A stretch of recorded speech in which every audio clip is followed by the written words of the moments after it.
Ian was the most powerful mage in the Empire, so powerful that even the Emperor feared his growing power and strength. The Emperor himself poisoned Ian, hoping to get rid of him forever. But our hero had a trump card up his sleeve, a dagger imbued with forbidden time magic. Ian used this last chance to go back in time, gathering his last strength. He completed the spell, and everything plunged into darkness. A moment ago, he was a dying mage. Now he's just a boy on the street. Though, he still possesses the power and knowledge of an 8th Circle mage. He quickly sits up and feels his chest. But there is no trace of the dagger, and he doesn't even feel any pain. Suddenly a familiar, gentle voice calls him, demanding to know if everything is alright. It is Ian's mother, Vanessa Page. Looking at her, Ian's eyes widened in shock, unsure of how to respond, as his mother has been dead for years. Quickly, he grabs his mother's hand, the hand he hasn't held for years, to make sure if it is afterlife or the spell actually works. Looking around, he tries to understand what is going on. There are all children who are lined up for the examination, and soldiers from the castle managing the crowds. He scans the surroundings. Realization hits him hard. He spots the flag of Ivory Tower waving at the corner. He gazes at his small hands, finally certain that he has gone back 30 years to the past. A moment flashes in Ian's mind, himself standing with a man, holding his staff during the mana reactions examination. It's a test all children of the Green River Empire undergo when they turn 12, a mandatory procedure designed to identify and nurture exceptional mages. First, they are assessed for monobrain, the factor responsible for manifesting magic. Then they are tested for a mana heart, which governs the production, circulation, and storage of mana.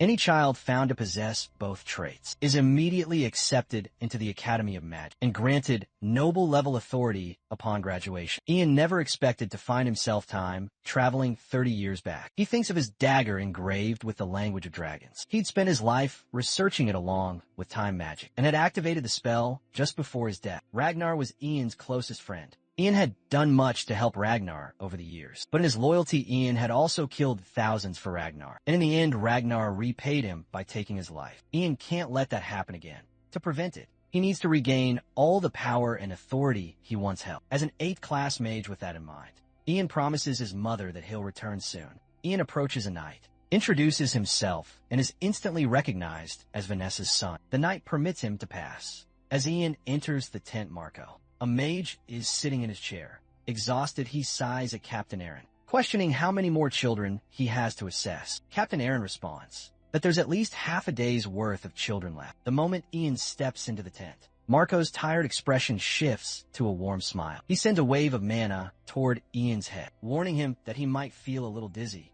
When Ian hesitates, Marco informs him that he's detected a mana brain within him, and that he'll need to check for a mana heart as well. Ian, however, surprises the mage by saying he has something to show him. Marco, confused, allows him to proceed. Ian takes a deep breath, and within moments, a fiery orb appears in one hand. With a focused look, Ian combines the fire spell with a water spell. Marco's eyes widen in disbelief as he watches Ian effortlessly cast 2 opposing spells at once. After showing off his abilities, Ian casually mentions that he's been able to do this for a while now. The captain and the knights present are stunned. Marco, still in disbelief, asks if someone taught him this. Ian denies it, saying no one did. Suspicious, Marco presses again, using his interrogation magic, which checks a person's biological reactions, like their heartbeat, to determine if they're lying.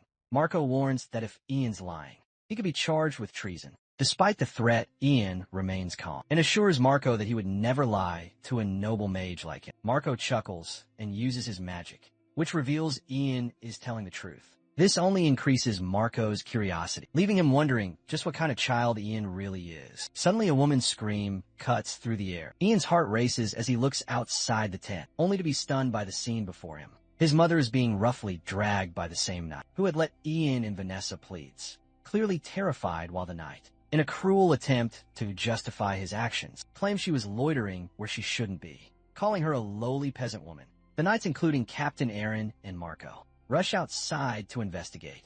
The knight continues to lie, but Ian's fury ignites as he hears the words. Just as he's about to act, Marco gently taps his shoulder. Calming him down, Marco steps forward. Addressing the group, he elaborates that this child has just demonstrated that he possesses both the mana brain and mana heart, meaning he and his parents are of the same standing as nobles. In their empire, insulting a noble or mage is tantamount to challenging the authority of the imperial family. In the ivory tower, the knight's actions therefore amount to treason. Punishable by execution, the knight immediately drops to his knees, begging for mercy. Ian, however, turns to his mother and says the apology is for her, not him. He kneels before the knight, warning him that he will always keep a close eye on it. Later, Ian expresses his gratitude to Marco for intervening. Marco, with a knowing glance, instructs Captain Aaron to ensure that Ian and his mother are protected for the time being. Aaron leads them to an inn where the knights are staying. As they leave, Marco watches them go. His thoughts heavy, he realizes that Ian is far more talented and intelligent than any child he's encountered. He's certain the ivory tower and the imperial family will be stunned by news of such a mage. That same night, the same knight who had misbehaved with Vanessa was walking down the street. Still exuding arrogance, he had no shame, especially when he openly called Ian's mother a lowly peasant woman. But little did he know, a figure in a cloak was trailing him from behind, listening to every word he murmured. It was none other than Ian. With a focused thought, Ian cast his paralyzed magic, freezing the knight in place. Ian then faced him calmly, reminding him that he would be keeping a watchful eye on it. The knight's breath quickened, fear starting to take hold of him. Ian added with a cold tone how the knight had been disgraced by the son of a lowly peasant woman. He then fabricated a story, claiming that the knight had gotten drunk and drowned. The moment the words left Ian's lips, he shoved the knight off the bridge, sending him tumbling into the rushing waters below. Ian stood there watching him drown, reflecting on how the knight's fate had unraveled. He couldn't help but wonder about his own past, how he'd spent years researching Dragonian magic to turn back time, to fix his mistakes. But now he realized that such a thing was impossible. To protect what mattered to him, Ian swore he would do whatever it took. He watched the knight struggle in the water and murmured to himself he would resent him if need be, but forgiveness wasn't necessary. This was the same sentiment Ragnar had shared with him. After poisoning Ian at that moment, Ian finally began to understand why Ragnar had said those words. Back in the inn, Ian sat with his hand against his aching head. He hadn't realized that using so much mana would drain him. His focus then shifted to his mother, who was peacefully sleeping beside him. He knew what the future held. In his past life, when he had become a first-class mage, his mother had passed away from a disease that very same year. All Ian wanted now was a long and healthy life with her. In his previous life, he had lost everything, but this time he vowed not to let that happen again. The next morning, inside the royal palace, Emperor Terry sought the advice of Master Herbert Leon. Herbert explained that mana was a natural energy, and once someone learned to control it, they were considered a mage. The methods to stimulate the mana brain and the techniques to manifest magic were usually taught by academy teachers. That's how most mages learn their craft. However, news had reached him that a boy named Ian had learned to control mana on his own. Without a teacher, Herbert elaborated further, stating that Ian had even cast first-class magic, just like the primal mage, an ancient mage who had mastered magic in a time when no other mage existed. Terry listened intently, curious but skeptical, thinking Ian might be bluffing. But Herbert reassured him, stating that the tales of the primal mage were not just myths. If this boy truly had such abilities, he could be dangerously talented. Herbert felt he needed to see Ian for himself to confirm whether the rumors were true. As their conversation came to a close, Terry summoned Hayden Greenriver, the crown prince. Hayden approached and politely asked the reason for being called. Terry reminded him that it had been 5 years since Hayden had last left the imperial palace. Back then, he had gone out to inspect the famine severity, but now it was time for him to go on another journey. Terry explained that he was granting Hayden command of the Knights of the Second Imperial Order, 300 soldiers and 3 third-class mages. His mission was to travel to Mogrian and bring back the boy named Ian. Hayden hesitated, but after Terry suggested he assist someone else, Hayden nervously agreed to the task. Later, Herbert, eager to begin, asked for permission to leave as well. He needed to start venturing out now, for if he didn't persuade the right people soon, he feared he wouldn't even be able to select 3 mages to accompany. The Crown Prince Harry chuckled and gave him permission to go. The moment Herbert stepped out of the hall, a young slave approached him and asked if he was returning to the tower. Herbert's expression darkened, and he revealed that he had someplace else to go first. The next day, Ian waited, fully aware that both the imperial family and the ivory tower must be on the move by now. A flashback of Marco crossed his mind, considering that Marco had declared Ian a mage right after the examination. It seemed highly likely that he had immediately reported Ian's abilities to his superiors. But no matter who was involved, whether it was the Emperor the Tower Master, or even some third party. He knew one thing for certain. This time he would not be a disposable pawn. A few moments later, an announcement echoed outside Ian's house, calling for Ian Page to come forward and receive an order directly from His Majesty. The Emperor Ian flinched at the sudden proclamation. When he looked out the window, he saw Marco standing there with his subordinates. Marco, noticing Ian, smiled and wasted no time getting to the point. He explained that His Majesty had sent an imperial decree for Ian. With that, Marco instructed Ian to kneel on his right knee and place his left hand over his chest. Ian followed the instructions without hesitation, though he couldn't help but feel something familiar about the gesture. Marco, ignoring his own odd sense of recognition, extended his hand holding a crystal sphere. A command appeared within it, sent directly from the Emperor himself. The Emperor approved of Ian's talent and nominated him as a mage of the Empire. The decree went on to grant Ian permission to have his name carved into the ivory towers. Hall of Mages Terry. The Emperor also informed Ian that his firstborn son would accompany him to the palace. The Emperor wished for Ian to have a safe and enjoyable journey. With his son's company, as the decree concluded, Ian slowly stood, understanding that the Emperor's intentions were crystal clear. One of the knights, Arnold, approached Marco with a request to escort Ian to Lord Mogrian's castle. Marco granted permission with politeness, and soon after Arnold stepped forward, he knelt slightly, announcing that he had been granted the honor of serving Ian. While he was at Mogrian, the journey continued, and they eventually arrived at the Mogrian Empire, finally reaching Marcus Mogrian, the lord of Mogrian's castle. As the carriage pulled up, Marcus immediately warned Lavi and Margaret to treat the noble mage with the utmost respect. The castle's inhabitants gathered outside, eagerly watching Ian dismount from the carriage, helping his mother as she stepped down beside him. As they approached, Marcus greeted them warmly.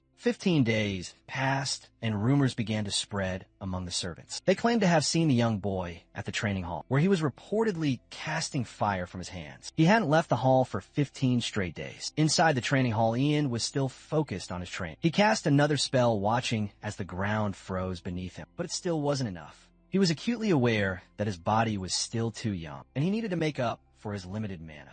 Just as his mind began to wander, the butler hurried in, breathless and panicked with urgency. He begged for Ian's help, revealing that Lord Magreen had gone out to hunt goblins the previous day and hadn't returned since. They had searched for hours, but still there was no sign of him. Ian found the situation strange. It wasn't time for Marcus to die yet.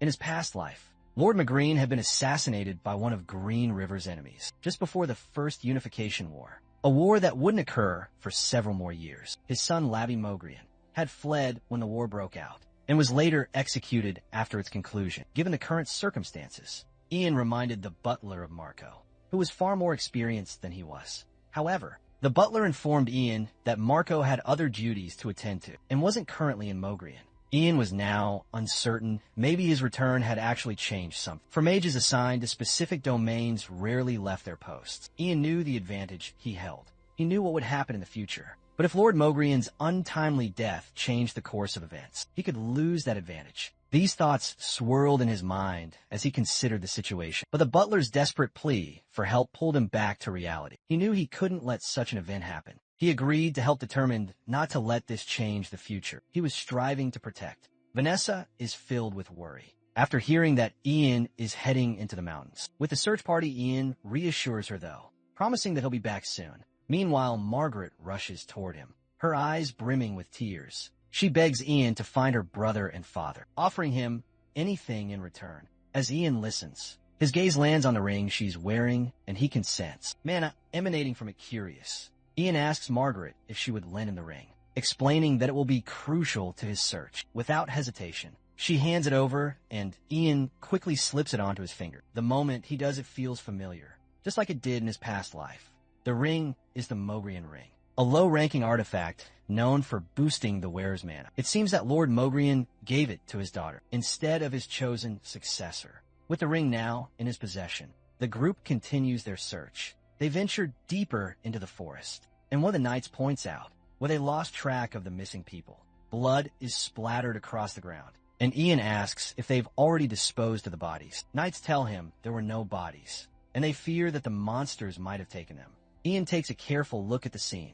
Dozens of goblins have been slain, indicating that there were likely hundreds more who attacked the group. It dawns on him that there's no time to waste. Without hesitation, Ian raises his hand and summons a wolf spirit. A magical array forms in the air, and a stream of energy radiates from it. The knights stare in awe as a loud howl echoes in the distance. Suddenly, a baby wolf materializes in front of them. Ian hadn't expected the wolf to be so small, but given his current mana, that was the best he could do. He commands the wolf to track the scent of the blood, instructing the knights to follow it. Despite their reluctance, they comply. As they journey further into the deepening forest, Marcus continues to fend off the goblins with his staff. His head is injured and blood is trickling down his face. Surrounded by goblins, he knows they're all on the verge of being overwhelmed. With little choice, Marcus orders Lavi to go back to the castle and warn everyone. He tells Lavi to inform them that the goblin hordes have taken Mount Mogri, and they're all in grave danger. Just as Lavi is about to leave, his body trembles with fear. His eyes widen when he spots a goblin leaping through the air, preparing to attack Marcus from behind. In a panicked voice, Lavi tries to warn his father, but before he can react, a loud thud echoes in the air. Ian and his subordinates have arrived just in time. With a swift motion, Ian casts his Frost Nova spell, freezing the goblin in place and preventing the attack. Footsteps draw closer to Marcus, and the last thing he sees is Ian's face before everything goes black. 2 days later, Marcus slowly opened his eyes, still in a daze, lying in bed. The haze in his mind made it hard to focus, but he could hear the faint sound of his daughter crying nearby. As his senses started to return, he sat up still, trying to process what had happened. His memories were foggy, and he couldn't quite recall everything from before. Margaret, seeing him awake, quickly rushed to his side, tears streaming down her face, as she explained that Ian had rescued both him and Levi. She sobbed relieved, yet worried, sharing that both Marcus's father and brother had been bettered. For 2 days, just then, Hogar burst into the room, his face filled with relief, as he thanked God that Lord Magrian had finally woken. Marcus, still weak, asked about the other knights and his sons, his voice tinged with concern. Hogar, his expression turning somber, explained that they had lost 12 men, including Sir Rothun. Hearing this, Marcus's heart sank, and he immediately asked to speak with Ian in person later. In the training hall, Ian could hear a familiar voice calling his name. It was Hogar coming to inform him that Lord Magrian had woken up. Hogar believed that Marcus had something important to discuss with Ian, and out of curiosity, Ian decided to leave his training session. As he walked toward his office, he unexpectedly ran into both Marcus and Lavi. Ian greeted them with a warm smile,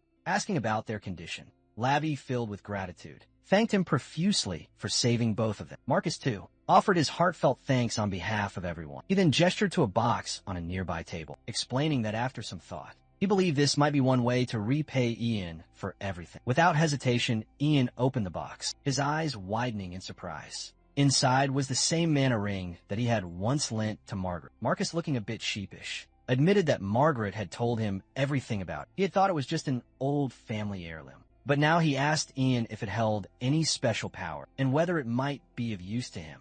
Ian nodded thoughtfully, revealing that the ring amplified the wearer's mana, a crucial tool for eliminating mountains. Marcus, pleased with this answer, handed the ring to Ian, saying it should serve as a token of his gratitude. Ian, puzzled by the word token, asked Marcus to explain further. Marcus, with a solemn tone, explained that the ring would symbolize an oath to Ian. From this moment on, Ian Page would be an honored guest of House Mogri, and should Ian ever need their help, they would be at his service. He swore on the northernmost stream of the Emerald River that he and his descendants would uphold this vow for as long as Ian's line continued. With that, both Lavi and Marcus bowed slightly in respect. Later, as Ian and the knights made their way through the forest toward Lloyd Village, Ian's thoughts drifted back to a conversation he'd had earlier with Marcus. He had asked about any alchemists who might be able to create elixirs, to which Marcus had mentioned an alchemist named Rathio. Ian had never heard of Rathio before in his past life, but he hoped that this alchemist would be able to help him create an elixir to compensate for his lack of mana. Just as Ian was lost in thought, his attention was suddenly caught by the sight of Lloyd Village. In the distance, the entire village was engulfed in flames, a horrible sight that sent a chill down his spine. As the knights drew closer, they realized that bandits had attacked the village. Not only had the homes been set on fire, but the villagers were being mercilessly slaughtered. One bandit, wielding an axe and clearly, the leader shouted orders to his men, urging them to hurry and grab the children, taking whatever they could. The bandits seized a young boy named Douglas, and when his father attempted to intervene, he was knocked to the ground. The leader of the bandits, seeing that the boy wasn't compliant, decided to make an example of his father. Without hesitation, he raised his weapon and approached the man lying on the ground, prepared to kill him. He promised the boy's father that Douglas would be sold off at a good price elsewhere. As the leader prepared to strike the final blow, Douglas screamed in terror, desperate to reach his father. But just as he did, something happened that left him in stunned silence. His screams of horror dying in his throat. Abruptly, a spike of ice shot through the bandit leader's body. Killing him instantly, the remaining bandits screamed in terror, completely baffled by the origin of the ice. But as they realized where it had come from, panic set in and they ran for their lives. However, Ian wasn't about to let them escape so easily. With a flick of his wrist, he sent sharp ice skates plummeting downwards toward the fleeing bandits. No matter how fast they ran, they couldn't outrun the cold. And one by one, they all met their end. Ian's eyes shifted toward the ring on his finger, his thoughts briefly interrupted by the sight. The ring was doing its job well with it. His mana now rivaled that of a third-class mage. The fire had been extinguished, and people were visibly relieved. Still, Ian's mind lingered on a darker thought. I felt deeply saddened by the tragedy that had unfolded here. Just then, Captain Arnold spotted him and made his way over. Ian asked if any soldiers had been hurt, to which Arnold let out a relieved sigh. All of them were unscathed. Ian allowed himself a small sense of satisfaction at this, but his relief was fleeting. His thoughts returned to the man he had come here for, wondering if he had survived. Before he could dwell on it further, a voice rang out calling Rathio. It was the name of the man Ian had been searching for. The father of Douglas Rathio had been knocked out by the bandits and was now in critical condition. Douglas stood at his side, crying and calling out for his father's name. Ian hurried over, gently reassuring Douglas that he would take a look at Rathio. As Ian examined him, he could immediately tell something was off. Rathio's skin had turned unnaturally pale. His hair stark white, the signs pointed to one thing: mana poisoning. It was clear that Rathio couldn't have injected mana into his body on his own, meaning a mage with ill intentions had done this to him. His condition was dire, and Ian knew that time was running out. Without wasting another moment, Ian placed 2 fingers on Roddy's forehead, focusing his mana into him. The process was delicate, but it worked. Instantly, the man's breathing steadied and color returned to his skin. As Ian moved to step away, Douglas grabbed hold of Ian's cloak. Stopping him, he demanded to know how his father was doing. Ian didn't sugarcoat it. He told Douglas that Rathio would be okay for now, but the mana Ian had given him wouldn't last forever. Eventually, the mana residue would build up again, and Rathio would have to make a choice. Either continue receiving mana injections for the rest of his life, or die. The truth hit Douglas hard. Tears welled in his eyes, and he sobbed uncontrollably. He vowed to find a Landon or flower to cure his father. Ian's mind clicked into place as he remembered the name of one of Green River's most brilliant alchemists, Douglas Heyman, the Imperial Alchemist. In his past life, Douglas had despised and doubted mages, which now made sense. Ian pieced the situation together. An alchemist poisoned by a mage, a rare herb sought in the north, and a poison designed to neutralize mana. His memories fell into place like puzzle pieces. Before he could process it further, Ian turned to Douglas. It was clear that the boy would do something reckless if left to his own devices. Ian used his magic to put Douglas to sleep, gently easing him into unconsciousness. Once Douglas was resting, Ian carried him to a nearby tree and set him down carefully. As Ian observed the boy, a strange feeling came over him. Douglas looked exactly as he had in his past life, though this time without the hostile aura. Despite knowing that Douglas was the one responsible for the poison Ian had drunk, Ian couldn't bring himself to simply end his life. Now this boy would become the greatest alchemist in history. Perhaps making him an ally was the right choice, but there was no guarantee that he wouldn't betray Ian. At some point before Ian could fully consider his next move, Arnold appeared, catching up to him. He had seen Ian run off and wanted to make sure he was okay. Arnold's gaze shifted to the unconscious boy lying against the tree. Ian sighed and explained that the boy was from the village. He had put him asleep for his own safety. Ian then suggested Arnold take Douglas back while he took care of some business elsewhere. Arnold gave a reluctant nod, clearly wanting to ask more, but trusting Ian's judgment. He moved to lift Douglas, preparing to carry him back. Meanwhile, Ian turned away, his mind racing with the events that had just unfolded and the uncertain future ahead. The night has fallen, and Roddy, upon waking up, immediately comes to sit beside Douglas's bed, asking him if he is asleep. Not even moving a bit, Douglas lets him know. Not yet. When Roddy notices Douglas's cold behavior, he tries talking to him, informing him that Barton told him that some mage came to their village to save them. In addition to that, He also said that Douglas almost got himself in trouble, not able to face his father. He tiredly explains he was just trying to find the flower. Upon hearing this, his father scolds him, demanding to know what he was thinking, as he could have gotten himself kidnapped by bandits. Douglas couldn't control his anger anymore, so he jumped up questioning Rathio what he was even supposed to do. Then that mage said that Rathio was going to be sick for the rest of his life. Rathio narrows his eyes, assuring his son that he is absolutely fine, but they just have to find the land, your flower. The tears Douglas was trying to control are now falling out his eyes. He sobs for his dying father. They have been searching for over a year, and they still haven't found it. Douglas now even doubts its existence. Suddenly outside from Rathio's house, a voice breaks in assuring them it does exist. Both Rathio and Douglas are stunned because of the sudden voice. Scared, Rathio calls out toward the door.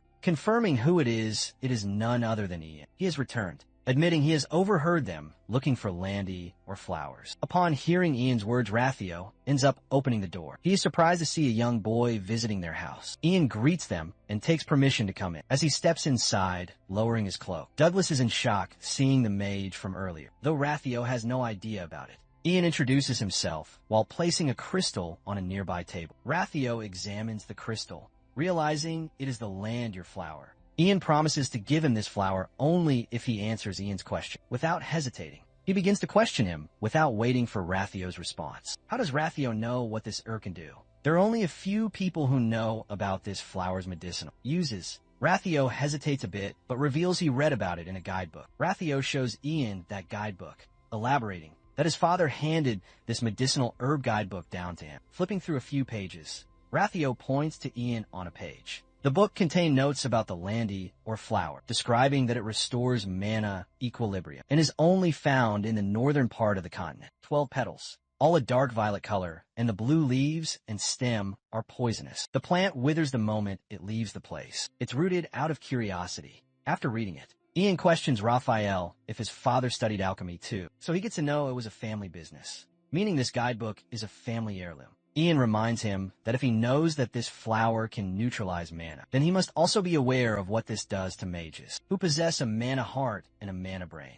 It can be used as a deadly poison. Rothio flinches hearing this. He understands where Ian is getting at, but he assures Ian that alchemists from his family would never make an elixir to harm a person. He can swear that on the name of Hammond, as those words settle in his mind. Ian glances at Douglas and thanks Rathio for answering, and apologizes at the same time. While picking up the crystal and flower, he begins to remove the ice magic, allowing the flower to return to its original form. He couldn't save it either. The best he could do was keep it from wilting by freezing it. Seeing this, Rathio suspects him of tricking them, but Ian simply clarifies that he's trying to show that he can help him find a Landy or flower at any time. In that case, he needs to make a deal. Ian will regularly inject mana into his body so that he won't lose his life from mana poison. He also offers to help him with his research on Landy so that Rathio can use it for medicine. In return, he would like Rathio to come to the capital with Ian. Ian is clever enough to offer him this, as he will be able to find the records of the poison Ragnar and Douglas used in his past life. Hearing the favor,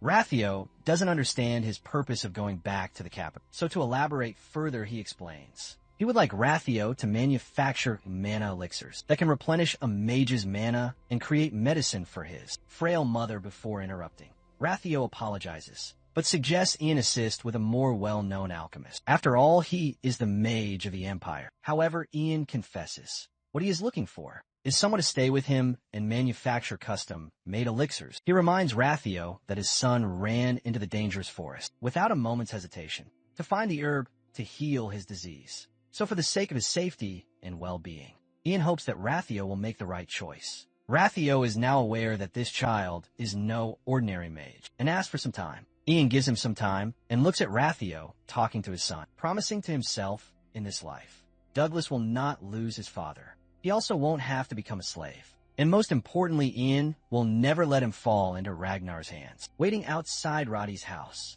Captain Arnold approaches Ian, informing him about finishing the preparations for their journey back to the castle. Upon receiving this information, Ian glances at Roddy's house, sighing sadly, assuming Rathio hasn't made up his mind still, and decides to head on back. Unexpectedly, the door of Rathio's house creaks open. Rathio and his son step out of the house, carrying their luggage. Meanwhile, Douglas is startled to see a mage waiting for them outside their house. Immediately, Ian approaches them to confirm if he has come to a decision. Rathio scratches his head, admitting it is not like he has a choice in the first place, as he has a disease to beat, so he hopes Ian will keep his end of the bargain.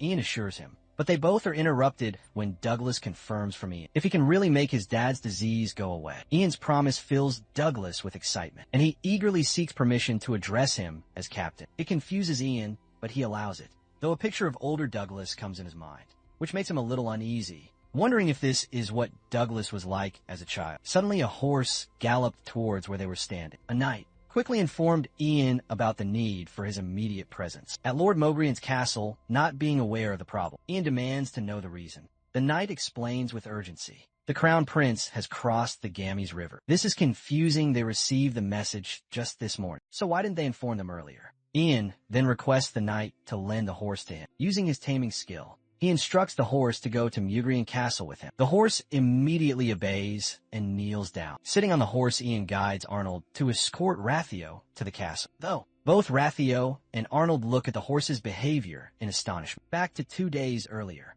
when the escort of Prince Hayden had just crossed the Gamas River. Inside the carriage, Prince Hayden glances out the window. His mind wanders with thoughts. He recalls the conversation he had with his father Terry. Before this journey, Terry called Hayden in his office. He wanted to tell Hayden something before he went. We heard that Master Herbert has been seeing the Fifth Prince quite often these days. Many nobles have a tendency to follow the Ivory Tower's lead. Thus, the person whose side the Tower Master takes will gain the support of those nobles. And now, Herbert has made it clear that he is supporting the Fifth Prince. Moreover, Ragnar the Fifth Prince is a very clever child. Terry is sure Ragnar will use the Tower Master to make many people his allies. That is why Hayden must do everything he can to make Ian page. Swear his loyalty to him, Terry insists his son make Ian his ally and build a foundation for himself before the Ivory Tower intervenes. Aiden felt pressurized. He was troubled by the task ahead. Major not, he is still only a child. He wondered what good will Ian be. There are dozens of mages in the Ivory Tower, and yet none of them are at Hayden's side. Years later, Ian calls out to their daughter Johanna, asking her to come to them. Johanna smiles brightly, running to them and calling Ian Papa. Rage fills his eyes, thinking, how dare they support the Fifth Prince instead of him? He is the Crown Prince, he vowed to himself silently. On the day he becomes Emperor, he will get rid of all those treacherous fools. As Hayden was lost in his thoughts, Captain of the Second Imperial Order of Knights, Oliver Raywood called out to him from outside, acknowledging it was a bit late, but suggesting they let Lord Magrian know where they were. Hayden seems uninterested, reminding him that they have already discussed this. Oliver politely advises that they will need time to prepare for Hayden's arrival, and begs him to be more understanding. Out of curiosity, he questions Oliver if his family is one of Mugrian's vassals, and how much time remains until they reach Mugrian. Oliver confirms that his family serves as a vassal, and informs him that they have 2 days left. That being said, Hayden thinks and is sure that 2 days will suffice, and allows him to let them know he is coming. He smirks, looking down on them, and wants to see how those, who call themselves the Guardians of the North and the Empire's Shield, prepare themselves to greet a member of the Imperial family in that short period of time. Although Oliver doesn't really like this attitude of Hayden. Obviously, he couldn't really do much about it, and obeys his command. As soon as news of His Highness's arrival reached the Mogrian castle, Marcus was thrown into a frenzy of activity. He was both worried and drained, having not received a single word, which led him to believe the prince would arrive later than expected. Spotting Hogar, he urgently inquired whether the other families had arrived yet. Hogar quickly reported that all the families were present, except for House MacFarden and House Raywood. He then asked about Ian's whereabouts. Ogre hesitated and then lowered his head. Shaking it in denial, Marcus let out a weary sigh, fully aware that the situation was spiraling into chaos. A few moments later, a knight made an announcement about the arrival of the Crown Prince. As Prince Hayden was about to enter the castle, a nobleman asked Marcus about Ian's whereabouts. Just then the sound of horse hooves grew louder in the distance. Ian appeared panting and exhausted, nearly collapsed over the horse's saddle. He immediately apologized for being late. Marcus rushed to lift Ian down from the horse, assuring him it was fine and that he had arrived just in time. The nobles stood in shock, staring at the young mage who could barely maintain his balance. Marcus draped an arm around Ian's shoulder and explained that it was customary for those who had received an imperial order to take the place of honor and stand at the front. As he finished speaking, Ian and Marcus faced Hayden. It had been a long time since Ian had seen Prince Hayden, and the three maguses who accompanied him stood close. One of them, Cecilia,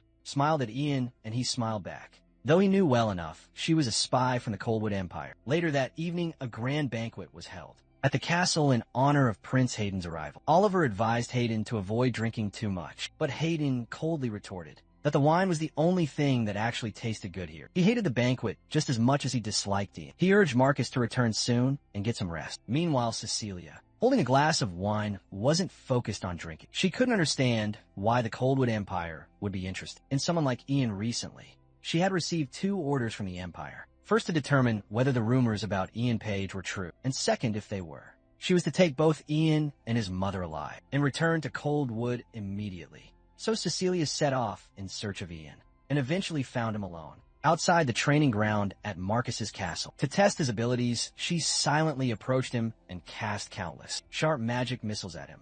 The spell struck the ground, but Ian remained unharmed. Cecilia stood frozen in place, stunned. Ian turned to face her, demanding to know who she was. Cecilia raised an eyebrow, asking if he couldn't tell, and introduced herself as a senior mage from the Ivory Tower. She added that her attack was just a greeting, and mocked him for having such a temper. Before she could say more, Ian's expression darkened, and he addressed her by her full name. Cecilia Coldwalker. Cecilia flinched, taken aback by the mention of her full name, unable to comprehend how he knew it. Ian smirked, revealing that he knew exactly who she was. In his past life, it was his duty to seek out and eliminate all Coldwalkers. Hiding in the Empire, he challenged her to name her other comrades. She urged him to stop, but Ian took a step forward, naming several spies: Yahello, the stable keeper on Molian Avenue; Robin, the Imperial Secretary; Ario from the Border Defense Squad; 9th Infantry; and Isabel, the head maid of the Imperial Villa. He then challenged her to guess what these people had in common, though he already knew the answer.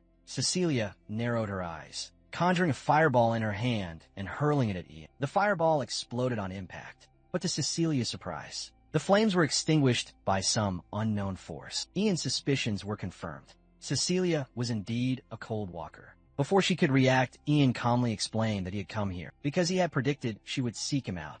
No sooner had the words left his mouth than dozens of ice shards shot towards Cecilia. Her eyes widened in horror as they came closer. Ian Page moved his hand, casting an ice spear spell, causing Cecilia to tense up quickly. She summoned a mana barrier in front of her for protection. She could feel the pressure building, sweat starting to form on her brow. As she gritted her teeth, Ian curled his fingers, conjuring a pyro blast ball, then hurled it directly at her. Cecilia realized she couldn't move with her mana barrier up, and the overwhelming force of the blast meant she was likely going to die. The barrier began to crack under the intensity of the pyroblast, icy fragments from the attack slicing across her skin. Panic set in as she tried to run, only to be knocked off balance by the massive explosion. As she lay on the ground, she reassured herself that she was still alive. She thought to herself that, since Ian had used up his mana with the pyroblast, he must be exhausted. She also realized that help would be coming soon, but there was no concrete evidence linking her to being a spy. The others wouldn't suspect her,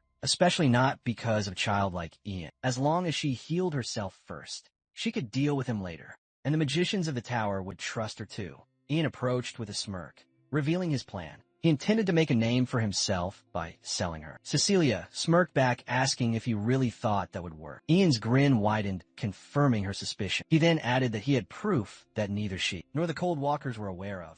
Annoyed, Cecilia demanded to know what he was talking about. Just then, Captain Oliver Raywood arrived, flanked by others, and asked what had happened. 2 men rushed towards Cecilia, one of them kneeling to check on her wounds. Ian casually replied that he'd been the one who did it. Captain Oliver Raywood, now looking to understand the situation, asked Ian to explain himself. Ian claimed that he had seen Cecilia talking to someone wearing a mask, and then, out of nowhere, she had tried to kill him. Cecilia, her voice filled with anger, yelled at Ian, demanding to know what he was saying. Ian, unfazed, informed them that it was because of that encounter that he had attacked her in self-defense. Captain Oliver Raywood, not easily convinced, asked Ian if that was truly the reason for his actions. Ian nodded, reaffirming that it was a matter of survival. Raywood then asked Ian to prove his claim. Ian explained that he had seen Cecilia and the masked figure, searching their bodies and marking them. Raywood immediately ordered his guards to search Cecilia. Panic gripped Cecilia as the men who had accompanied her stepped forward to intervene. One of them protested, reminding Captain Raywood that Cecilia was a magician from the ivory tower, and questioning the necessity of searching her body. Raywood unsheathed his sword, holding it in front of the men as a warning. He declared that Crown Prince Hayden Green River was present, and everything that had happened was witnessed in his presence. Whether or not the tower magicians were involved, they all had a duty to uncover the truth. The protesting man raised his hands in surrender, pleading with Captain Raywood to allow them to heal Cecilia first, before proceeding with the investigation. Raywood, without hesitation, turned away, stating that the healing could come after the examination. His female guards then took charge, examining Cecilia's body. Once the examination was complete, Captain Raywood asked his female guards if they had found anything suspicious on Cecilia. The guards reported that there was nothing out of the ordinary. The two men accompanying Cecilia, still agitated, yelled at Captain Raywood, demanding to know how he could suspect her. They insisted she needed to be healed immediately. Raywood, however, turned his attention to Ian and asked if he had been lying. Ian shook his head, denying the accusation. Then with a smirk, he approached Cecilia, apologizing, and placed his glowing fingers on the back of her neck. The group watched in shock. As a mana-seal mark appeared on Cecilia's nape. Furious, Cecilia glared at Ian, demanding to know what he had done. Ian smirked again, revealing that he had been curious about what she was doing with the masked figure. Now it seemed like they had been checking for this very mark. Ian's mind briefly wandered back to the past, recalling how cold walkers were sent to training schools with such marks which they weren't aware of. Only their managers knew about them. Ian himself had only learned the truth after a year of interrogating a manager. Back in the present, Captain Raywood, turning to the group, asked if anyone knew what the mark meant. One man replied that it was his first time seeing it. Captain Raywood asked Ian the same question, and Ian answered, admitting it was the first time he had seen such a mark as well. Captain Raywood, though, didn't let the uncertainty of its meaning deter him. He recognized that the mark itself was still a form of evidence. He ordered Cecilia to be healed first, and promised that they would interrogate her afterward. He instructed his men to prepare a mana prison, and they acknowledged his order. Turning to Ian, Captain Raywood added that if everything turned out to be true, the Emperor would reward him. Sitting on the sofa, Crown Prince Hayden Green River asked Captain Oliver Raywood to confirm whether a child like Ian had really defeated a third-class magician from the Ivory Tower. Oliver Raywood confirmed the question. Hayden laughed, surprised by the news, saying that he never expected a child to possess such skill. He then asked Oliver what he thought about Ian. Captain Oliver Raywood replied that, according to the magicians who had been dispatched, it seemed true. Ian's behavior and speech were far beyond that of a typical child. Hayden Green River, intrigued, told Oliver that he believed he should meet Ian and speak with him personally before forming any conclusions. He then ordered Oliver to bring Ian to him. After some time, Ian stood before Crown Prince Hayden Green River. He bowed his head respectfully and asked why he had been called. Hayden rose from the sofa. Looking down at Ian, he explained that from what he had heard, one of the magicians sent by the Ivory Tower was actually a spy from Coldwood, and that she was quite a skilled magician. Hayden praised Ian, telling him that he believed his achievement in capturing Cecilia was significant. Ian, flattered, replied humbly. Hayden continued, saying he would like to reward Ian for his efforts, and asked what Ian wanted. Ian realized that Hayden was trying to gauge his true desires. With this question, he hesitated for a moment, wondering if he should share his wishes. Ultimately, he decided to be open. Ian looked up at Crown Prince Hayden Green River and said that if it was possible, he would like to visit the site of the old Ivory Tower on the path to the Imperial Castle. Hayden raised an eyebrow, asking why Ian would want to go there, since there wasn't much to see. Ian replied that he had only heard stories about the place and had always wanted to see it for himself. Hayden assumed Ian simply wanted to visit a historical site, dismissing it as a childish desire. He thought to himself that Ian was still just a kid. After a moment, he agreed, telling Ian that he would take him there. Ian smirked internally, realizing he could get what he wanted far sooner than expected. He recalled the old Ivory Tower site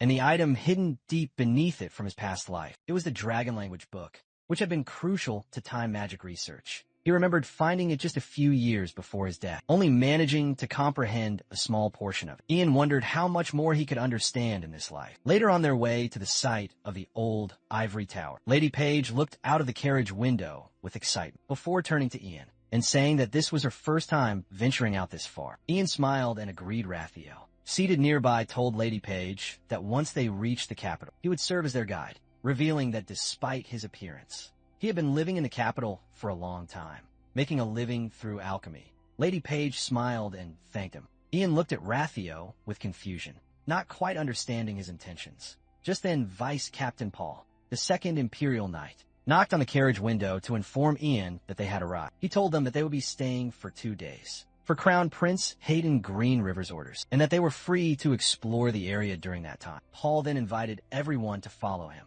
as he would guide them to their lodging. As they walked through the village, the locals greeted Crown Prince Hayden Green River warmly. One man stepped forward, saying it was an honor to have Hayden visit such a humble village, and that it would be remembered for tens of thousands of generations. Hayden chuckled lightly, downplaying the honor, saying it wasn't a big deal. Ian observed Hayden carefully and realized that the prince treated the common citizens with genuine kindness. He remembered that in his past life. Hayden always wore a dark and hostile expression, especially when Ragnar was by his side. Now Ian saw Hayden smiling, and he understood that Hayden made those cold expressions only toward those outside, the nobility. He began to understand why the emperor favored the first prince. As they walked, Douglas called out to Ian, asking when they would be going to the old ivory tower. Ian asked him why he was so curious. Douglas explained that he wanted to visit as well. Ian, after a brief pause, decided that he would visit the underground areas at dawn. He told Douglas that they would go together tomorrow. When he had the time, Douglas, visibly excited, thanked Ian profusely, seeing the two of them talking. Rathio noticed how much Douglas seemed to have taken a liking to Ian. He turned to Lady Page and asked if Ian had always been this mature, as he found it hard to believe that Ian was only 12. Lady Page responded that Ian had matured far earlier than most children because he was naturally caring and kind. Much like his father, she added that although Ian never said, she knew he was trying to fill the void left by his father's absence, and she felt sorry for him. Rothio nodded, understanding that Ian was a lot like his father. He then asked Lady Page if her husband had been a magician as well. She shook her head and explained that Fran, her husband, was not a magician, but an ordinary man. She continued, telling Rathio that Fran had gone missing before Ian was born. After leaving for work one day, his belongings were returned home 5 years later, but Fran himself never returned. Lady Page began to say something about Ian, but then stopped abruptly, brushing it off as nothing. Ian walked across the yellow grass, his mind drifting back to his past life, a journey carried by the wind and the road of stars. It had felt like an endless path after the Unification War, far removed from the Ivory Tower and the Emperor. At first he had wondered if his entry into the Ivory Tower back then had been nothing more than a coincidence. But soon he realized it was not mere chance. Something had guided him toward that fate. As he glanced at the familiar castle before him, the same one he had seen in his past life, he noticed that it still looked the same, unchanged by the years. He recalled the Great War that had occurred 300 years ago between the magicians of the Ivory Tower and the Draconians, descendants of dragons. The Gargoyle army, along with the dark magic of the Draconians, had been powerful enough to obliterate the Empire. Yet it was the Imperial Prince, Mitchell Green River, a high-class magician, who had led the other magicians to victory, defeating the Dragonians and wiping out the Gargoyles, thereby preserving the Empire's peace. After the war, Mitchell Green River, who had guided them to victory, refused the position of emperor and instead became the tower owner, building a new tower in the capital. Green River DM Ian now understood how this place had become a ruin, abandoned by the people over time. Approaching a certain spot, Ian wondered if this was the place. He placed his fingers on the stone, and as his fingertips made contact, they began to glow suddenly. A staircase appeared before him. Slowly he descended, summoning a light spell into his palm. The light illuminated the head of a gargoyle statue. Ian's gaze fixed on the statue, as he remembered the surprise he had felt when he had first seen it. Then, without warning, the gargoyle broke free from its stone form with a deafening roar, groaning as it locked its eyes on Ian.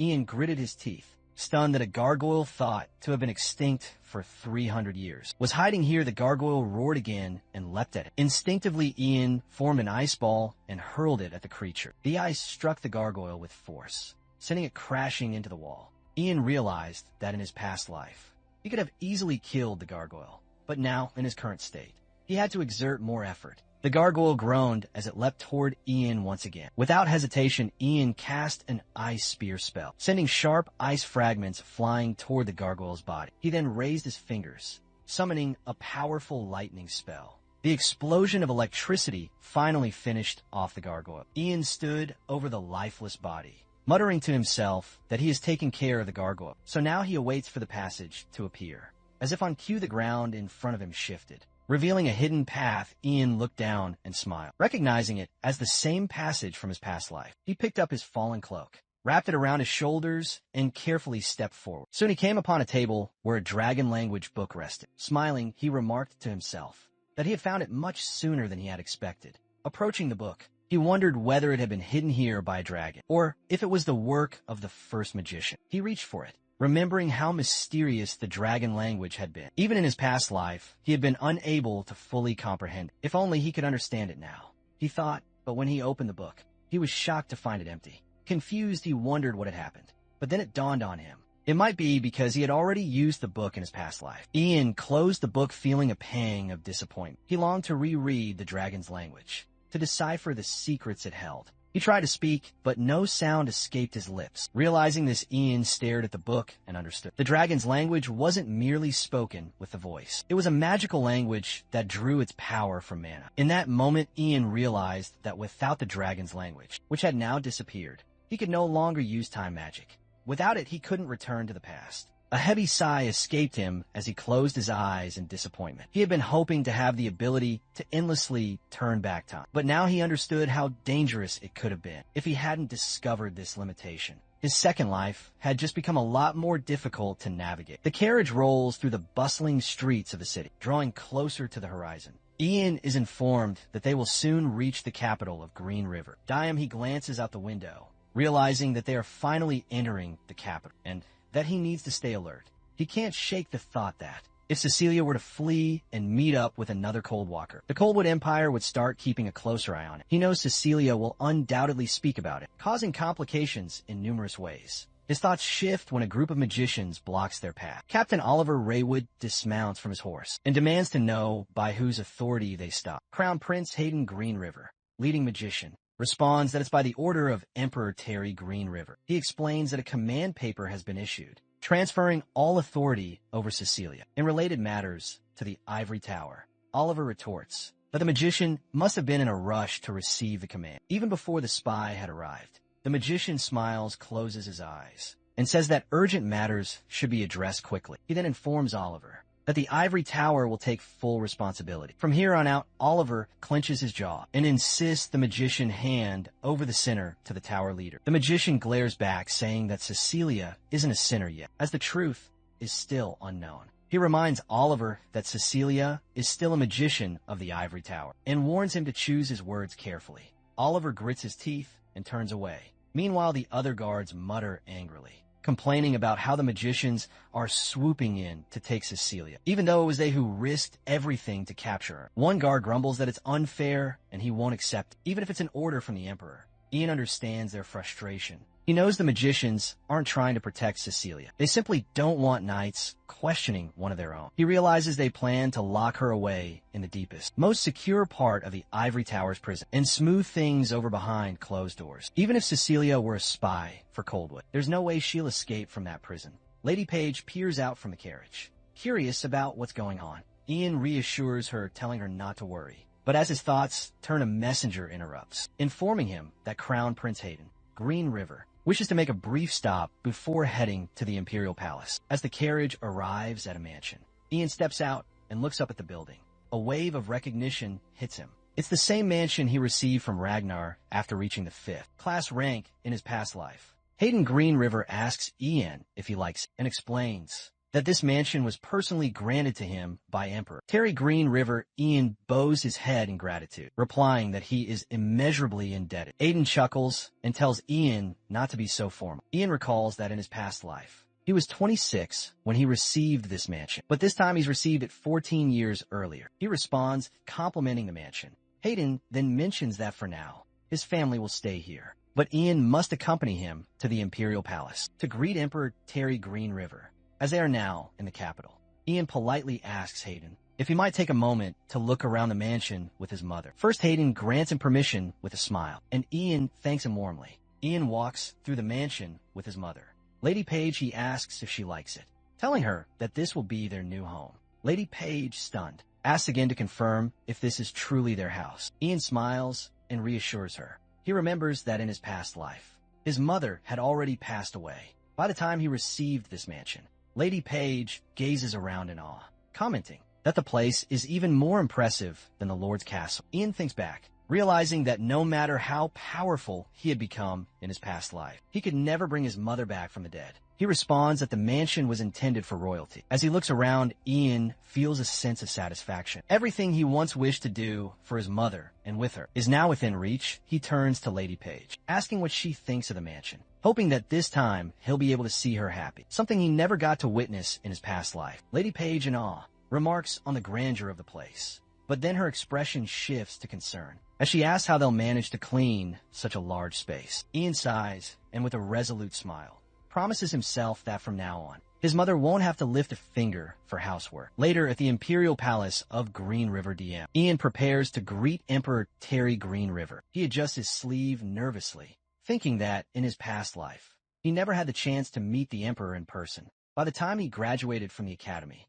the Emperor was already on his deathbed. Ian recalls that Emperor Terry was celebrated for his wisdom and decisiveness and hopes he can learn something from him, if possible, as he walks through the palace. Ian glances out the window at the prince's palace and notices the fifth Prince Ragnar. The son of a concubine, he wonders what Ragnar is up to at this moment. Ian knows that, while Ragnar resembles the Emperor more than any of the other princes, he inherited his father's cold-heartedness rather than his benevolence. Ian clenches his fist, thinking of Ragnar as both his old friend and his worst enemy. He wonders what approach he should take when he meets Ragnar in this life. As Ian reaches the golden doors, an attendant informs him that Emperor Terry Green River is waiting inside. Ian steps into the room and kneels before Emperor Terry Green River, touching the ground with deep respect. The Emperor commands him to raise his head, referring to him as the hero of the North. With a warm tone, Terry Green River praises Ian for his remarkable achievements. In such a short time, Ian bows in gratitude. Offering his thanks, the Emperor gestures for him to stand, telling him not to be so formal, remarking that Ian probably wasn't taught proper manners. Ian rises, recalling that the Emperor's words mirrors something Ragnar once said to him in the past, that he shouldn't try so hard because he hadn't learned manners. Terry Green River observes that Ian has come a long way and asks if he likes the mansion he has been given, referring to it as one of his royal homes. Ian glances at Crown Prince Hayden Green River, who waves at him with a smile. Ian quietly wonders why Hayden is present with the Emperor. He smiles at the Emperor, his eyes closed, in response, saying that the mansion is so grand he could never have imagined it. The Emperor, not satisfied with just that, asks him again whether he likes it or not. Ian replies, affirming that he does, adding that his mother is also happy with it. The Emperor, leaning back with crossed arms, asks if Ian knows why he sent Hayden to bring him to the palace, and gave him a mansion as soon as he arrived. Ian contemplates whether to be direct in his answer. After all, Ragnar, who resembled the Emperor in many ways, preferred to speak plainly.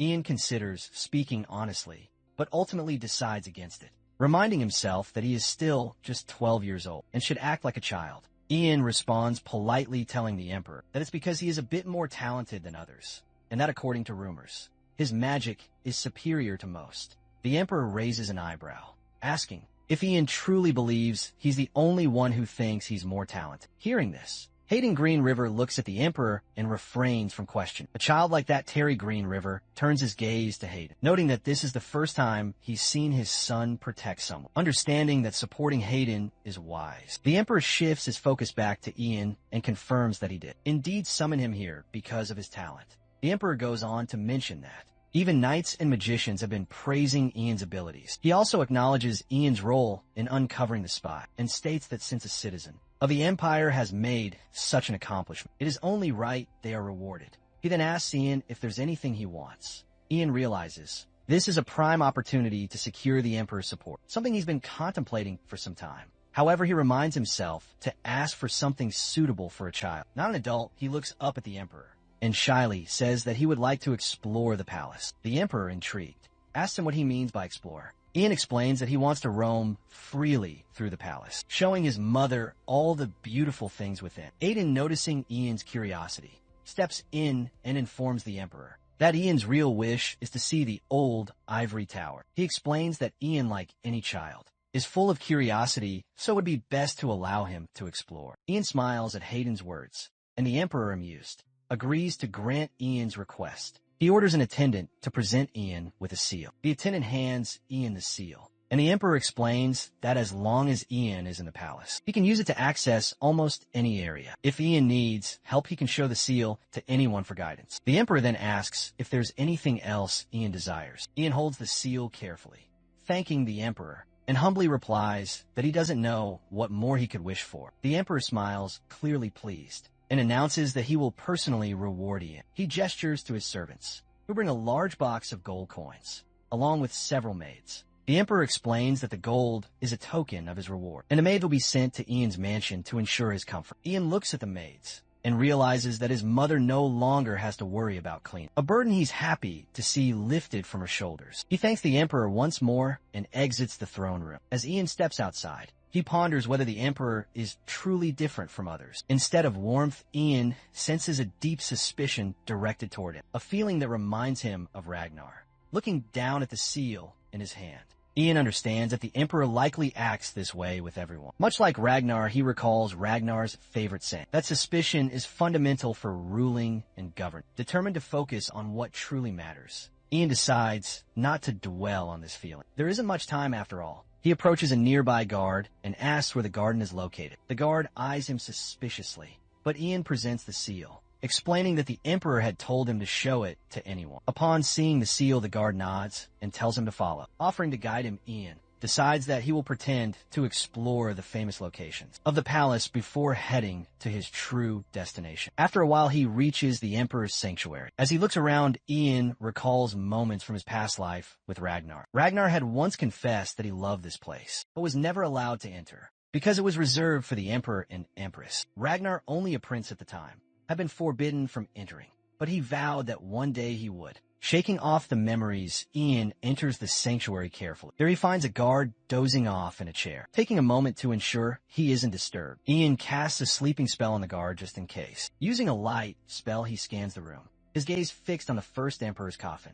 As he approaches the coffin, Ian's eyes widen. He has found it. Ian is collecting stone heart mushrooms when he senses someone nearby. He quickly hides behind a wall, thinking there are only 3 descendants around, and that it can't possibly be Ragnar. He peeks around the corner and sees a girl talking to a man. She mentions that not many people visit this place, so sound doesn't escape from the room. As the princess, she is responsible for managing the sanctuary. Ian realizes that the girl is the first prince's blood-related younger sister, Harry Green River. Kevin asks Harry why she doesn't inform the Ivory Tower about it. Harry growls at him, clearly frustrated, and reminds him that he already knows how dangerous the Ivory Tower can be. She presses her palms together with a smile, assuring him that the ancestors will understand her decision, since it's for the sake of the Emperor and her older brother. Kevin smiles, closing his eyes, and says he will support her until the end. He then asks if she's memorized the basic spells he taught her last time. Harry replies that she has. Kevin asks her to demonstrate the light spell first. She suggests showing him the mono flow instead, and a small ball of light appears.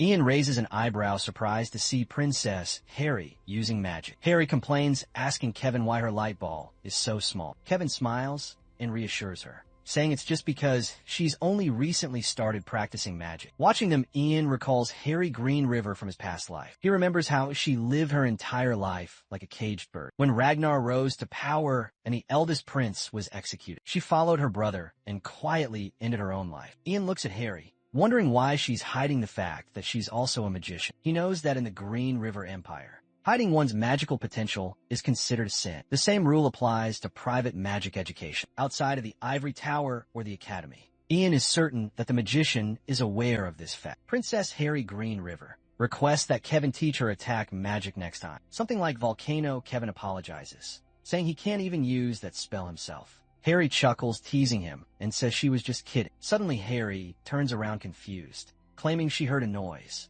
Kevin tells her to wrap it up for today, noting that it would be bad if someone saw them. She smiles, reassuring him that only royalty can enter this place. Ian leaves the sanctuary and looks up at it from outside, realizing he's uncovered many surprising things today. He concludes that the reason Harry Green River is risking the sin of hiding her magic from the Ivory Tower is likely because she's wary of the tower, which supports Ragnar. Ian decides it's time to leave, as he's already spent quite a bit of time there. He walks towards the exit, and a guard asks if he's explored enough. Ian replies that he's satisfied, thinking to himself that he's explored more than enough. Ian reaches his mansion and walks inside. He looks at Rathio and asks where his mother and the others are. Rathio informs Ian that Lady Page is chatting with servants, sent from the Imperial Palace. While Douglas is taking a look around the mansion, Ian remarks that it's great and asks Mr. Rathio if they can have a chat for a moment. Rathio looks at him in confusion, but agrees to speak with him. Ian tells Mr. Rathio that he needs him to create a secret potion for him. Mr. Rathio asks what kind of potion Ian has in mind. Ian shows him the stone heart mushrooms,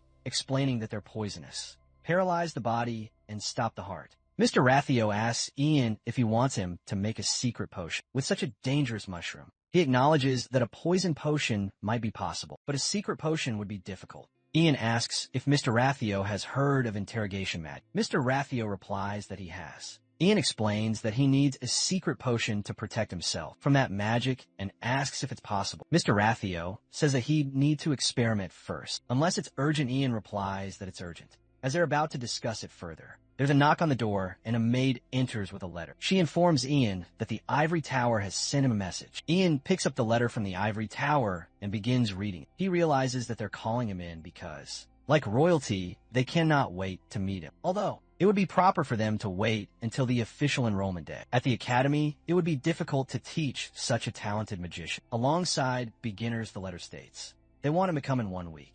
Ian turns to Mr. Roddy and asks if it will be difficult. Mr. Roddy reassures him that it won't be a problem in 1 week, though he'll have to sacrifice his sleep. Ian apologizes for the inconvenience, saying he will entrust the task to him. A week had passed, and Ian sat inside the moving horse-drawn carriage holding the bottle of medicine that Rathio had made using stone heart mushrooms. He believed drinking it would stabilize his heartbeat. For 2 hours, as he gazed out of the window, he realized he was back in a place where he had let go of everything, and Lefty spoke to himself, almost in disbelief that he was back. Upon arriving at the ivory tower, someone informed Ian that they had reached their destination. A girl with glasses approached him, welcomed him, and offered to guide him to the owner. She LED him to the first floor, explaining that it was the entrance hall. As Ian looked around, he realized the place looked exactly as it had before. The girl with glasses pointed out a golden plate and asked if he saw it. Ian confirmed he did. And she explained that the golden plate was called the Mana Elevator, a device that allowed people to travel between different floors of the tower. She added that the golden plates were reserved for high-tier magicians, enabling them to reach the highest floors directly. She instructed Ian to step onto the plate,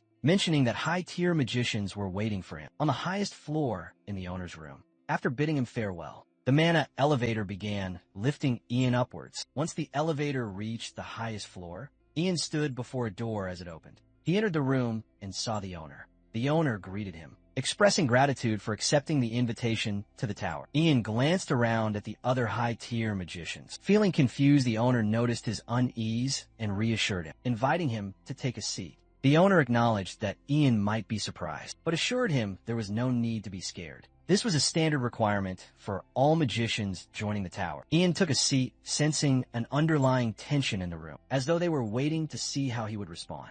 Luminous text appeared above the owner's hand. The owner began explaining that, while they knew much about Ian's talents, he was impressive even without considering it. He mentioned that they had some suspicions about Ian and needed to clear them up. Ian listened, attentively asking if they were planning to torture him. The owner laughed and clarified that barbaric methods were not used in the tower. They only wanted to ask him a few questions. He was expected to answer them. The owner started reading from the glowing text, detailing Ian's background, his birth year, zodiac sign, his father Fran Page, a wandering explorer, and his mother, Vanessa Page, who had once been a servant in the castle. He then asked Ian if any of this information was incorrect. Ian confirmed that it was all true. A bald man then inquired about Ian's relationship with the alchemist. Rathio Ian explained that his mother had been very weak, and he had sought an alchemist to provide medicine. The Lord had recommended Rathio to him. A woman with short hair then asked why Ian had truly come to the ivory tower. Ian explained that he had read about it in books and always wanted to see it for himself. Another man asked if Ian remembered Cecilia. Ian confirmed he did. The man then demanded that Ian swear he had seen Cecilia communicating with someone, wearing a mask, and that when Cecilia had been caught, she had tried to kill him. Ian swore it was true, adding that he truly thought he was going to die. A gray-haired woman then asked Ian to swear that no one had taught him magic. Ian swore that no one had ever taught him magic. However, the woman pressed further, asking how Ian knew so many spells like Fireball, Spirit Summoning, and Frost Nova. She demanded a plausible explanation, not just a random excuse. Ian replied that he had simply imagined the magic, starting with fire in his palm, and one day it had become a reality. To prove it, he conjured a fireball in his palm. A man in the room shouted in disbelief, questioning how such a thing was possible. The room buzzed with murmurs and speculation about Ian's claim. The owner of the ivory tower, observing that even the tower's most powerful interrogation magic had failed to disprove Ian's story,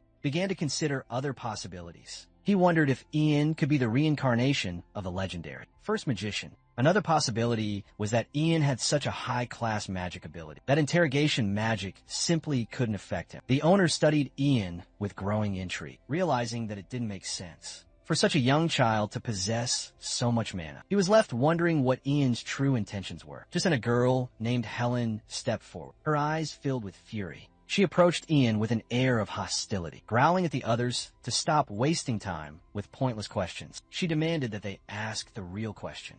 Glaring at Ian as she did so, the others tried to intervene, urging Helene to calm down. They reminded her that the owner and the others were here to ask Ian questions, but Helen ignored them. All her attention was solely focused on Ian, and with an intense glare, she demanded to know what he truly was. Helen demanded that Ian tell them what he truly was, questioning why he was spouting nothing but nonsense. Ian, silently staring at her, recalled that before arriving, she had been the youngest fourth-class magician, known for her aggressive nature, earning the nickname Lady of Fire. He asked her if she didn't already know. Helen, now even more furious, demanded to know what he was talking about. Ian pointed at the luminous text and calmly explained that it clearly stated he was born in 488 and his zodiac sign was a red goat. He asked if she hadn't read it. Helene, her fists clenched in rage, yelled at Ian, furious that he dared to speak to her in such a way. The owner, observing the escalating tension, ordered them to stop. He declared it was enough and turned his attention to Ian, stating that he had one last question to ask. The owner mentioned hearing about an accident. When Ian underwent his mana reaction test, he referred to the soldier Jonathan, who had disrespected Ian and his mother, and was found dead the next day, with small traces of mana found on him.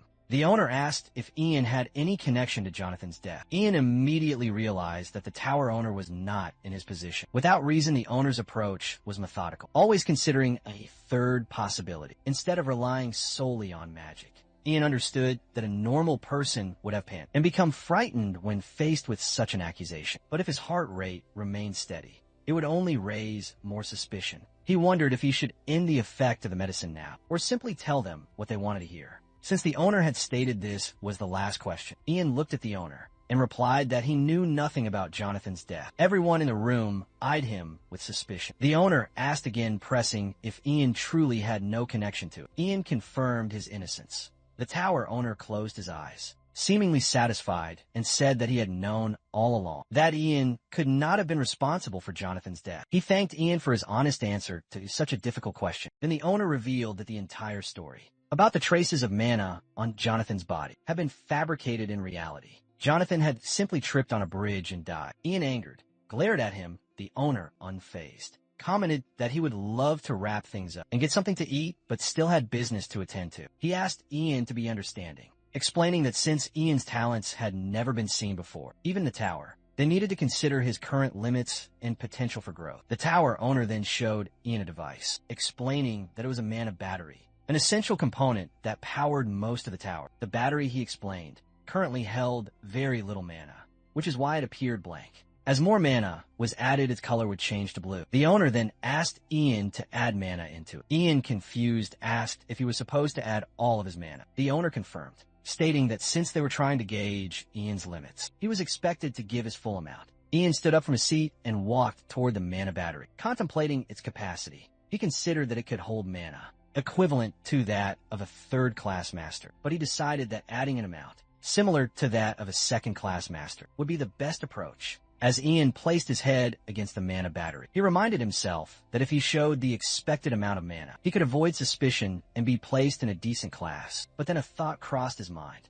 He questioned why he was doing this at all. He reminded himself that he was just an 8th-class magician, not a philosopher or someone who would go down in history. Yet he knew that magic was the only thing he understood, the only thing he could rely on. Ian continued adding mana into the battery more forcefully than before, reminding himself that he had always lived strategically, calculating every move he could give up power, authority, and glory, but magic was all that mattered. He poured everything he had into the mana battery, pushing his power beyond anything expected. Suddenly, the mana battery shattered. Unable to contain the overwhelming mana Ian had channeled, everyone, including the tower owner, stared in shock at the broken device. Ian, panting heavily, stood there, his energy having far exceeded that of a third-class master. Helene, in disbelief, picked up a broken piece of the mana battery, knowing it was only designed to hold up to a third-class master's mana. She looked at Ian, her mind racing, unable to comprehend how a child like him could surpass even a third-class master. As the realization settled in,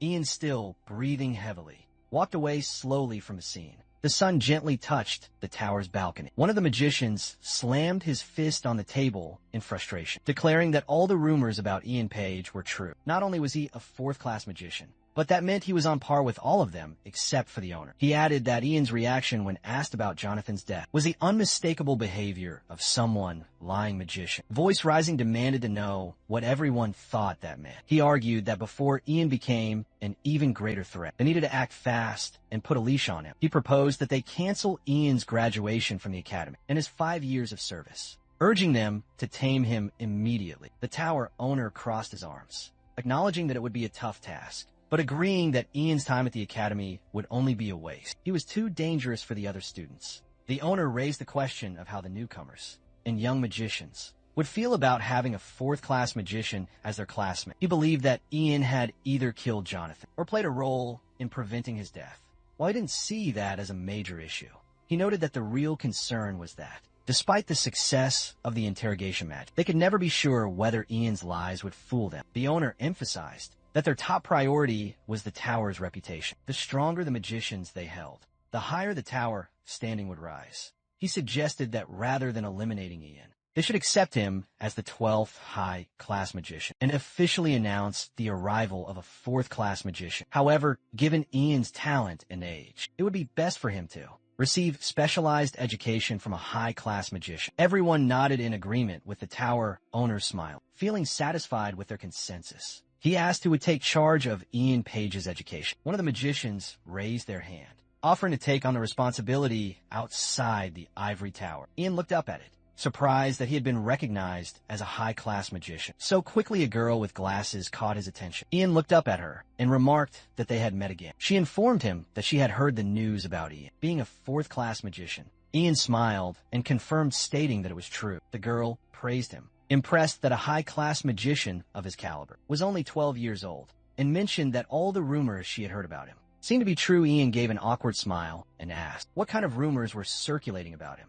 She replied that he had probably heard them, and then informed him that she had been appointed as his supporting magician. For the year, Ian smiled and said that he was in her care, then added that she should feel free to speak more casually with him, since she was his senior. The girl, maintaining a formal demeanor, agreed that as his senior, she would take responsibility and guide him through the ivory tower. Ian thanked her, and she began to lead him inside. The girl showed Ian the ivory tower's magic academy and explained that he was supposed to be enrolled today, but instead, he would be receiving special training from the high-class magicians. Ian quickly realized that they were just trying to turn him into a loyal dog under the guise of special training. He sighed, already having expected this from Herbert. As they walked, Ian glanced at his old academy friends. He remembered standing there with them, but they had all been assassinated by a Coldwood spy during the First Unification War. He never thought he would see them again. Ian smiled softly at the memory, thinking that, while it might be hard to become best friends with them again, he should go and say hello to them soon. The girl LED Ian to a door and explained that it was his personal laboratory. She mentioned that she had heard he would be using it, so she had cleaned it with magic. As Ian stepped inside, he realized that it was the same room from his past life. The girl looked at him with a smile and explained that when the tower was first built, 300 years ago, there were 24 high-class magicians, but now there were less than half of that. So many rooms were left unused. She told him that the tower owner wanted him to use this room for his personal needs. She then asked him to wait, as she would go and fetch the magician in charge of him. As she left and closed the door, Ian touched the furniture and reflected that it had been a long time since he had entered this room. He realized that he had obtained this room 7 years earlier than in his past life. With his new status as a high-class magician, Ian understood that he needed to build a new force within the Ivory Tower. He had 6 years before Ragnar would begin moving. Under the tower owner's protection, Ian knew that he would need a powerful force to counter Ragnar, who would be protected by Herbert. Ian understood that power in the tower was based on loyalty to the owner. So if he rose above the owner in rank, there would come a time when he could seize control of the tower entirely. For now, Ian decided it was best to act like a well-behaved child. He knew he couldn't even surpass 5th class in his current form. Suddenly, Ian sensed someone's presence in the room. He turned to see Helen entering and smirked, realizing they had sent her. She entered with an air of arrogance, greeting him and calling him an arrogant brat. Helen places her hand on her waist and again calls Ian an arrogant brat, reflecting that it's been a while since they met each other. Ian looks up at her and wonders if she is the one who took care of the broken battery. Helene smirks and informs that she can see that arrogance is just an understatement for him. She approaches Ian and states that he has probably heard about the standard manners, the tower's history, magic theory, and all the stuff he should learn from the academy. Helene informs him that the owner wants to teach him inside the tower because he does not want other kids to lose their confidence. If a monster like Ian joins them, Ian continues to listen to her silently. Helene picks up the books from a shelf and throws them, asking what use all of this would be. She says that boring crap like this is not her forte, and that the old hags can teach it better than her. Helene leans down closer to Ian and asks if he has defeated Cecilia. She states that she had high expectations for Cecilia, because Cecilia had quite a name in the magic combat field, but she turned out to be a spy. Helene looks at Ian and says that he was able to defeat Cecilia. She tells him that since she is his teacher, so she wants to teach him something. Helene explains that there are different types of magicians, like a magician trained for combat, a magician trained to support others, and a magician who spends all his life studying spells, while all the others are just leftovers. Helene looks at Ian and asks what he thinks, what type of magician she is. Ian replies that he thinks she is the first one. She turns around properly with a proud smile and confirms it, saying that she bets no one can beat her in that field. Helene tells Ian that she is different from the other magicians, who only care about the gracefulness of a high-class magician. She states that she is going to teach him her way, and commands him to follow her, declaring that he has no right to refuse. Ian follows Helen to the garden. She looks at Ian and asks if he understands what he has to do here. Helene asks Ian to come at her and make her want to teach him. Ian realizes that she is no different from his past life. Ian recalls that even back then she annoyed him by challenging him. He decides that this time, he will not let Helene start and cuts her off. The kids watch them and murmurs that it is a bit dangerous. Challenge for Ian to fight Helene. Helene glances at the kids with a smirk and says, there seem to be enough spectators. She places her hand on her waist and asks Ian to go first, stating that she will wait for him since she is his teacher. Ian removes his fall cloak and asks Helene if she is sure about it. She smirks at him, asking who is worried for who. Ian smiles and closes his eyes, saying he will not refuse. Then looking at the blue smoke behind Ian, Helen asks if he is planning to set a barrier first, because it looks like he has seen stuff, as Helen's side also begins to fill with red smoke. She grins and claims that whatever barrier it is, she will break it in an instant squirt. Ian sees the huge fireballs behind Helene and immediately uses his ice block spell, completely shielding himself inside the ice block. Shocked, Helene yells at Ian, asking if he is joking with her. She touches the ice block and says the most he could think of is an ice block. Helene asks him if he is planning to sleep there. Until he is out of mana, Ian does not move inside the ice block, because the ice block is the strongest defensive magic that protects the user. But while it is active, the user falls asleep, so they cannot use other magic. Helene sighs in annoyance, saying that she does not know what Ian is thinking, and that she is the dumb one for having hopes in that. Suddenly, everyone hears a shattering sound. The kids wonder what kind of sound it is. Helene looks at the ice block in disbelief when she witnesses Ian staring at her from inside. She wonders how Ian can still move inside the ice block. Helene begins to approach him, but suddenly freezes and looks up at the growing stems in front of her. She curses the situation as Helene tries to run and dodge the attacks. She quickly realizes her efforts are futile. Her strikes aren't landing, and if she doesn't think of something fast, Ian will reach her. Panic sets in as she wonders how to get him out of the ice block. It's nearly impossible to fight him, while he's casting spells from within and moving at the same time. Unbeknownst to her,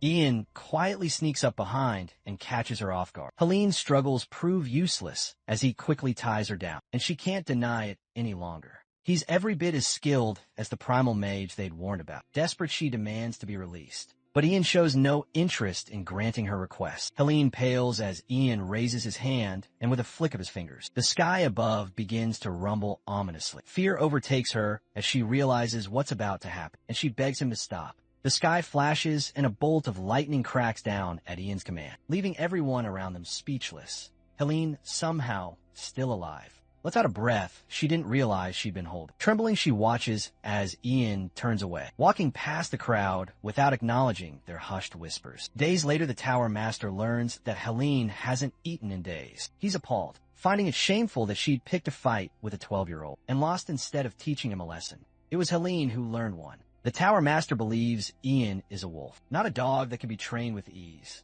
It will take time before he can be molded into something useful. The Tower Master then approaches the Crown Prince, who inquires about the mysterious boy, mage Ian Page. As Douglas prepares for his first day at school, Ian realizes that Douglas has the potential to become a great alchemist. Meanwhile, Ian himself has already mastered everything. He's learning from his private lessons at the Ivory Tower. Bored, he sets his book aside and stands up, thinking that he hasn't had a single day of rest since he returned to the past. Although Ragnar seems to be quiet for now, Ian knows he can't afford to stay idle. He'll need to use this time to strengthen his body and regain his power, but he wonders whether it's okay to spend his time this way. Lost in thought, Ian is interrupted when the housemaid brings him an invitation from the royal palace, which makes him wonder who would want to invite him. Ian picks up the letter and immediately recognizes the Crown Prince's seal. However, Ian doesn't understand the Crown Prince's intentions. It's an unspoken rule that mages of humble background like Ian are rarely invited to such events. Furthermore, the Crown Prince, who despises parties, has gone out of his way to host one. This passivity is the very reason the Crown Prince missed his chance to engage in politics, which led all the aristocrats to turn their backs on him. Unlike his brother Ragnar, the fifth prince, who was socially active and cultivated strong connections with the nobility, the Crown Prince had little interest in such matters, making it easier for Ragnar to take the throne instead of him. Beyond politics, the Crown Prince was also known for his laziness and tendency to ignore his father's advice. Even though the Emperor was the only person on his side, Ian can't quite make sense of the Crown Prince's actions, but hopes it's for the best. However, since he's never attended such events, even in his past life, Ian decides it's best to stay quiet and head out as soon as possible. Upon entering the palace, Ian is taken aback by the grandeur of the decorations and the aristocrats mingling with each other. As expected, he feels incredibly uncomfortable in such a set. The royal servant announces the Crown Prince's arrival, prompting everyone to bow in respect. But instead of delivering the usual speech, the Crown Prince decides to introduce someone first. He looks toward Ian, and Ian immediately thinks it must be him. But the Crown Prince surprises everyone by welcoming Ian Page as the special guest, the youngest fourth-class high mage the tower has ever seen. The Crown Prince explains that the party was organized to introduce Ian to the nobles. Ian wonders if this is just a way for the Crown Prince to show the aristocrats which side he's on. However, this doesn't seem like something the Crown Prince would do, especially not after all his previous passive behavior. Crown Prince continues by praising Ian's debut at the Ivory Tower, highlighting how Ian became a high mage on his very first day. He admits that when he first saw Ian in Magria, he couldn't understand why he had to go through so much trouble for a country boy, but now he's proud of how incredible Ian turned out to be, even though it was his father who ordered him to bring Ian to the capital. The Crown Prince now feels a sense of pride in having done so. He then gestures to Ian, leading him to introduce him to someone else. What Ian sees next leaves him utterly speechless. Crown Prince introduces his younger sister, Haley, to Ian. She mentions that she has heard a lot about it, but since they don't have much time to chat, she invites him to join her for the next luncheon to hear more of his stories. Ian politely thanks her for the invitation, but humbly suggests that his tales of magic and monsters might be boring. However, Haley expresses great interest in both magic and monsters, assuring Ian that she'll send him a letter so they can talk more. After bidding him farewell, she leaves, and Ian can't help but notice how different she seems from the last time he saw her. At the Memorial Hall, while watching her leave, Ian notices the Crown Prince, who is fulfilling his duties as a host. Despite his evident nervousness, Ian decides it's better to leave now, before he draws any more attention to himself. Stepping out onto the balcony, He spots Sir Oliver and compliments him on his uniform. The brief moment of awkward silence makes Ian realize the balcony might not have been the best place to retreat to. Sir Oliver then strikes up a conversation, mentioning he heard about Ian's duel with Helene. Ian realizes that the Crown Prince had also mentioned the same thing about his fight with Helene, and comments on how strange it is that such rumors spread so quickly, especially considering most of what happens in the Ivory Tower is supposed to be classified. Oliver responds that a knight wouldn't survive if he didn't know how to gather information, especially in times like these. Ian agrees, understanding the weight of the situation. Times like these, he mutters, referring to the way a handful of mages have dominated the empire's military power, leaving knights to become mere ornaments with little real influence. Oliver continues, saying he's impressed by Ian, not just for becoming the youngest 4th-class High Mage, but also for defeating Helene, the Lady of Fire. He adds that it's obvious the Crown Prince is backing Ian, as everyone knows how much the prince dislikes these social events. Yet he went to the trouble of hosting one for Ian. Concerned, Oliver then asks where Ian's allegiance lies. It's widely known that the mages of the Ivory Tower support the 5th Prince, so Oliver wonders if Ian might be aligned with him. Ian dismisses the question, saying it's impossible to give a clear answer in these circumstances. However, Oliver, as the Crown Prince's knight, insists on knowing if Ian is an ally or an enemy. Oliver Raywood is a loyal knight who stood by the Crown Prince until his last breath, and trusting in that loyalty, Ian decides to be honest with him. He admits that he's not sure yet where he stands, but he's certain of one thing: he'll never be in favor of the 5th Prince. Oliver looks around, checking if anyone overheard their conversation, but Ian reassures him by casting a spell to make sure no one else can hear them. Oliver then asks if Ian would be willing to be his training partner until he makes up his mind. Ian declines, pointing out 2 reasons. First, he worries that Oliver might come after him once he learns how to fight a mage. Second, there's nothing in it for him, although Oliver can't promise he won't come after Ian. Later, he offers him a necklace. He explains that the Queen gave it to him on the day he was appointed as the Crown Princess Knight. The Queen had told him that it was enchanted with a spell that could clear his mind. Ian recognizes the necklace as one of the treasures that was never found in his past life, with its last known owner being the Queen. Oliver offers the necklace to Ian, telling him that it would be of much more use to Ian than to a knight. Like himself, he explains that the Queen gave it to him as a token of his duty to protect the Crown Prince at all costs, and by giving it to Ian, he feels it will be the best way to honor her, certain that she would understand his decision. Ian accepts the necklace, but just as he does, a sudden blast diverts their attention. Upon hearing the explosions erupting around the royal palace, Ian and Oliver rush inside, concerned for the safety of the Crown Prince. Oliver begins searching for him. He approaches the Crown Prince and his sister Haley and checks if they are unharmed. After confirming the Crown Prince is fine, Oliver turns to the royal guards to inquire about the situation outside. The guards inform him that the explosions are originating from inside the palace, and the emergency communications network has been activated. All forces are currently investigating the cause. The mention of the emergency communications network catches Ian's attention. The royal palace's emergency network connects all the orders of knights, the Imperial Army's headquarters, and the Ivory Tower. It's the only system capable of gathering all forces when the palace is in danger. If the emergency network has been activated, that means every Imperial soldier and mage will soon converge on the royal palace. Ian wonders if that's what the explosions were meant to accomplish, struck by a sudden realization. He casts a mana barrier around Haley and the Crown Prince. He then asks Haley if she knows how to inject mana into the barrier, explaining that her help would be useful. Ian moves on to the maids, asking if anyone by the name of Isabel is around. One maid confirms Isabel was assigned to the Queen's castle, but wanted to see the party, which confirms Ian's suspicion. It's not Isabel thereafter. It's Cecilia. The explosions were just a distraction, meant to divert attention while they move in on her, especially now that the Ivory Tower's guard is down. Ian couldn't care less about what happens to Cecilia, but he knows he must prevent anyone from learning what she knows about it. Meanwhile, a hooded man approaches the cell where Cecilia is being held. He's surprised to find her still alive.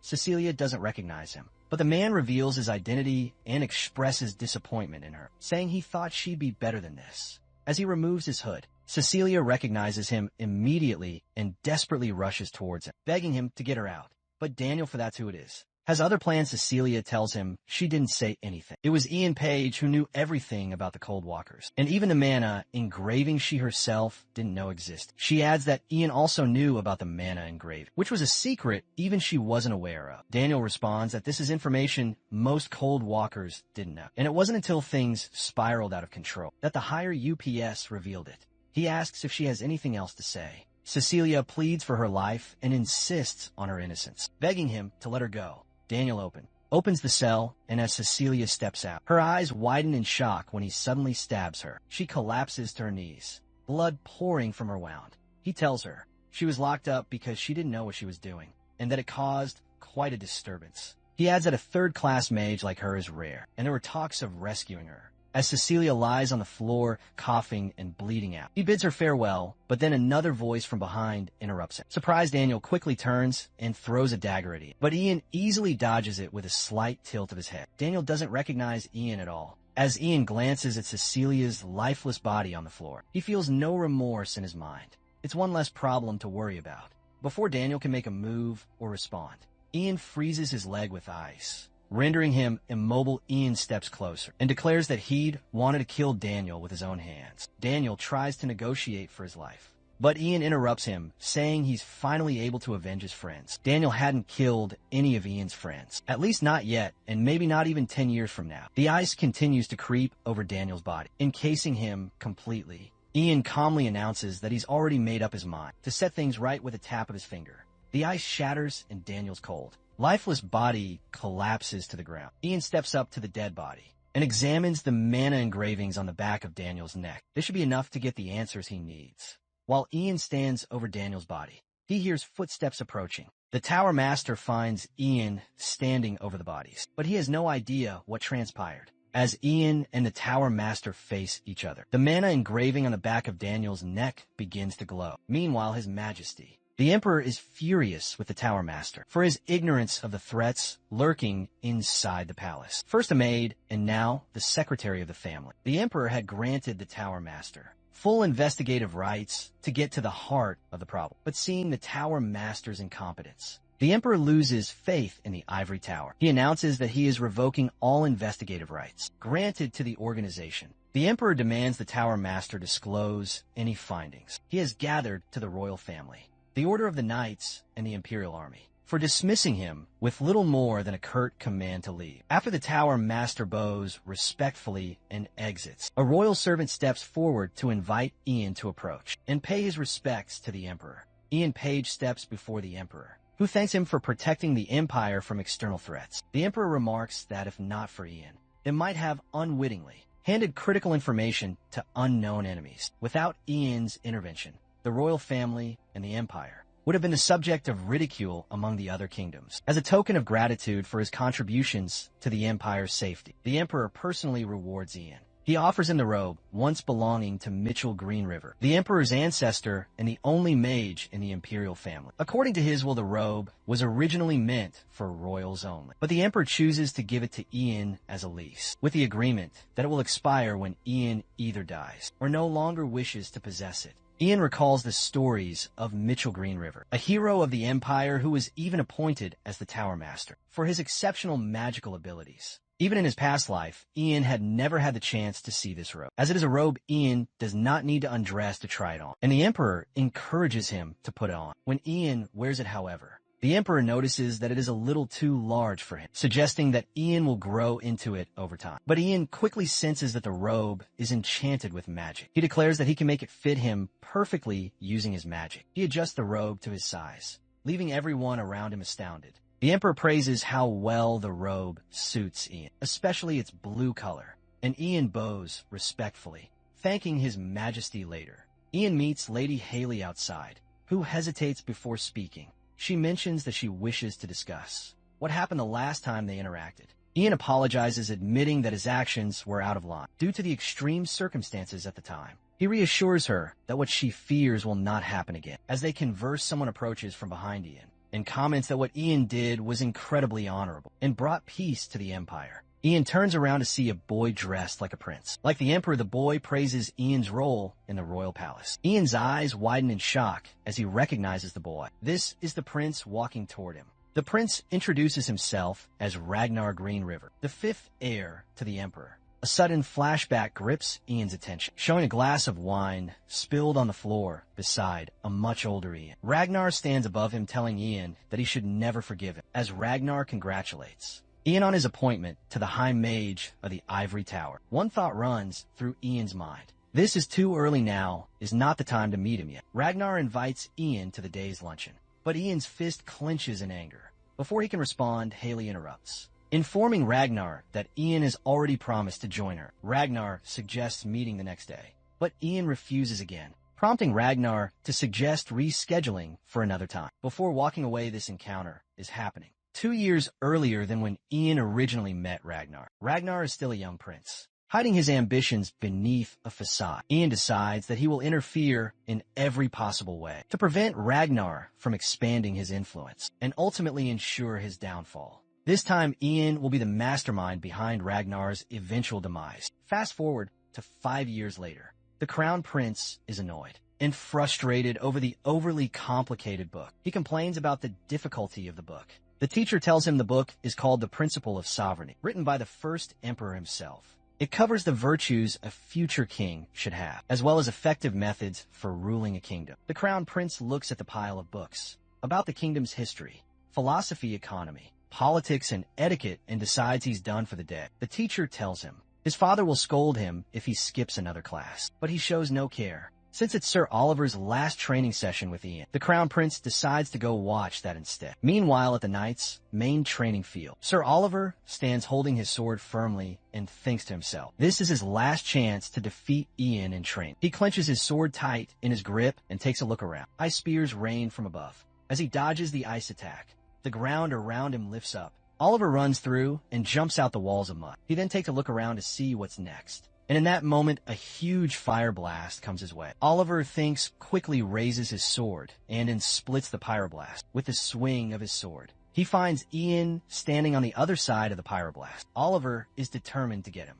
This time he runs forward with a sword in his hands. And finally, he places the sword directly at Ian's heart. However, Ian suddenly disappears and taps Oliver from behind and tells him, "You did good." Oliver does not seem all too happy with his performance. All that training, and he couldn't even leave a scratch on Ian. However, Ian assures him that he aimed directly for the heart, and if he could get hurt, he would have died. After a successful final training session, they shake hands and Oliver thanks Ian and says what he learned was worth much more than the necklace he gave him. Ian tells Oliver he has improved greatly in the last 5 years, and even he didn't know a steel sword could split a pyroblast in two. Oliver asks Ian what level he is on. Ian, embarrassed to tell the truth, just says it's not as high as he might think. Right now, Ian is a 5th class master, and it wasn't until he was 26 in his past life that he reached 5th class. He's making quick progress, but his goal is to become a 6th class master, at least unfortunately. Ian couldn't speed up the growth of his body or mana heart, so 5th class master was the best he could do. Now, he's just waiting for his body to be fully grown. Meanwhile, the Crown Prince claps for Ian and Oliver's fabulous performance and says they both are the best knight and mage in the kingdom because it is the last day of training. The Crown Prince suggests the 3 of them have breakfast together, and he will have the best meal prepared to celebrate the strength of his left and right hand men. However, Ian declines, because today is also the day he finishes Ivory Tower's curriculum and receives his first duty as High Mage. So he needs to go meet the Tower Master right away.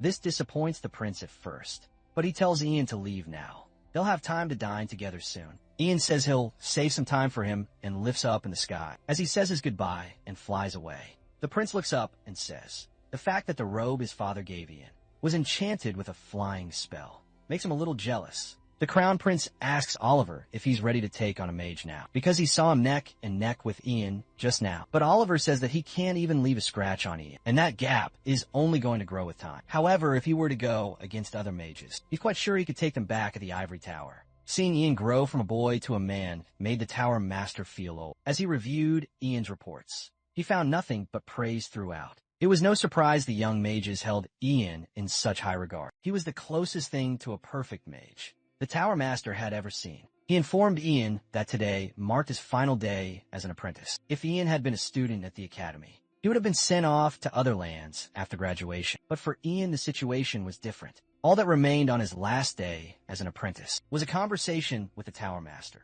Ian politely accepted the opportunity to chat. The Tower Master congratulated Ian on officially becoming the High Mage of the Empire, and handed him a tablet. The tablet would allow Ian to summon soldiers or workers from any city within the Empire, something he would need in the future. When Ian asked if there was a particular place he should focus on, the Tower Master mentioned several locations. High Mages were rare these days, even more so after Helen's disappearance, and they desperately needed Ian's abilities. Ian was considered the best battle force the Ivory Tower possessed, which came with immense responsibility. However, the Tower Master left the final decision up to Ian, as it was his first mission. Ian recognized some of the places on the list. There was Rodmire, home to the largest port city in the Empire, Benson, known for producing the most steel on the continent, and Fiarig to the east of the capital, where Ian had been sent in his past life. After the previous mage there had died in an accident, Ian found Fiarig particularly intriguing. The Tower Master explained that Fiarig had the most urgent request. Despite sending 2 third-class mages and even the Imperial Army, the monster herd from the grasslands had still caused widespread destruction. Ian was given a page detailing the situation and asked to provide his answer by the end of the day. If he declined, the Tower Master would simply find another candidate, but Ian agreed to go home. Douglas was surprised to hear Ian was heading to Fiarig, given its reputation for dangerous monsters. Ian glared at Douglas and his mother, concerned, asked if it was truly as perilous as they said. Ian reassured her that it wasn't dangerous, and that his position was temporary. He'd be back in a few months if all went well. His mother mentioned the mansion would feel lonesome without it, but Ian promised he'd return soon. Douglas, eager to help, asked Ian to take a look at his elixir, thinking it might be useful and fearing. Meanwhile, Douglas's father suggested that he change the way he addressed Ian. In confusion, Douglas proposed calling Ian brother, which left everyone in the room stunned. Ian's mother, delighted by the suggestion, seemed pleased to have a new son. She even imagined that Ian must be happy as well. As Douglas and his father continued to bicker about how to address Ian, he took a moment to observe his family. Their little quarrels, his mother's giggling, and the warmth of the moment made him realize that maybe this wasn't so bad after all. However, he firmly insisted that Douglas refrain from calling him brother. Ian stands outside preparing to say his goodbyes, but first he plans to stop by the Ivory Tower to bid farewell to the Tower Master. Before leaving, he takes a moment to brief Mr. Heyman on the monitor traps he's installed at the mansions. Mr. Heyman assures Ian that he knows the traps inside and out, and promises to protect Mrs. Page with his life. Douglas, noticing Ian's irritation, addresses him as brother, but quickly corrects himself to captain. He hands Ian a bottle of elixir similar to the ones his father makes. Leaning in, Douglas whispers that his version is much better, although Douglas still has 3 years to go before graduating from the Imperial Academy of Alchemy. Ian has no doubt that he's already proven himself to be the next Imperial alchemist. A certain Douglas's elixir will be highly effective. When asked, Ian tells him that he plans to take a wagon to the capital's outskirts, first as he doesn't want to attract too much attention by flying. Meanwhile, Ian's mother comes by to offer him some snacks for his journey. She reminds him to finish the contents of the first container by the end of the day, as the other containers have jerky and dried fruit that will last longer. She's also packed his favorite red bean pies. Ian hugs her, assuring her that he'll take care of himself and will return before she knows it. As he leaves, Ian comes to terms with the fact that he needs to have faith in her safety even when he's not around. The mansion is under the protection of the royal family, and the city's public security is solid. Plus, there's the mana trap, the last resort, which can only be activated by his mother, Rathio, or Douglas. He's installed enough of them to ensure that any intruders can be dealt with in his absence, so he's confident Mrs. Page will be fine. As Ian heads off, he reflects that it's been 25 years since he last set foot in Fiarig. Meanwhile, in Fiarig, an army of monsters attacks a camp. The army captain shouts orders to his soldiers, warning them not to die, before they bring him the heads of 100 monsters. As the soldiers fight, another one arrives, with news that the supply unit in the rear has been attacked by orcs, who cross the mountain. This surprises the captain, since orcs typically fight on the front lines, making their appearance at the rear unexpected. He quickly orders mages in squads 2 and 3 to hold the fort, while squad 1 accompanies him to the rear. The captain mounts his horse,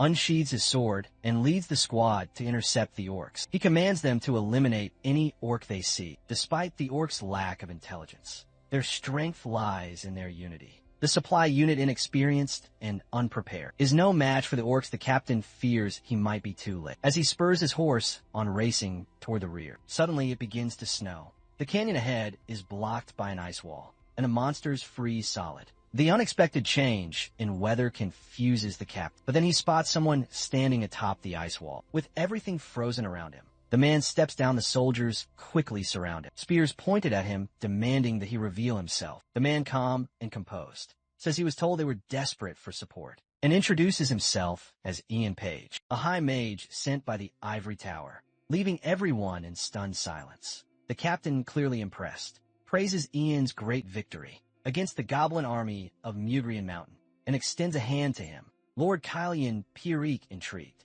asks if Ian might spare a moment of his time, because there's much to discuss. Lord Kylian explains that while the attack was expected, the scale of it was not. The monsters seemed determined to destroy them, which leads him to believe that something is wrong in the Great Plains. He goes on to explain that he made 2 requests to the palace and the Ivory Tower. The first was for soldiers and supplies, to continue holding off the monsters, and the second was for a capable high mage who could end this threat once and for all. Lord Kylian expresses his admiration for Ian's power, particularly the ice wall, and the great force with which he destroyed the goblin army. While Ian's actions have bought them some time by blocking up the canyon, Lord Kylian points out that this is only a temporary solution. The Empire is at war with monsters from across the Great Plains. After years of continuous fighting, the soldiers are weary and supplies are running low. Had the soldiers and supplies Lord Kylian requested arrived, they could have kept up the fight. But it seems the Empire has turned down his plea, now that Ian has come instead of full army. Lord Kylian suggests finding a more sustainable solution. Ian reassures him that the ice wall will last for about 10 days, during which time they can monitor the mountains for any monsters that may attempt to cross. In those 10 days, Ian plans to investigate the Great Plains to uncover the cause of the problem and, if possible, find a solution. Lord Kylian is impressed by Ian's confidence. It points out that even the numerous soldiers he sent over the past few months have returned with no results. All they've discovered is that the monsters, once divided, have now joined forces and are only attacking humans rather than each other. He gestures to the map and explains that the monsters are not just attacking the Green River Empire, but also the Coldwood Empire to the north and the Principality of Ro to the west. While some nations are less affected due to fewer access points, the majority of the attacks are concentrated on the Pyrrhic estate, thanks to the Great Serpent's Gorge, which allows the monsters to attack in larger numbers. What confounds Lord Kylian, however, is that the Aboriginal clan on the southern border has not been attacked by the monsters. It's as though something is keeping the monsters at bay there. While they suspect the cause of the recent turmoil lies in the south, the waves of monsters have been too overwhelming to allow them to break through and reach the lands of the native tribes. Ian realizes that the situation in the Great Plains is unlike anything he's witnessed in his past life. While there were small waves of monsters invading the Empire before, this level of invasion is unprecedented. He tells Lord Kylian that he should personally visit the southern border to meet with the Aboriginal clan.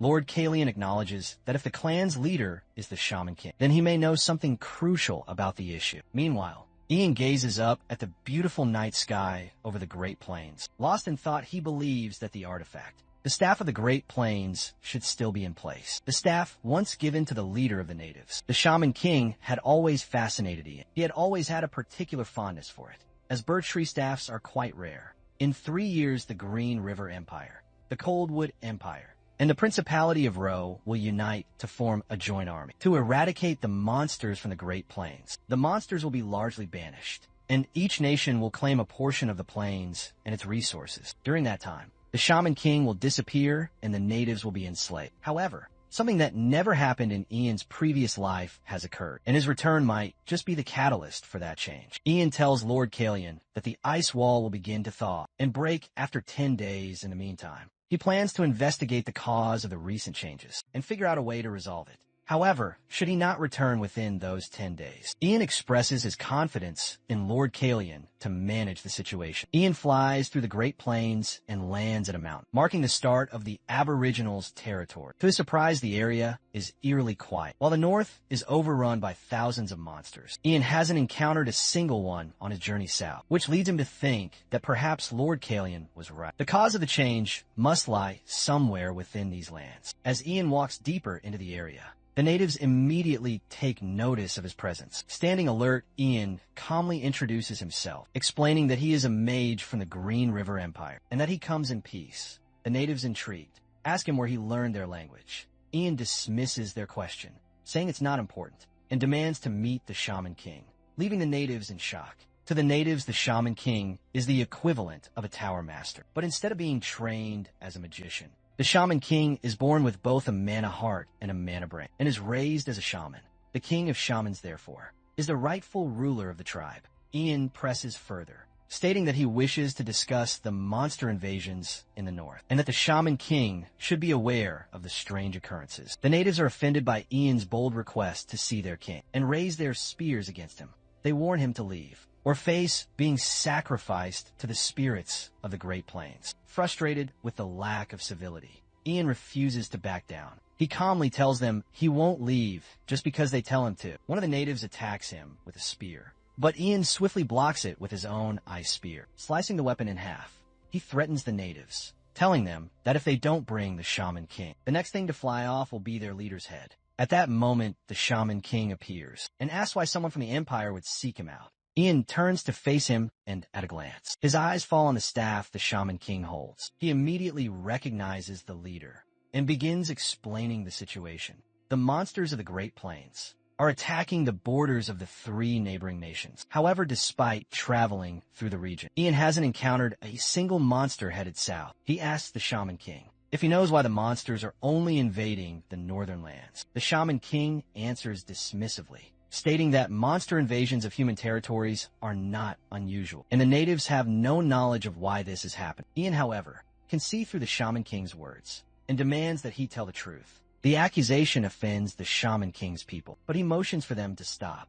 The Shaman King reveals that he has heard of the Empire's lie-detecting magic, and although he is impressed to see it in action, he agrees to tell Ian the truth. He recounts a prophecy foretelling that the Great Plains will one day be consumed by an ocean of flames, with its light painting the land red. The natives who have lived in the region for thousands of years will be torn apart and enslaved. Although they know they could do nothing to stop such a war, they can't just sit idly by waiting and hoping the prophecy will turn out to be false. Then one day a woman came to them, shared her power, and inscribed some magic onto the staff before disappearing. She told them that if a stranger ever arrived in their lands, they could not let him leave. With a thundering strike, the Shaman King slams his staff onto the ground, and suddenly a ring of fire surrounds them. The clan's people begin transforming into monstrous creatures, and the Shaman King turns to Ian, declaring that he must die here. Ian immediately recognizes the dark magic at play. He thought black magic had been eradicated and forbidden 3 centuries ago, but now it seems that history has taken a turn for the worse. Natives, underestimating Ian,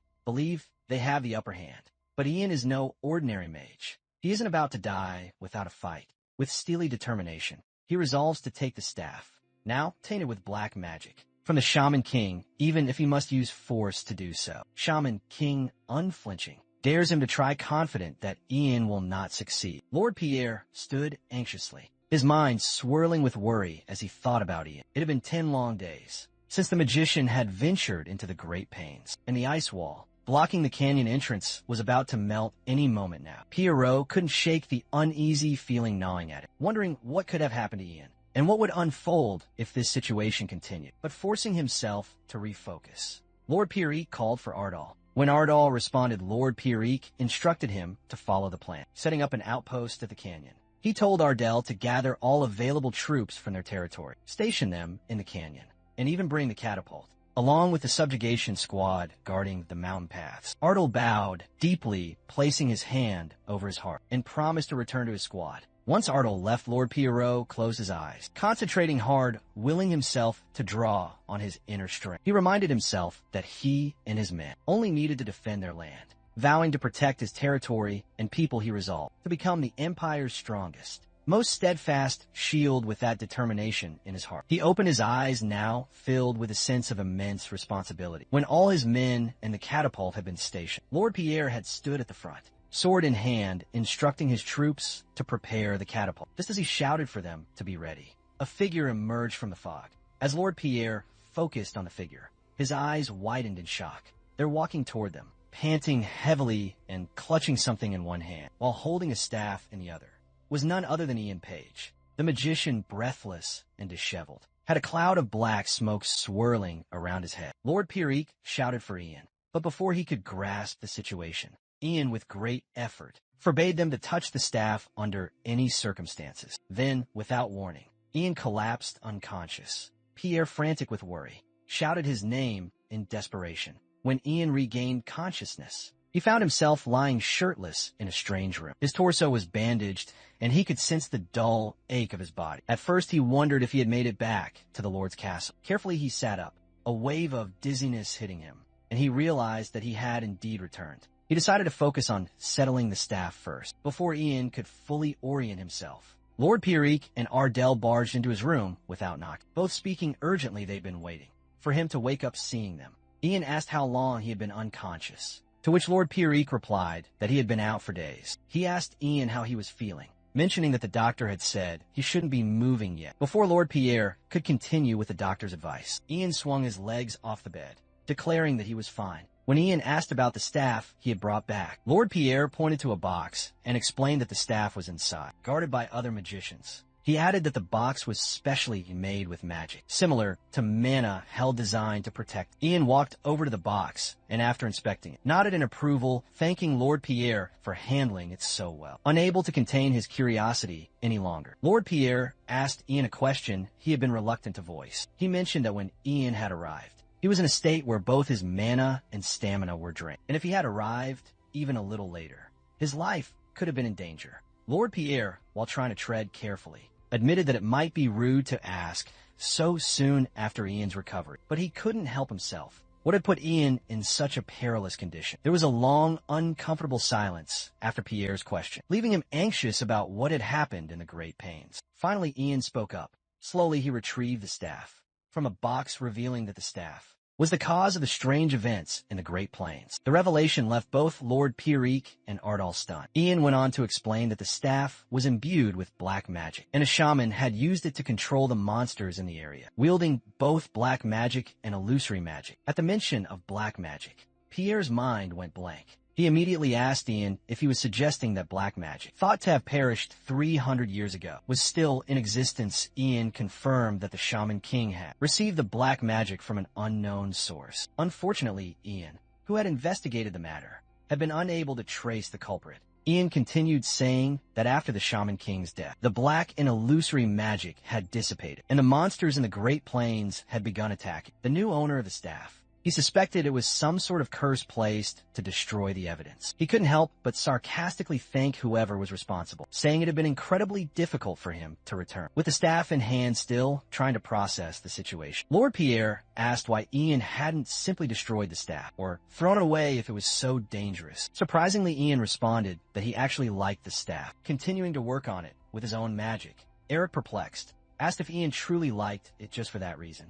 Ian nodded and declared that the magic in the staff had been fully cleansed. Just as Ian spoke those words, he suddenly went clutching his chest in pain. His body began to tremble uncontrollably, especially his legs. The pain intensified, and Ian groaned, his confusion deepening. Pierre's face filled with concern as he called out Ian's name, asking if he was okay. Ian, still unable to understand what was happening to him, feared it might be connected to his mana heart. Then, without warning, he coughed up blood, staining his hands and chest. As Ian continues to cough up blood, Colleen grows increasingly worried and in a panic asks if he's alright. He urgently orders Ardell to go get a doctor immediately. However, just as Ardell is about to leave, Ian reassures Lord Pierre that he's fine, casually stating that he's simply shedding. Lord Pierre looks at him confused and repeats the word shedding in a questioning tone. Ian explains that it's a process that happens when a mana heart that hasn't fully developed yet breaks through to a new class, so there's no need to worry. Still visibly concerned,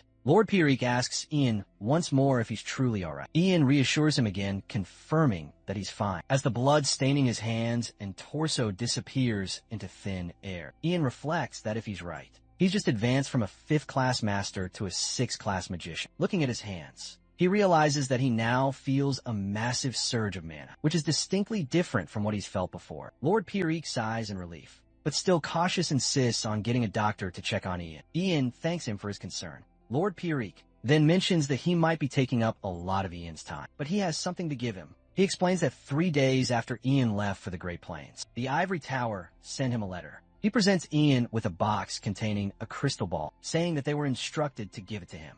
once his mission was complete. However, since Ian had lost consciousness, they are only able to deliver it now. As Lord Pierrick extends his hand to give the box to Ian, Ian takes the crystal ball, confused about why the ivory tower would send him a letter. Just as he's about to open it, Lord Pierrick asks him to wait, saying there's one more thing they were told to give Ian. He pulls out a letter from his pocket and hands it to Ian, explaining that it came directly from the Emperor by way of a horseman, with strict instructions to deliver it to Ian personally. The mention of a horseman catches Ian off guard, and Lord Pierre confirms it. Ian realizes that the Emperor didn't send this letter through the ivory tower, but rather used a more direct and unreliable method, sending a paper letter through a horseman, which could potentially be delayed or not reach him. At all, he wonders if the Emperor's message contains something the ivory tower can't know about. So he decides to read the ivory tower's letter first. Ian opens the letter contained in the crystal ball and reads it aloud, as the contents of this letter might affect your current mission. We have asked for it to be given to you only after it has ended. It was an inevitable decision, and we hope you understand our situation. There's been a slight commotion within our household. An unknown suspicious person invaded your mansion, but we were able to protect your family and assets by mobilizing the Imperial troops. Mention of a suspicious person shocks Ian, and his growing panic is visible to Lord Pierre. The letter continues currently. The Imperial family and the Ivory Tower are providing the best protection possible for your family. We would like to assure you that there is no need for concern. After finishing the letter, Ian clenches his fist in anger. His thoughts racing, he wonders what Tower Master Herbert is up to, calling it a worrying letter. He then resolves to read the Emperor's letter. The letter from the Emperor reads, "If this letter reaches you safely, then it means that both my son and I are not out of luck yet. We thank the goddess of luck. I have a request to you. Being a high-rank magician currently on a mission, may not have heard the news yet, but the treaty regarding the subjugation of monsters in the eastern part of the Great Plains will take place in the free city of Demadera." Ian's eyes widened in shock. He had been under the impression that the subjugation treaty wouldn't take place for another 3 years. The letter continues the Crown Prince, Hayden Green River, the 5th Prince, Ragnar Green River, the Ivory Tower Master, Herbert Leon, and our Empire's great general, Duncan Matosa, have been selected to be part of the delegation. By the time you are reading this, the delegation should already be on their way to Demadera. Notably, there is no one in the delegation who is aligned with the Crown Prince. Therefore, I am requesting that you, Ian Page, a friend of the Crown Prince, head to Demadera and offer him your support. I will also invite your family into the Imperial Palace and guarantee them the highest level of protection. Ian closes his eyes as he thinks over the contents of the letter. He reflects that the Demadera Treaty marks the beginning of Ragnar's political campaign for the throne, and it's the moment when the Crown Prince's shortcomings are exposed. Ragnar's diplomatic skill during this treaty gives the Green River Empire a significant advantage, causing both the nobles and commoners to take notice of his abilities. This marks the start of the Crown Prince's fall from grace, as his incompetence becomes public knowledge. Ian wonders whether all of this is part of Tower Master Herbert's plan, considering the recent events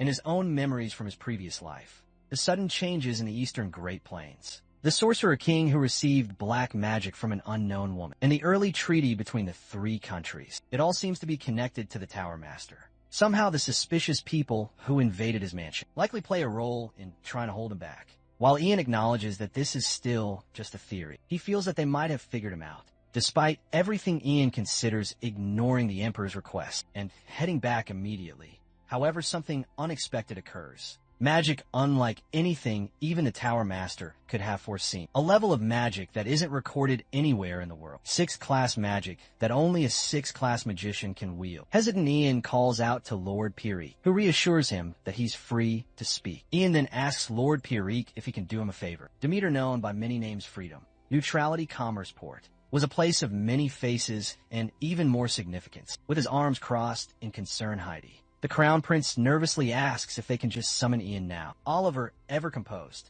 tells him to calm down, reminding him that he's representing their empire in this meeting. He assures Hayden that no one here would dare harm him. As the Crown Prince, still uneasy, Hayden admits he knows that, but can't shake the feeling of discomfort. Hayden tries to explain to Oliver that he might already be aware of this, but most of their empire's delegations, including the Tower Master, are leaning toward Ragnar's side. He doesn't like how things are unfolding, and wishes Ian were by his side in times like this. Upon hearing Hayden's concerns, Oliver is left speechless. Meanwhile, Herbert, who stands among the gathered crowd, silently acknowledges that the time is right. He reflects on how they've been planning for this moment for a long time. He knows that Kiddo is probably rushing back to the capital now, confident in his understanding of Ian's behavior. He predicts that Ian would willingly become a traitor to protect his family, as they are his top priority. Herbert is jolted out of his thoughts when he hears the people around him, pointing toward the sky, murmuring in confusion about what they see. One person asks if it's a bird,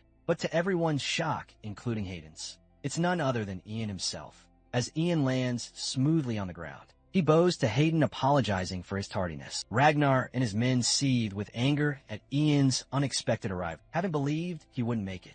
Herbert, too, is stunned. He can hardly believe that Ian chose to stand with the Crown Prince over his own family back at the Green River DM Imperial Palace. Douglas sighs in boredom. He lounges on the couch, lamenting that he's stuck here because of the suspicious intruder and unable to visit the academy or meet his friends. This, he grumbles, is making him incredibly restless. Rado, standing nearby, tells him to bear with it a little longer, adding that they should be grateful to even be in the Imperial Palace. During this time, he acknowledges that it was a relief. The Imperial Knights managed to capture the intruder before Ian's mana trap could be triggered, noting that if the trap had gone off, the intruder would have been reduced to dust. Noticing Vanessa's silence, Rathio reassures her not to worry too much, pointing out that they are in the Emperor's residence, the safest place on Earth. However, Vanessa remains lost in thought, clearly anxious for her son's safety. Rathio begins to wonder if the Ivory Tower sent a letter to Ian, as he tries to comfort everyone, saying Ian would surely arrive soon.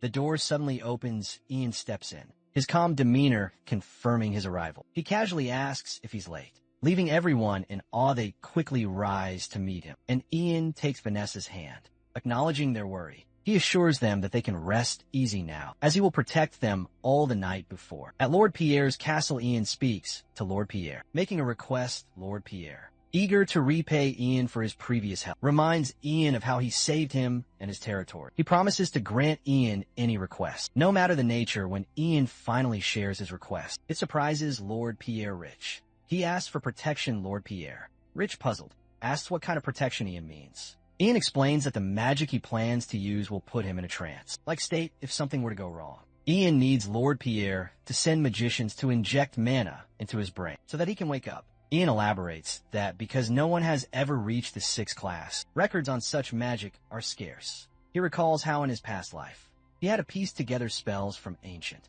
unknown texts once he reached the 6th class. Ian steps forward and announces that he's about to perform the magic, extending his arm as he channels his mana. A series of magical patterns form a circle on the floor. Then 2 clones of Ian materialize inside the circle, while Ian's real body collapses. Lord Pierre rushes to catch Ian before he hits the ground. In awe, he watches the 2 clones of Ian, unsure how such magic is even possible. This is puppet play, a rare spell only usable by magicians of the 6th class or higher. The caster enters a trance and becomes a puppeteer, while the clone's puppets can move freely and even cast powerful 5th class magic. The 2 puppets walk toward the door, and just before leaving, one turns to Lord Pierrick, still cradling Ian's real body. The puppet states that it is leaving, but reassures Lord Pierrick that Ian's true body is safe in his hands. Hayden is on cloud 9, overjoyed to see Ian. He happily sings about how Ian came for him and rushes over to him, grabbing his hands with emotion,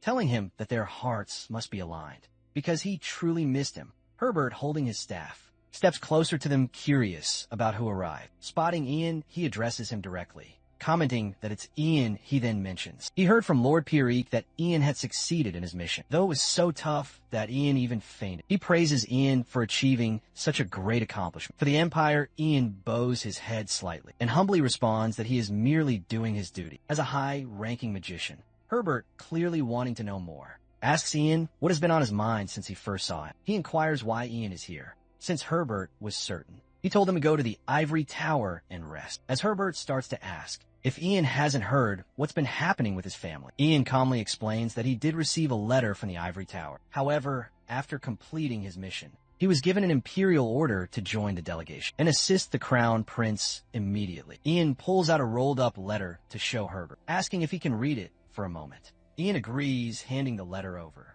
After reading it, Herbert, deep in thought, reflects on how he assumed they'd try everything to keep Ian out, but never expected him to give up his family and rush here. Herbert rolls the letter back up, and comments that he recognizes the Emperor's imperial order, but asserts that it would be impossible for Ian to join the delegation. Hayden, taken aback and furious, yells at Herbert, asking if he's ridiculing the Emperor's direct order. Calmly, Herbert responds that this is a matter of trust between the three countries involved. The number of people and bodyguards in the delegation has already been set, and changing that number isn't an option. This was agreed upon in the negotiations. He explains, and mutual trust between the diplomats is essential. How then can they just add someone, especially a high-ranking magician, into the delegation at this stage? Herbert states that he believes the Emperor would understand why he can't allow Ian in. Ian, though, realizes that Herbert's argument is sound. While the countries may not be at war, their shared history of conflict means that safety and careful planning are paramount. The treaty in place has been built on these principles. He further analyzes that there are already 3 high-ranking magicians in the delegation, including Herbert himself. Adding another, especially one as powerful as Ian, could throw the entire treaty into disarray. Ian remarks that diplomacy is based on trust and reasonable explanations, and thus he understands the Tower Master's concerns. Herbert turns to leave, telling Ian that if he understands the situation, he should return. He adds that Ian being here in the city could cause problems for their diplomatic efforts. While he sympathizes with Ian for coming all this way, after completing his mission, he insists that there's nothing more he can do. He'll explain things to the Emperor separately before Herbert can finish. Ian speaks up, proposing a possibility. He asks that if one of the high-ranking magicians gives up their spot in the delegation, could he then replace them and join? He reasons that since this is about a direct order, there should be some flexibility. Herbert turns, slightly preparing to answer, but Ian cuts him off before he can ask who would give up their spot. The person to interrupt him is Ronan.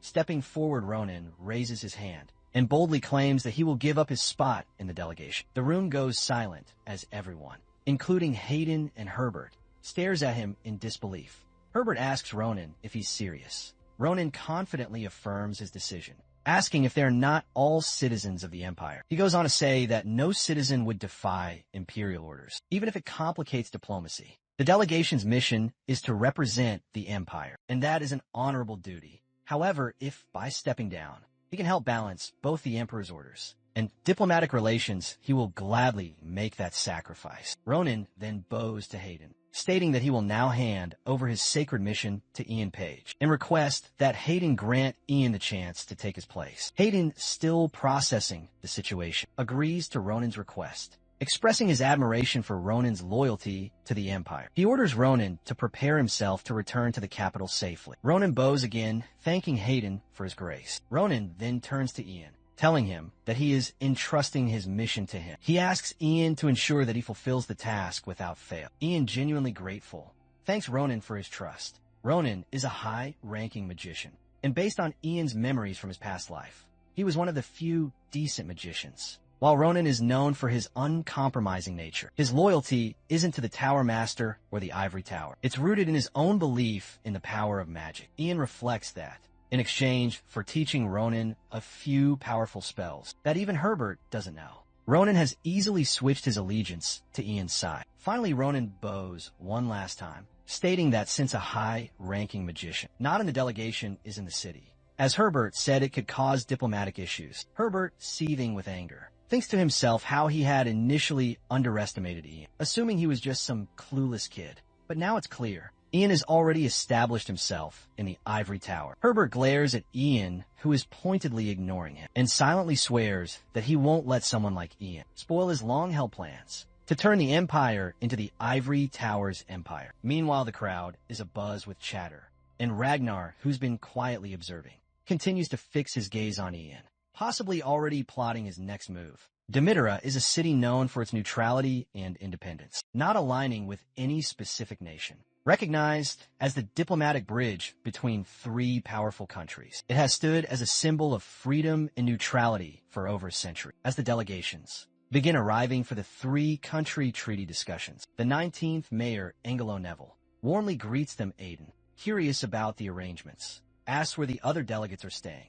Angelo informs him that each delegation has its own designated VIP mansion, pointing to a lavish building where the Green River delegates will be housed. He also gestures to another impressive mansion, explaining that it has been set aside for the Crown Prince, a private space for the most important guests. Hayden, surveying the grand mansions, remarks on their magnificence. Turning to the Tower Master, he inquires if there are any other events scheduled for the day. The Tower Master responds that there is nothing planned until the treaty discussion itself. Hayden, pleased with the situation, orders everyone to go rest, and then directs Ian to follow him as he plans to go out. Ragnar, watching the interaction, calls the Tower Master aside. Once Hayden moves to his mansion, Ragnar leads the Tower Master to his room and begins speaking. He assures the Tower Master that he won't hold him accountable for the events that transpired recently, but expresses concern about the magician. Ian has been sticking close to his brother. He admits feeling uneasy about this. The Tower Master listens intently before replying, saying that while Ian Page is indeed powerful in magic, the upcoming treaty discussions require diplomacy, not magic. He reassures Ragnar that Ian will not be able to contribute much to the meeting, as he would not even have the chance to speak, even if he had something important to say. The high-ranking magicians, he states, are nothing more than accessories in such a diplomatic event. The Tower Master goes on to assure Ragnar that his plan, he will be the one leading the treaty discussions. This calms Ragnar slightly, and he sighs, acknowledging that there is little he can do about Ian. Even if he bothers him, he admits to the Tower Master that he has tried repeatedly to win Ian over as an ally, but has failed each time. However, Ragnar warns that leaving Ian to his own devices will only lead to bigger problems in the future. He gives the Tower Master a firm order, hoping he will take care of Ian as soon as possible. The Tower Master bows respectfully, promising that everything will unfold according to the Fifth Prince's wishes. Meanwhile, Hayden sits in his room admiring the artifacts around him. He casually mentions how he heard the night streets of Madamada have great performances, and how there will be plenty to see and enjoy. He turns to Ian and Oliver, suggesting that since they need to sneak out, they should buy a few clothes to blend in. He orders Oliver to run a few errands, but Ian interrupts him. Hayden, surprised by Ian's sudden seriousness, asks what's wrong. Ian stares at him for a moment and sighs, asking if Hayden is aware of the situation he is in. He reminds Hayden that he is not just the crown prince of the Green River Empire, but also the key figure in the treaty negotiations. Sternly tells Hayden that he's not here to play around and should abandon any thoughts of going out. Hayden, trying to downplay the seriousness, weakly replies that there's still plenty of time before the treaty discussion. Ian, frustrated, counters that preparation should begin now. Hayden looks to Oliver, who nervously averts his gaze. Ian continues explaining that the first speaker from their delegation will be Hayden, and if he is unable to speak, the Fifth Prince will take his place. Hayden mutters that his father had mentioned this, and Ian reassures him that if that happens, the Fifth Prince will take control of the discussions. Hayden, shaking his head, insists he doesn't want that to happen, but admits he feels unprepared. He confesses that the topics, military strength commodities, land, and slave distribution, are far outside his realm of expertise. He feels he has no one to support him, and no one would want to help him either. Looking up at Ian, Hayden asks if it would not be better to remain silent than risk humiliating himself. Ian, seeing that Hayden is giving up, reminds him that this is exactly the attitude that will allow Ragnar to win. He emphasizes that Hayden is the only piece on the board capable of delivering the greatest blow to Ragnar's plans. Ian assures him that it is vital that Hayden takes the lead in the discussions, as it's his chance to prove himself. With a snap of his fingers, hundreds of papers filled with crucial notes begin to swirl around the room. Ian walks toward Hayden, stating that the Emperor has specifically instructed him to help and support the Crown Prince. This is Hayden's opportunity to achieve something on his own. Ian continues explaining that his orders are to ensure the Fifth Prince does not steal this opportunity from Hayden. He intends to help him take control of the treaty discussions by preparing him thoroughly. With another snap, the doors of the room lock automatically, and Ian makes it clear that from this moment until the treaty discussion, Hayden must memorize everything. 1 week later in Demidera, as the day for the three-country treaty discussion approaches, delegations begin arriving at the main hall. Ragnar, without turning, casually asks the Tower Master if it is true that his older brother has been staying inside the mansion for the entire week without coming out, and whether anything has happened to him. The Tower Master replies that this had been troubling him as well, so he had placed surveillance on the mansion where the Crown Prince is staying, but nothing unusual occurred. He adds that Hayden is only seen occasionally in the garden, looking extremely tired at that moment. Hayden, along with Ian and Oliver, approaches from the opposite end of the hall. Ragnar greets him with a smile, asking if he had a good rest the previous night. Hayden weakly replies that he did. Ragnar, smiling again, says he's glad to hear that. When Hayden doesn't respond, Ragnar, still smiling, mentions that he'll head to the conference room with the delegation first and moves past them. Ian looks at him for a moment before turning to Hayden, who remains standing with a tense expression. Ian reassures him not to worry, reminding him that he has already done everything he could over the past week to prepare for the treaty discussion, and that Hayden will be the one to take the lead.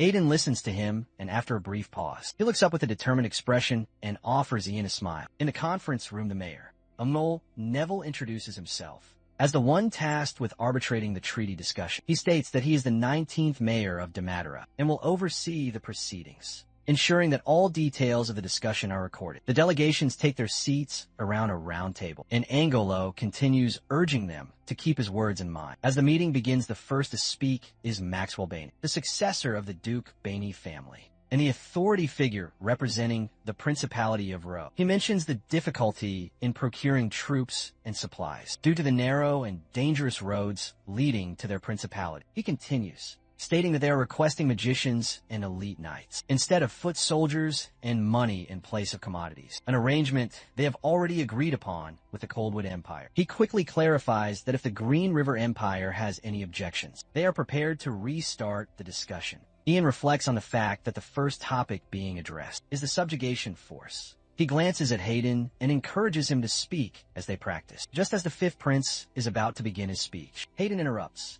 announcing that the person in charge of military matters will be their empire's general, an undefeated commander, Sir Duncan Miltos. He entrusts the matter to Sir Duncan. Maxwell wonders if the fifth prince is the one in charge, but Hayden reassures everyone that, with an expert like Sir Duncan present, there is no need for further discussion on the matter. He turns towards Sir Duncan and directly asks for his opinion. Sir Duncan meekly agrees to take on the responsibility and shares his thoughts on the Principality of Ro's request. Ian observes the exchange and thinks that this is a good strategy, and as long as they continue in this manner, the discussion will go smoothly. The conversation progresses as each delegation presents their opinions, and young leaders continue their negotiations. As the discussion nears its end, Crown Prince Hector Coldwood of the Coldwood Empire speaks up. He states that splitting the land into 3 parts, without any careful planning, especially with borders so close to each other, is hindering the fair division of the land. He points out that the quality of natural resources and land varies across the vast territory,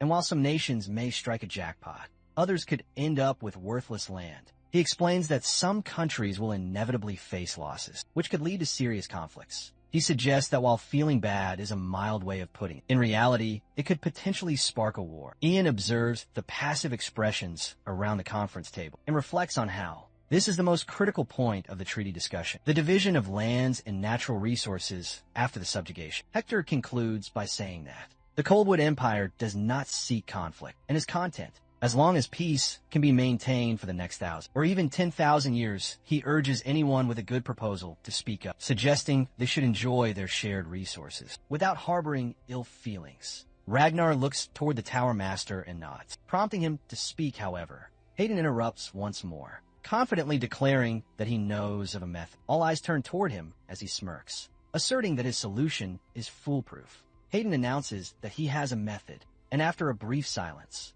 the mayor asks him to share what he has in mind. Hayden begins by mentioning the Empire's ivory tower, but quickly corrects himself, saying that it's actually their new magic tower that has developed a new magic. This magic allows them to detect and roughly quantify the minerals buried beneath a specific area. This revelation shocks both Ragnar and the Tower Master, who stare at Hayden in disbelief. The Tower Master is stunned, wondering how Hayden could possibly know about this. Maxwell quickly asks if it's true, and Hayden confirms it. He then explains that they must have heard rumors about the magician behind this magic, and introduces the Empire's youngest high-ranking magician, Sir Ian Page, the creator of this magic. As the room fills with questions, Tower Master wonders if Hayden had the same insight he did, that the magic for detecting minerals would be crucial to the treaty discussion. He looks at Ian, trying to understand how he could have seen through the core of the discussion. Aiden continues by explaining that they plan to use this magic to create a resource map, since they need to determine the value of the land. The completed map will allow them to divide the Great Plains into plots for the countries based on specific requirements. While the boundaries may not be perfect, this land is intended to be cultivated and mined for generations. Ragnar glares at the Crown Prince, But the mayor asserts that there is no better solution than this. Hayden concludes his explanation, stating that this is all he has to offer, and then sits back down outside. Oliver waits as Hayden calls him over, with Ian following behind. Hayden excitedly tells Oliver that he should have seen how he completely turned the meeting upside down. He laughs about how Ragnar and the Tower Master's faces were priceless, expressing regret that Oliver wasn't there to witness. Hayden sighs and says he'll fill Oliver in on the details later, but for now they should grab a drink and tour the city. He turns to Ian asking if he will join them, noting that he won't get many chances like this again. Ian weakly nods, causing Hayden to smile brightly, as he had likely expected Ian to decline. He pats Ian's shoulder, encouraging him to accept the drinks Hayden is offering, now that he's almost an adult. Hayden assures Ian that he will personally teach him how to drink. At that moment, Ragnar approaches and calls out to the Crown Prince. He bows, slightly complimenting Hayden for his impressive performance, and saying that he learned a lot from him. Hayden hesitates, then smiles weakly, expressing his gladness at hearing that. He adds that he, too, had hoped to learn much from the treaty discussion, and encourages Ragnar to keep improving, even offers to give him advice whenever needed. Ragnar clenches his teeth and walks away. Hayden turns back to Ian with a bright smile, declaring that today is truly the best day of his life. He suggests they make up for the restraint of the past week and go all out today. He tells Oliver to be casual as well. As he looks at Ian for confirmation, something catches his eye. His expression quickly shifts as he urgently asks Ian what is happening to his hands. Everyone turns to Ian, who looks down to see his hands slowly disappear. Ian calmly explains that his limit has been reached. Hayden orders Ian to explain in a way he can understand, but Ian simply apologizes and says he will have to accept Hayden's drinks at the Imperial Castle instead. As his body continues to fade, Hayden reaches out to him, but Ian tells him that he will explain everything at the Imperial Castle. Then Ian vanishes entirely, leaving everyone in shock.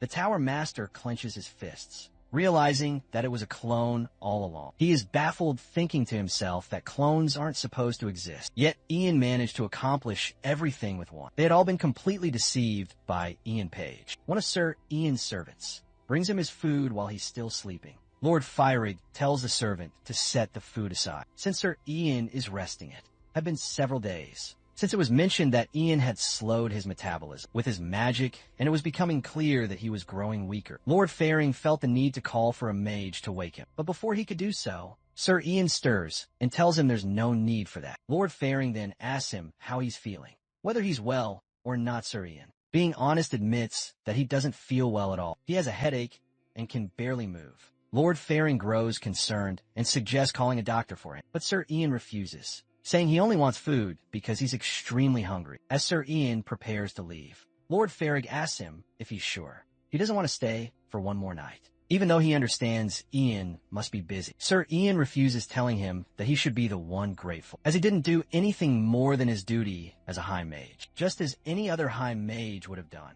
But Lord Fairig disagrees. While it's true that other High Mages would have driven out the monsters, they would have simply done that and then left nothing more. Lord Fairig reflects on the first time he met Sir Ian, admitting that he had his doubts about what a young boy could possibly do against such a massive army of monsters. But Ian proved him wrong in just 10 days. Ian accomplished what Lord Fairig himself couldn't do in years. He solved the problem. That alone showed that Ian possessed something that no one else had. Finally, Lord Fairig mentions the oath, telling Ian that he's heard Lord Morgan of the North swore the oath of the honored guest to him 5 years ago. Now he wishes to have the East swear that same oath to Ian as well. Ian is caught off guard by Lord Fireg's casual approach to the matter, but Lord Fireg's faith and affection for him are clear. Lord Fireig asks for Ian's permission, hoping he's okay with the idea. He wants to name Ian as his honored guest, not out of a desire to return a favor, but because it's something Lord Fireig truly wants. Ian, the only 6th class mage in the Empire, will be the honored guest on Lord Fireig's lands, a gesture born out of Lord Fireig's own will, not because he expects anything in return.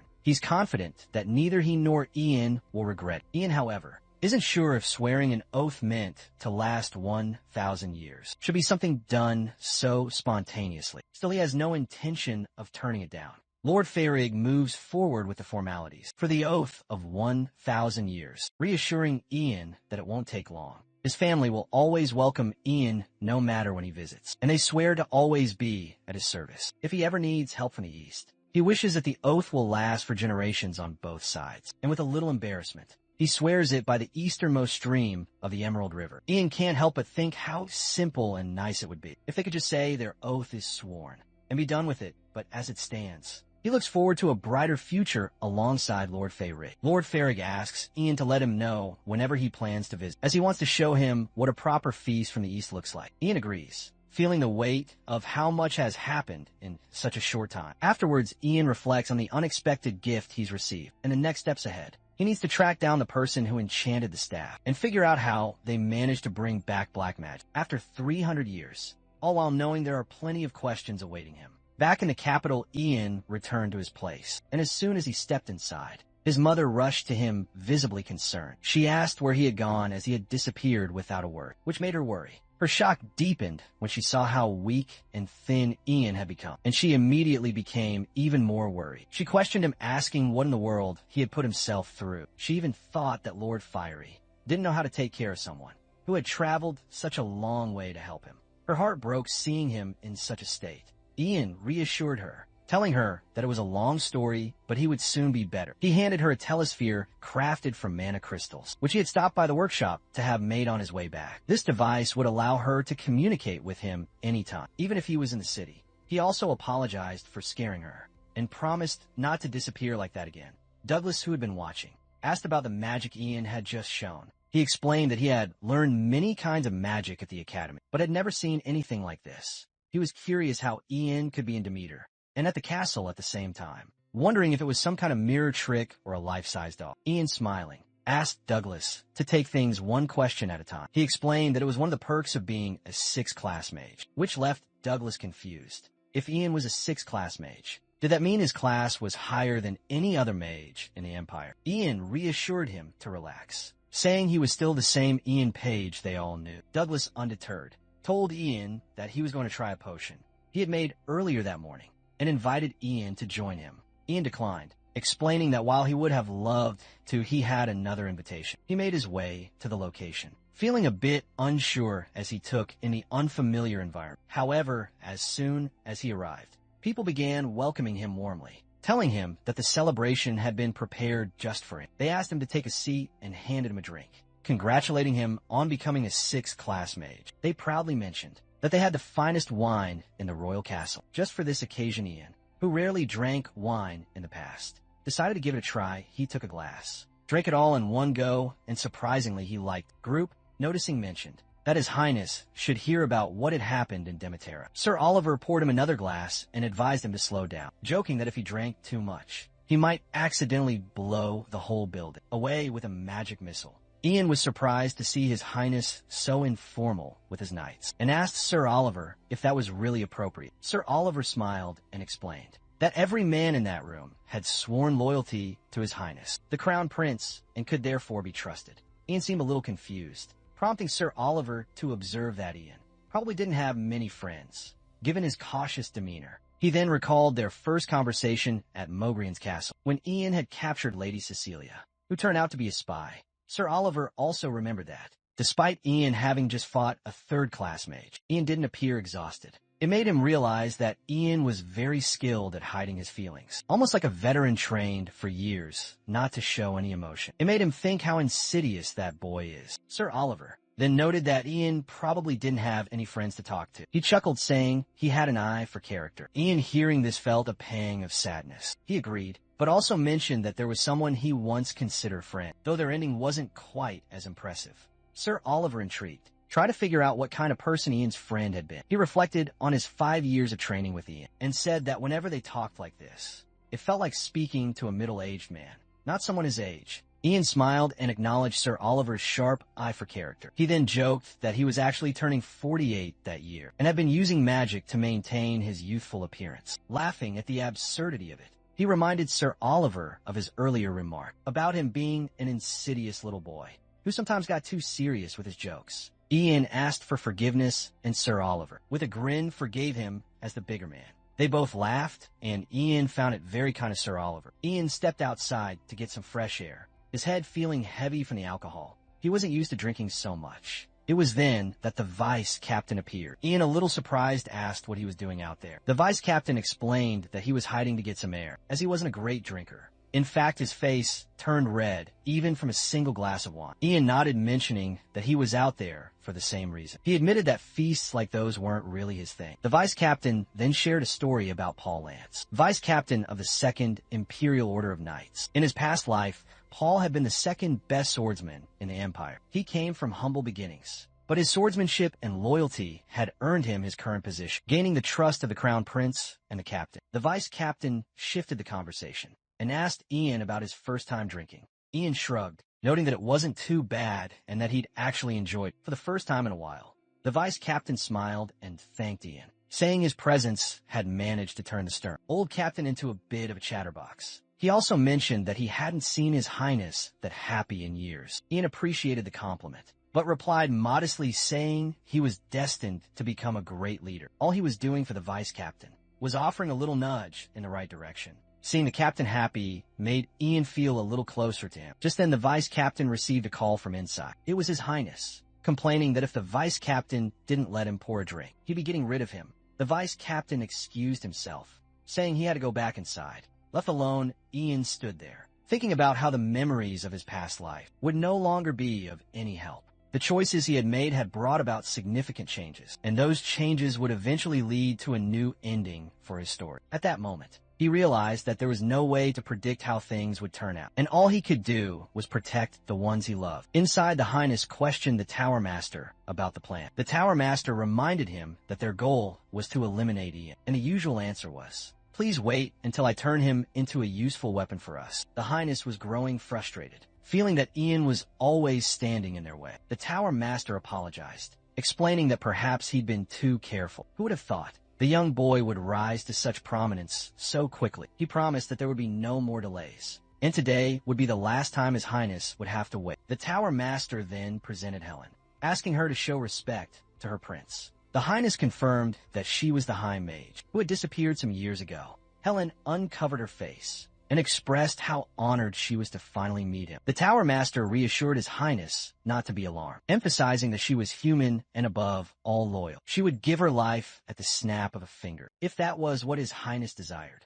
The Tower Master then explained that Helen practiced the forbidden art of black magic. He was confident that it wouldn't be long before Ian Page would fall to his knees before them. The Tower Master assured His Highness that there was nothing to worry about anymore. The only thing left was for him to claim his rightful place on the throne. Herbert Leon called out for Marco, and when Marco entered, he seemed confused, as if something was wrong. But the Tower Master wasn't concerned with that. Instead, he was remembering the first time he saw Marco more than 20 years ago. Back then, Marco had been nothing more than a tiny baby, so it's likely that he wouldn't even remember the moment. However, Herbert remembered it clearly. An abandoned baby wrapped in rags. Smiling up at him, he watched Marco turn over and get up on his own 2 feet for the first time. And seeing him grow over the years filled him with joy. Herbert even admitted that watching Marco grow had been so fulfilling that sometimes he forgot his own duties. He marveled at the fact that the baby, not only possessing innate talent, had the determination to become a successful wizard. It amazed him. The Tower Master wanted Marco to know just how proud he was of him. Marco humbled, thanked him, attributing all his success to Herbert's generous support. Herbert, wanting to repay Marco in some way, was prepared to do anything Marco asked. However, he had called him there that day for a favor. If Marco had no plans that night, Herbert asked if he would visit him at his manor. Marco agreed. Ardal welcomed Ian Page, the youngest High Mage of the Ivory Tower, with a certain warmth. Ian, however, was confused about how Ardal knew who he was. In their line of work, there wasn't a soul who didn't know Ian's name. Ardal thanked Ian for visiting his humble residence, but quickly got to the point, questioning what had brought him there. Ian, reassuring him not to worry, explained that he was simply another client looking to buy information. Specifically, Ian wanted everything Ardal had on black magic. Ardal, a bit surprised, remarked that he'd thought someone like Ian would already know more about black magic than they did. Ian clarified that he was after something that might seem petty or preposterous. Ardal understood exactly what Ian was seeking. What Ian wanted was related to something they'd recently been investigating, and it seemed like he had arrived at just the right time. Ardal then asked Ian if he was familiar with the Order of Dragons. Ian confessed that he knew about them, one of the many cults in the Empire that worshipped dragons as deities. While no one knew for certain how old the cult was, it was clear that they had existed for over 100 years. The Order of Dragons had originally started as a religious group in a small village, according to a grave robber, who had claimed to have met the last descendants of dragons. The group was led by a lord who wanted to spread the new truth, with superhuman powers at first. No one believed him, thinking he was a fraud. But as time passed, more and more people came to believe in the order. And now no one knew exactly how many followers or leaders there were. Everything about them was shrouded in secrecy. And while rumors had circulated, including claims of bringing the dead back to life or brainwashing people, nothing concrete had ever been revealed. Bartle wasn't sure if the descendants of dragons actually existed, but considering the rumors and the bits of information they had gathered, one possibility seemed most likely. He was quite certain that the Order of Dragons was affiliated with black magic. Recently, some of the Empire's most renowned families have been found to have connections with the Order. This suggested that their black magic needed resources beyond mana, or non-human entities, and the Order had the connections to procure those resources. The Order was highly exclusive, with only a select few chosen to join, which made identifying all of its members difficult. But who would be more interested in controlling people through brainwashing than those in power? This was all the information Artle could give Ian for now, as their investigation was still ongoing. However, he promised to send Ian a letter if they discovered anything useful. Ian thanked him and urged him to continue the investigation. Later, Ian reflected on what he had learned. He'd never heard of the Order of Dragons in his past life, and if they had been around for over 100 years, surely he should have known their name. His thoughts wandered to the Shaman King he had met on the Great Plains, who had used a staff imbued with black magic. Ian didn't have any physical evidence to support his hunch, but he felt that Tower Master Herbert must know that the changes on the Great Plains were connected to black magic, or perhaps even that Herbert was directly involved with the Order of Dragons. Ian also wondered if the changes in history had already existed before his rebirth. The discrepancies between his past life and his current one were growing more apparent. He couldn't help but wonder whether it was due to his use of Draconian, the language of dragons, or if it was because he had turned back time. He felt as though he had opened a box of secrets he wasn't supposed to. And with everything that was happening, he realized how much was still unknown to him. That meant he had to be prepared for anything. Tower Master Herbert felt bad about calling Marco at such an odd time, but it wasn't really a problem for Marco. Instead, he was more curious about the favor Herbert wanted from him. The Tower Master insisted it must remain a secret and asked Marco to follow him somewhere. Herbert grabbed a book, and when he opened it, a hollow space appeared, offering a passage for them to step through. He urged Marco to go first, and the Tower Master followed behind him. As they stepped inside, they found themselves in a massive cage resembling a prison, where several people were kept. The Tower Master referred to them as raw materials, which angered Marco. No matter what they were used for, they were still people, right? Marco's eyes landed on Chris, someone who had died during one of his practice sessions. Herbert explained that many of the wizards in the cage had similar experiences, having died during their duties, either in accidents or from diseases. There were also wizards from outside the Empire, and the non-wizards had been picked from the back streets. Chosen to fail, Herbert went on to tell Marco that he had saved these people from mockery and embarrassment by transforming them into something useful. They were ingredients for a greater cause, the Empire of the Ivory Tower. He reassured Marco that he wouldn't end up like them, because Marco was like a son to him. Marco, under the influence of Herbert's hypnotic power, was asked who he thought Herbert resembled. He replied that the Tower Master of the Green River Empire, Master Herbert Leon, and introduced himself as Marco, second-class mage of the Ivory Tower, also an assistant mage to the Tower Master. Herbert then ordered Marco to cut off one of his little fingers with a dagger. Marco did as instructed, and blood splattered everywhere. The Tower Master, relieved, finally felt that he could call Marco his son. Later, 3 people were discussing Master Herbert's situation. They noted that he was becoming increasingly busy in dealing with Ian, the youngest 6th class mage, which must have put a lot of pressure on him. The blue dress girl told the others that moving forward, the Tower Master would serve the 5th prince, while Sir Ian would serve the Crown Prince. 2 of them would become the 2 pillars holding up the tower, each serving different royals. The 3 continued to discuss which of them they should serve, understanding that it was all about receiving orders. And following them, Marco knocked on the door and entered Ian's room, bringing him what he needed. Marco handed the books to Ian. Ian glanced at him, then asked about Tower Master's health. Marco replied casually, saying that he was just feeling under the weather. But as Ian's eyes drifted to Marco's hand, he couldn't help but notice something odd. When he asked about it, Marco lied, claiming he had a small accident during his practice sessions, and insisted it was a minor injury. So Ian shouldn't worry, but something felt off. Marco, who had always been frank and open when they were alone, was now acting distant. Ian couldn't shake the feeling that Marco was behaving like a completely different person. Perhaps Marco was trying to keep a distance because of how he now resembled his old self and was speaking with his voice.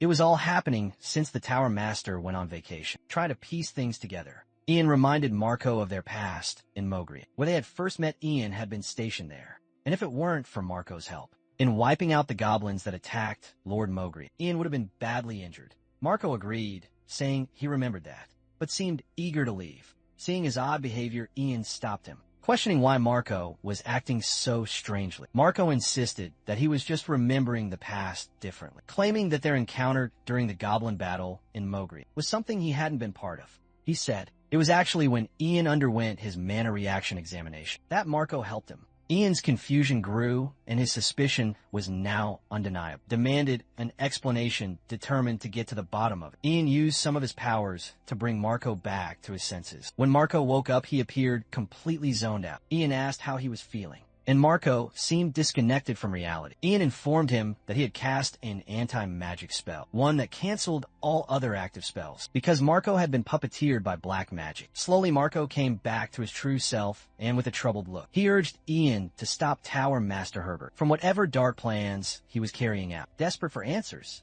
Ian demanded to know every detail of what had happened. Ian soon found himself facing Tower Master Herbert. Leon Herbert's plan had worked. Ian had taken the bait. The Tower Master had placed black magic on Marco, knowing that someone like Ian, an excellent mage, would recognize the signs of such an obvious spell. Now that Ian was here, Tower Master's preparations were complete. While some of the raw materials were no longer usable, Herbert saw it as a fair investment to tame a 6th class mage. Herbert felt honored that a 6th class high mage like Ian had come to visit him, especially while he was ill. Ian, ever the respectful mage, wished him a quick recovery, as it was only natural to visit the respected leader of one's organization. When they were unwell, the Tower Master thanked Ian for his kind words, then invited him to sit and have tea. As they spoke, Tower Master mentioned that he had met Marco earlier, noting that Marco seemed a bit under the weather. He mused that perhaps he had passed his illness on to Marco, but Ian disagreed, saying that what he saw in Marco wasn't simply an illness. Tower Master praised Marco for his hard work, admitting that his passion often took a toll on his health. Ian then revealed something disturbing. He told Herbert that Marco had shared an incredible story with him. Somewhere in the mansion was a portal leading to a secret laboratory, where Tower Master was conducting black magic experiments. Using unethical methods, Tower Master immediately denied, dismissing the claim as absurd, and suggesting that Marco must have imagined it due to his illness. Anger rising, Ian confronted the Tower Master. He confessed that Marco had been controlled by black magic, and it was Herbert himself who had cast the spell on him. He added that Marco was the one who had sent Ian here to stop Tower Master from continuing whatever dark experiments he was undertaking. Herbert continued to deny everything. He insisted that he had no part in what Ian was accusing him of. Instead, he confirmed there was indeed a portal to his laboratory, but it wasn't a result of any black magic. It was simply a perk from an artifact he had come across, one that made travel to his laboratory convenient for an old mage like him. Black magic, he claimed, was not something he dealt with. To prove his innocence, Herbert offered Ian the chance to accompany him to his laboratory, assuring him that a first-hand look would leave no room for doubt. Tower Master takes Ian with him to his laboratory, explaining that as the master of the Ivory Tower, he cannot allow rumors of him practicing black magic to spread. It would be disgraceful. He then demonstrates the power of an artifact, showing Ian how injecting a small amount of mana into a book allows anyone to use a portal spell, an ability that normally only an 8th class mage could cast. He insists that Ian follow him, which Ian does without hesitation. As they walk, Ian's mind keeps returning to his past life, where he remembers Herbert Leon as one of the greatest Tower Masters in history. Herbert was a legendary mage who laid the foundation for the unification of the continent. Once humble and dignified, he had been benevolent to all, and with his help, the prince he served rose to become the prince of the empire. The reputation of the Ivory Tower reached its peak during Herbert's time. Ian, who had also served that same prince as a mage, held great respect for the Tower Master's noble personality. But now Tower Master claims that once he dreamt of being a hero, of becoming a mage who could protect the Empire with immense power and bring peace to the grieving hearts of the people. However, over time, he came to realize that there was nothing he could change on his own. The only real power capable of making him a hero existed somewhere else. Herbert then hypnotizes Ian, implanting in his mind the idea that the true power to command countless talents and keep the Empire and its people safe comes from authority. He asks Ian to join him in obtaining this power, promising that together they could protect the Empire and save countless lives. Though they're different, Tower Master argues both of them only want to be heroes. He commands Ian to stand up, and Ian does, though his mind is troubled. Herbert then asks Ian the same question he once asked Marco. That who he is, Ian responds that he is the master of the Ivory Tower. Herbert, Leon, and a lunatic too. Tower Master is taken aback, clearly shocked by Ian's words. But before Herbert can react, Ian punches him in the face. Ian reminds Herbert of what the Tower Master himself had said earlier, that this wasn't black magic. But despite all the black magic he might have learned, Herbert is still bound by the limits of 5th class mage. Ian questions whether the Tower Master really believed he could deceive him into thinking otherwise. He mocks Herbert, calling him desperate, as mana drains from the Tower Master. Ian notes how much of it he's already taken from him. Given his age, it will take Herbert a long time to recover, and Ian warns him that he won't be able to move easily. Ian surveyed all the property the Tower Master had amassed, and couldn't help but wonder what he planned to do with it all, especially since he didn't even have a family. Taunting the Tower Master, Ian remarked that it seemed like all his wealth was hidden away in a cave, never once contributing a single coin to the Empire. He also questioned how far the Tower Master intended to take it all, asking if he planned to take it all the way to the river Styx. As Ian looked around at the people in the cave, he noticed they didn't look in great shape, but some of them appeared to still be alive. He told them to hang on just a little longer, assuring them that he was going to get them out of there, so they could receive proper care. The Tower Master, laughing darkly, asked Ian if he really believed that Marco was the only one he could tame. There were many others, each one more useful than Marco, ready to serve him then with a menacing tone. The Tower Master threatened that his people would be arriving soon, and they wouldn't stop until they received the signal. This was how the spell had been initiated in the first place, ensuring those two things, above all else, were carried out. Ian felt the weight of the situation and became visibly stressed. Still, the Tower Master offered him a deal. If Ian forgot everything that had happened and didn't expose the portal, he'd have no evidence against him. He claimed he had no idea what Ian's true motives were, but warned that crossing his path would be a mistake Ian would regret. Despite the offer, Ian refused. The Tower Master's expression darkened. He threatened Ian, saying that he would slaughter his mother and the Crown Prince. Ian, however, wanted to see what the Tower Master was truly capable of. Meanwhile, Mrs. Page anxiously waited for Ian's return. Rathio Hemmond suggested she go inside as the wind was getting colder, but she was tense. Something felt wrong. She couldn't reach Ian through his orb, and he always made sure to inform her if he would be late. Rathio tried to reassure her, reminding her that Ian was a 6th class mage in the Empire. Not even a soldier or platoon would dare cross him, so there was nothing to worry about. Still, Mrs. Page was worried to her. Ian was still a boy. Rathio, sensing her distress, excused himself and apologized for his earlier comments. He admitted that he had a young son himself and understood her concern. He then assured her that Ian likely felt the weight of his responsibilities and carried burdens alone. But being a family, they were meant to share those burdens. Mrs. Page, however, felt helpless knowing that Ian never asked for help from anyone. It hurt her to see him take everything on his own shoulders, especially when she wanted to be the one he could rely on. Yet all she could do was wait for him to return. Rathio, sensing her frustration, urged her not to be so hard on herself. He was certain that Ian drew strength from knowing that he had a family. Waiting for his return, he reflected on a time when he himself had been suffering from mana poisoning, and having a son by his side was the greatest comfort he could have asked for. That was the power of family. He explained, even when we think we aren't helping, just being there for each other provides a sense of security. He then asked if he could stay with her until Ian returned. As they sat in silence, the atmosphere was calm. But something fell off to Rathio. Suddenly, he urged Mrs. Page to go inside, sensing something was wrong. 2 people approached, their heads covered. Rado called for them to stop, but when he saw the weapons in their hands, he immediately moved to protect Mrs. Page. holding her close as he prepared for whatever danger they might bring. Arnold and His Majesty were both startled by the thunder and lightning. Arnold urged His Majesty to leave immediately, suggesting they head back to their place, since the weather seemed unstable. However, His Majesty, determined to learn more about the people's lives, insisted on staying, having worked hard to convince Father to let him venture out. In disguise, he was not about to turn back. So soon Arnold, concerned but intrigued, questioned His Majesty if he could teach him swordsmanship. He clarified that he wasn't trying to become a warrior, but simply wanted to learn some self-defense techniques, or perhaps some posture training. His Majesty, raising an eyebrow, asked if Arnold knew how to draw his sword with style.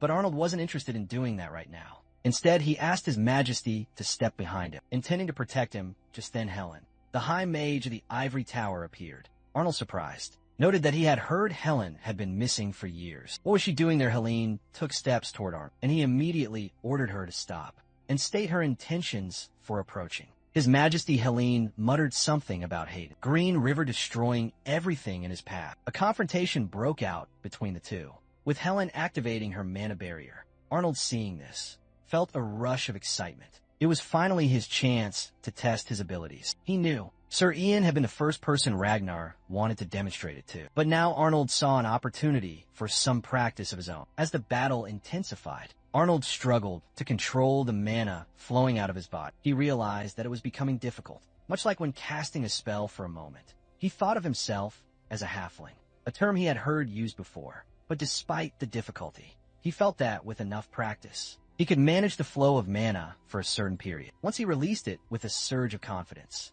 Arnold threatened Helene, warning her to prepare herself to witness what a halfling could do. He stepped forward, raising his weapon and aiming for her chest. But just as he was about to strike, he suddenly stopped. He wouldn't kill her. Not yet, not until he figured out who was behind the plot to assassinate His Majesty. Ian wants the Tower Master to do what he can, provided he has the will to do so. As Ian is not afraid of his tricks, he has faith in the people he's worked with and met over the past 5 years. Herbert, on the other hand, still believes they stand no chance against a mage. Ian questions Herbert, asking if he truly thinks he's foolish enough to be unprepared for such a situation. Ian recalls when he saw Herbert sending people to his mansion at Demetera when a treaty was signed. That same trick won't work on him again. By then, one of the many mana traps Ian has set would have easily caught any intruders, and it's highly likely they would already be dead. Because of this, Ian refuses to negotiate with the Tower Master, as there's nothing for him to gain from that.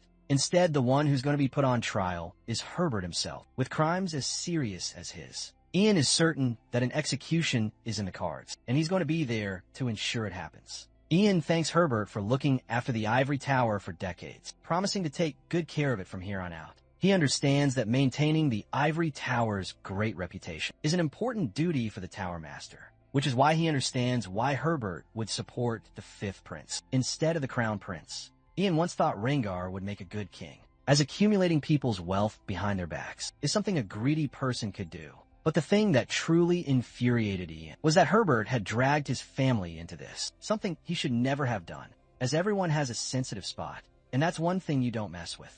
Terry Green River then makes an announcement. The sinister crimes of Tower Master Herbert have finally come to light. Herbert abused his position by indulging in black magic, using human lives and souls as ingredients to exploit innocent people and follow mages of his empire. This is a grave sin, one so severe that even death cannot atone for it. Terry, sickened by the nature of Herbert's crimes, declares that Herbert Leon will be stripped of all his authority and titles and immediately sentenced to death by public execution. He's going to go down as the worst sinner in the history of his empire. Terry also announces that he will personally lead the investigations and perform all related duties to uncover any other sinister accomplices involved. He commands everyone present to understand that no mage practicing black magic will be immune from investigation, regardless of their position or status. He orders all aristocrats to cooperate, promising that those who are unwilling participants in the Tower Master's evil plot will be cleansed of black magic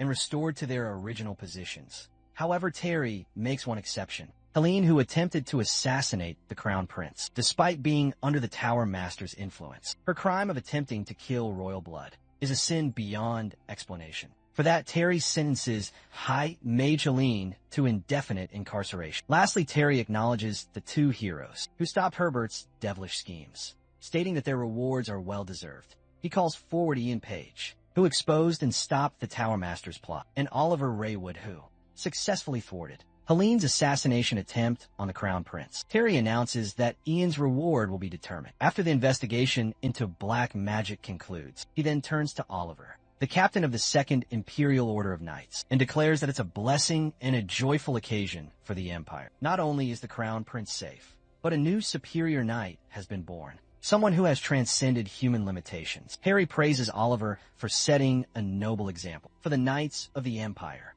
He bows in respect to Oliver and rewards him with the highest title a knight can achieve. Sword Master. The crowd begins to murmur in surprise, as no one has received this title in centuries. The reason for this is that the honor of the sword was overshadowed by the power of magic. But Oliver, in Terry's eyes, has boldly pierced through that shadow and transcended its limits. Terry is certain that Oliver will continue to do so. He commands Oliver to kneel before the king. Terry then places his words on Oliver's head, swearing by the first stream of the Emerald River that the title of Swordmaster, along with all its honor, is being granted to Sir Oliver Raywood, Knight of the Imperial family. He asks Oliver if he is ready to take on the responsibilities of the sword of the Empire, a position that has been vacant for centuries. Oliver swears by his title to dedicate his life to the protection of the Empire. Ragnar was deeply dissatisfied with the decision to execute the Master of the Ivory Tower. He couldn't understand why his father failed to see the significant loss of power their empire was about to suffer.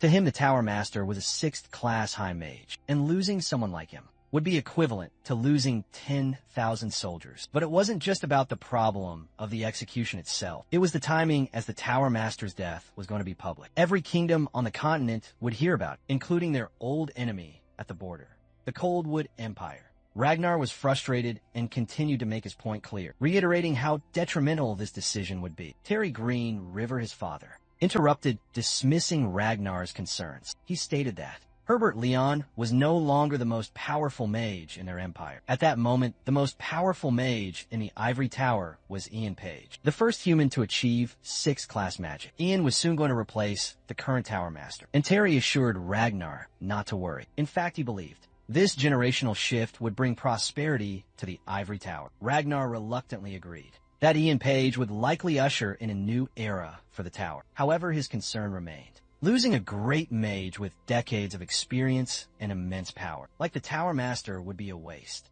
If Ian Page could be partnered with the Tower Master to lead the Ivory Tower, Ragnar was certain their empire would dominate the continent in no time. If the young, talented mage and the wise, experienced Tower Master could divide the power of the Ivory Tower, it would create a system of checks and balances that would be beneficial for both the tower and their empire. This, Ragnar argued, would keep them both busy and distracted, which would work in their favor. Terry agreed with the idea of Ian leading the tower, but he reiterated his concern about the Tower Master's involvement with forbidden black magic. He believed no study of black magic would be a fair description of what the Tower Master had actually done. The Tower Master had used mages under his protection, along with innocent commoners, as ingredients for black magic, showing no remorse in sacrificing their lives. Terry believed this was a sign that the Tower Master had gone insane. The Tower Master's ultimate goal had been to gain more power through human sacrifice, and when he saw Ian Page as a threat to his own power, he attempted to brainwash him with black magic, just as he had done to other mages.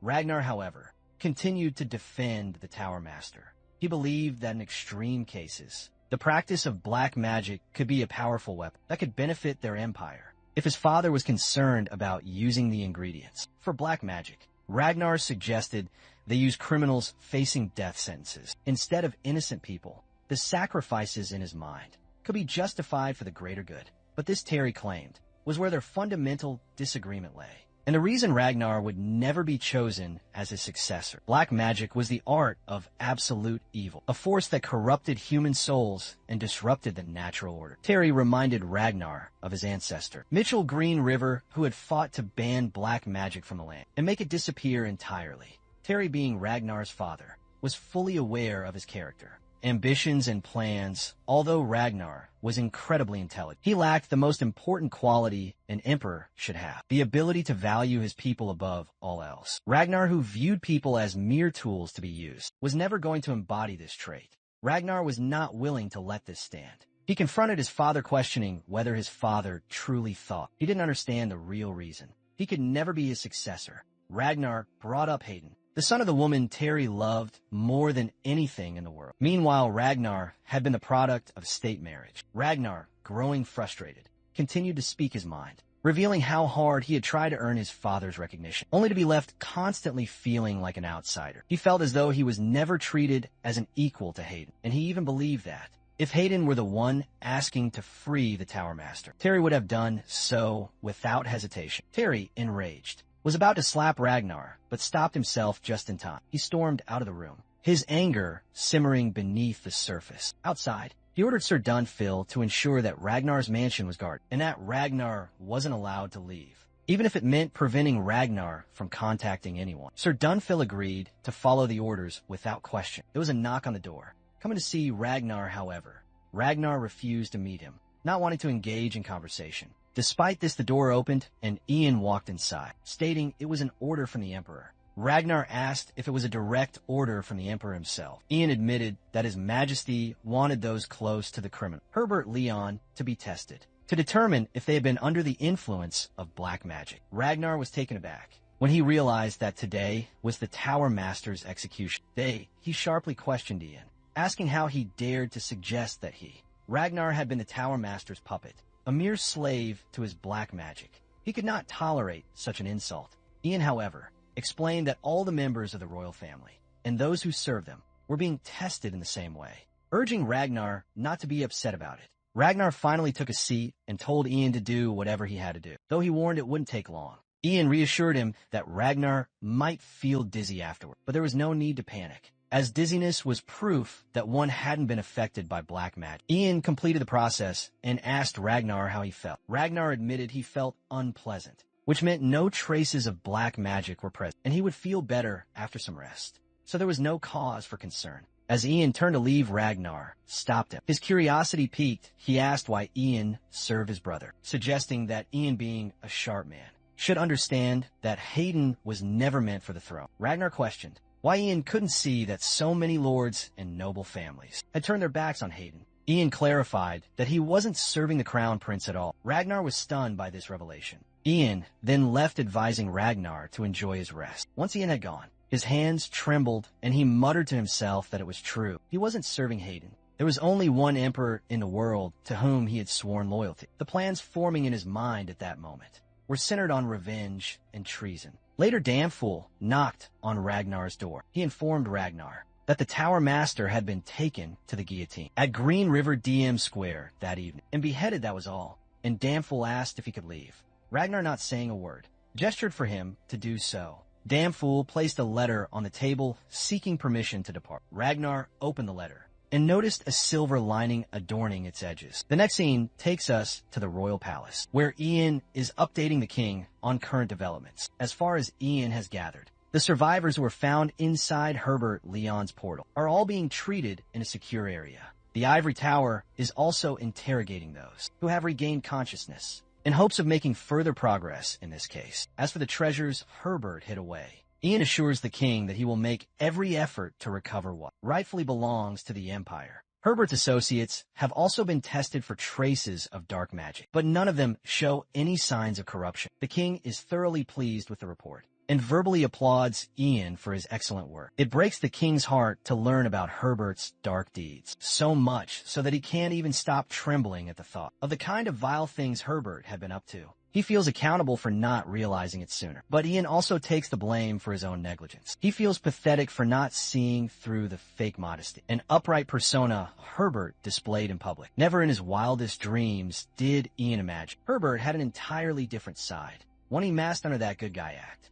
From this point forward, Ian promises to submit even the tiniest reports regularly, including updates on the Ivory Tower's internal investigations and the results of dark magic screenings. Speaking of which, the king suddenly remembers something he has wanted to bring up for a long time. Ian, of course, is more than willing to hear out his esteemed king. The king doesn't hesitate to ask how Ian intends to deal with the crown prince. This unexpected question definitely catches the magician off guard. He wasn't anticipating this at all. He even tries to dodge the subject. But the king won't let him off the hook without a proper answer. Silence follows as Ian thinks it through, before finally answering this daunting question. If he's being honest, Ian admits he could never truly be loyal to the crown prince. Much to the king's shock still, Ian is willing to cooperate with whoever he must to ensure the prince ascends the throne. He makes an oath to stand by the new king's side, so that his name may go down in history as a wise ruler. The king is puzzled and isn't sure what to make of it. Ian is willing to support the crown prince,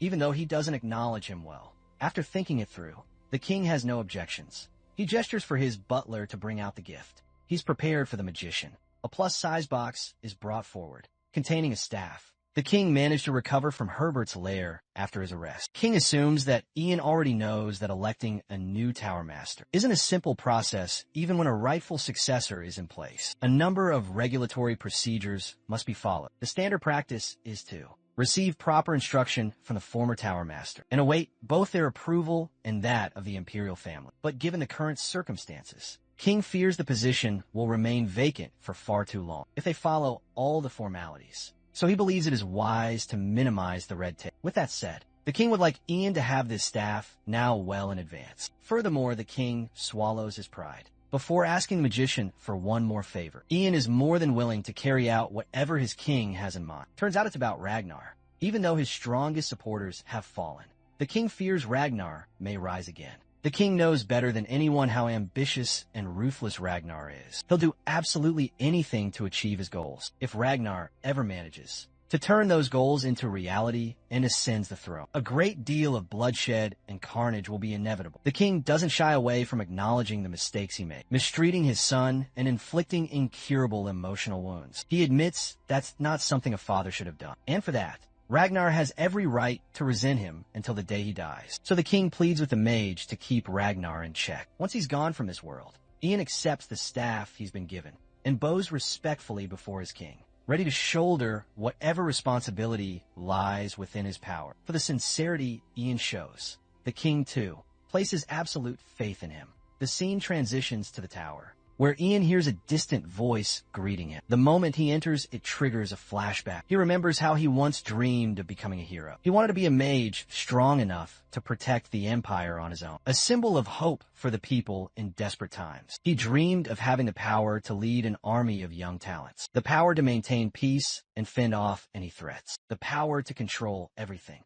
the power to protect, and it's often called absolute authority. It's something people would kill other people cold-bloodedly, just to keep it all to themselves. But now becoming a hero doesn't really interest Ian that much anymore. There's only one thing that holds his absolute interest. He wants to erase the existence and wipe the name of one man from the face of the world. And that man is Ragnar Greenriver. Rather than simply killing him and turning his body into dead meat, Ian plans to inflict something far worse than death. The scene promptly cuts to the man in question, whose days have already been numbered, and we all know why the next morning. Hayden comes to congratulate Ian on his new responsibility as the master of the tower, though Ian frowns with reluctance looking at the prince, who always seems so unserious in front of him. Keep it confidential for now. He immediately informs him this hasn't been announced yet. This refrains Hayden from calling him that. But Hayden just laughs carelessly, since he is too excited to see Ian grow. He's the child who literally begged to go to the site of the old ivory tower. But now he is the master of the same ivory tower. Ian wondered when he had ever begged the prince, but he then told Hayden to leave, because he was busy with the black magic test. With a subdued expression, Hayden lets him know he only came there to see Ian personally, as he's been so busy worriedly. Hayden makes sure if he is himself all right. He's been feeling very nauseous lately. Not revealing anything, Ian assures Hayden that he is very healthy, although he has noticed certain suspicions. He considered the possibility that he might be under the influence of black magic, given his foolishness displayed until now. For Herbert, who wants to elevate Ragnar to the throne, the prince is obviously standing in his way. In that case, it is relatively easy to eliminate by exploiting his own foolishness. But Ian immediately halts his thoughts when he sees Hayden's innocent smile and realizes Hayden is just born foolish. In an instant, Hayden casually brings up his sister Haley, a smirk playing on his lips,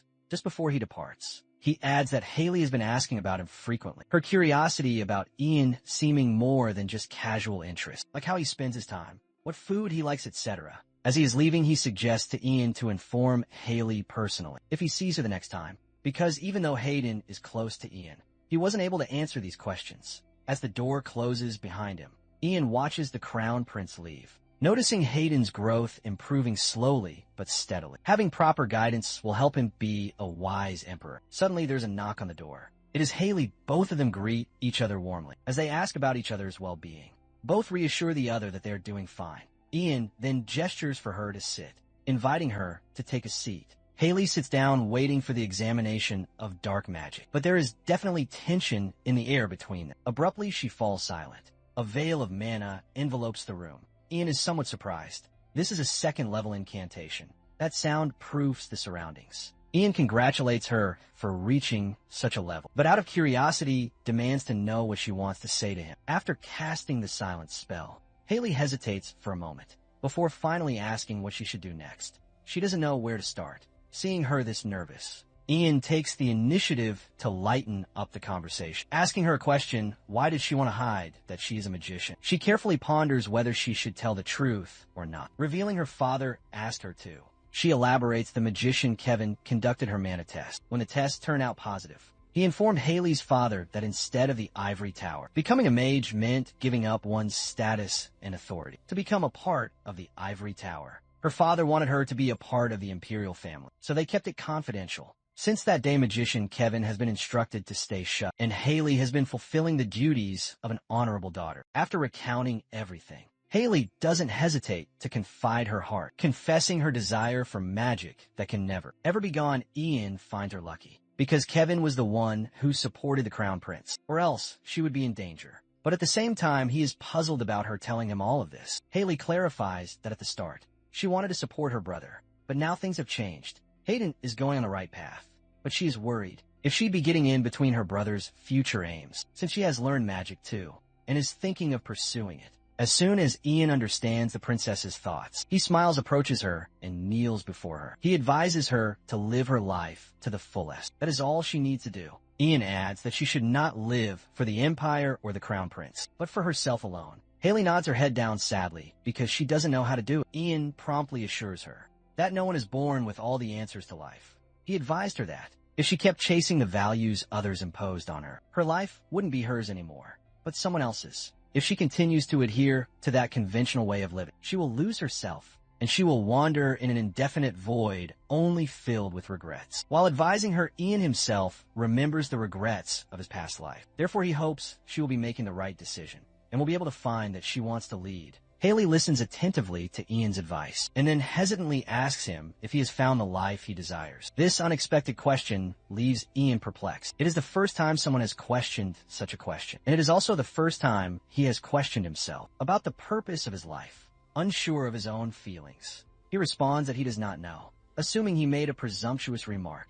But Haley is really grateful for Ian, giving her the courage to think about a life other than that of a duty-bound princess. Ian is glad because learning magic would be beneficial for her, no matter what path she chooses. The way her growth is improving so fast, she will be growing into a much better magician in the future. Being fully motivated, she requests a favor, asking him to teach her magic. Ian's eyes widen in shock as he thought Kevin was already teaching her, but Kevin has nothing to teach her anything new anymore, according to Haley. She clasps her hand, genuinely pleading with him to be her mentor. Sweat coats Ian's head. He couldn't help but feel flustered by the unexpected request. Ian ponders, wondering what he should do, although he is aware that Haley has a thing for magic. Learning third-class magic without anyone's help is not easy, and if she grows up to be a high-rank magician, she will be a great help, so he agrees, clarifying to her that she owes it to help him if he needs it in the future. Seeing her agree instantly, Ian finds it funny, but Haley reveals that she trusts him. In that moment, Ian feels his heart race, suddenly blushing slightly. But to ignore these strange feelings, he decides to inspect for now,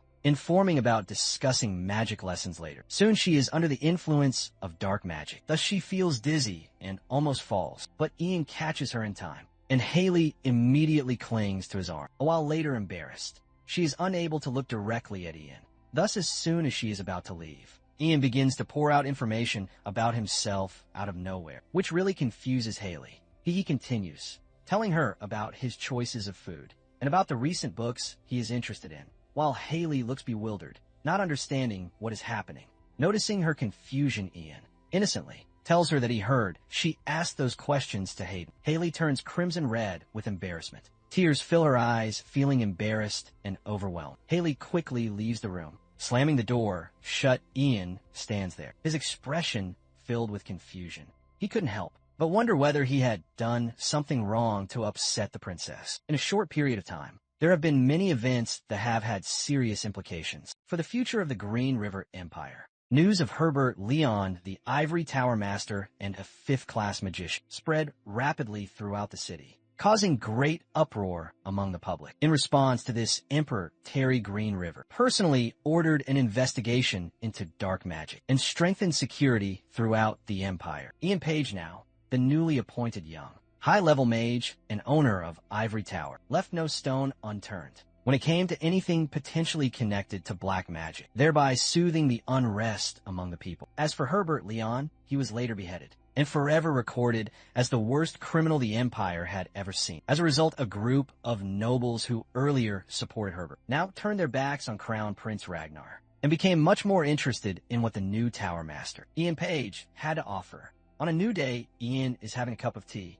when he is interrupted by a ton of invitations. Surprised, he questions Rathio about the purpose of these invitations. So Rathio promptly explains that these are invitations to various meals and parties sent to Ian. Ian finds these people pretty carefree because the black magic incidents haven't even settled down yet, though he isn't interested in reading them and won't be going there either. Rathio smirks, suggesting he should read them out because there's a marriage proposal letter addressed to Ian. Being shocked, Ian sprays his tea everywhere. However, Rathio briefly summarizes the content of the letter. A man known as Count Guerrero wants Ian to get engaged to his oldest daughter, who just turned 12, and proceed with the marriage when she is an adult in 5 years' time. Seeing Ian's surprised reaction, Rathio makes him understand that it is not strange, since Ian is an elder. Now, people would obviously talk about marriage matters, but Ian assumes that these nobles would be using him for political power, and finds it insane that a father is using his 12-year-old daughter for political marriage.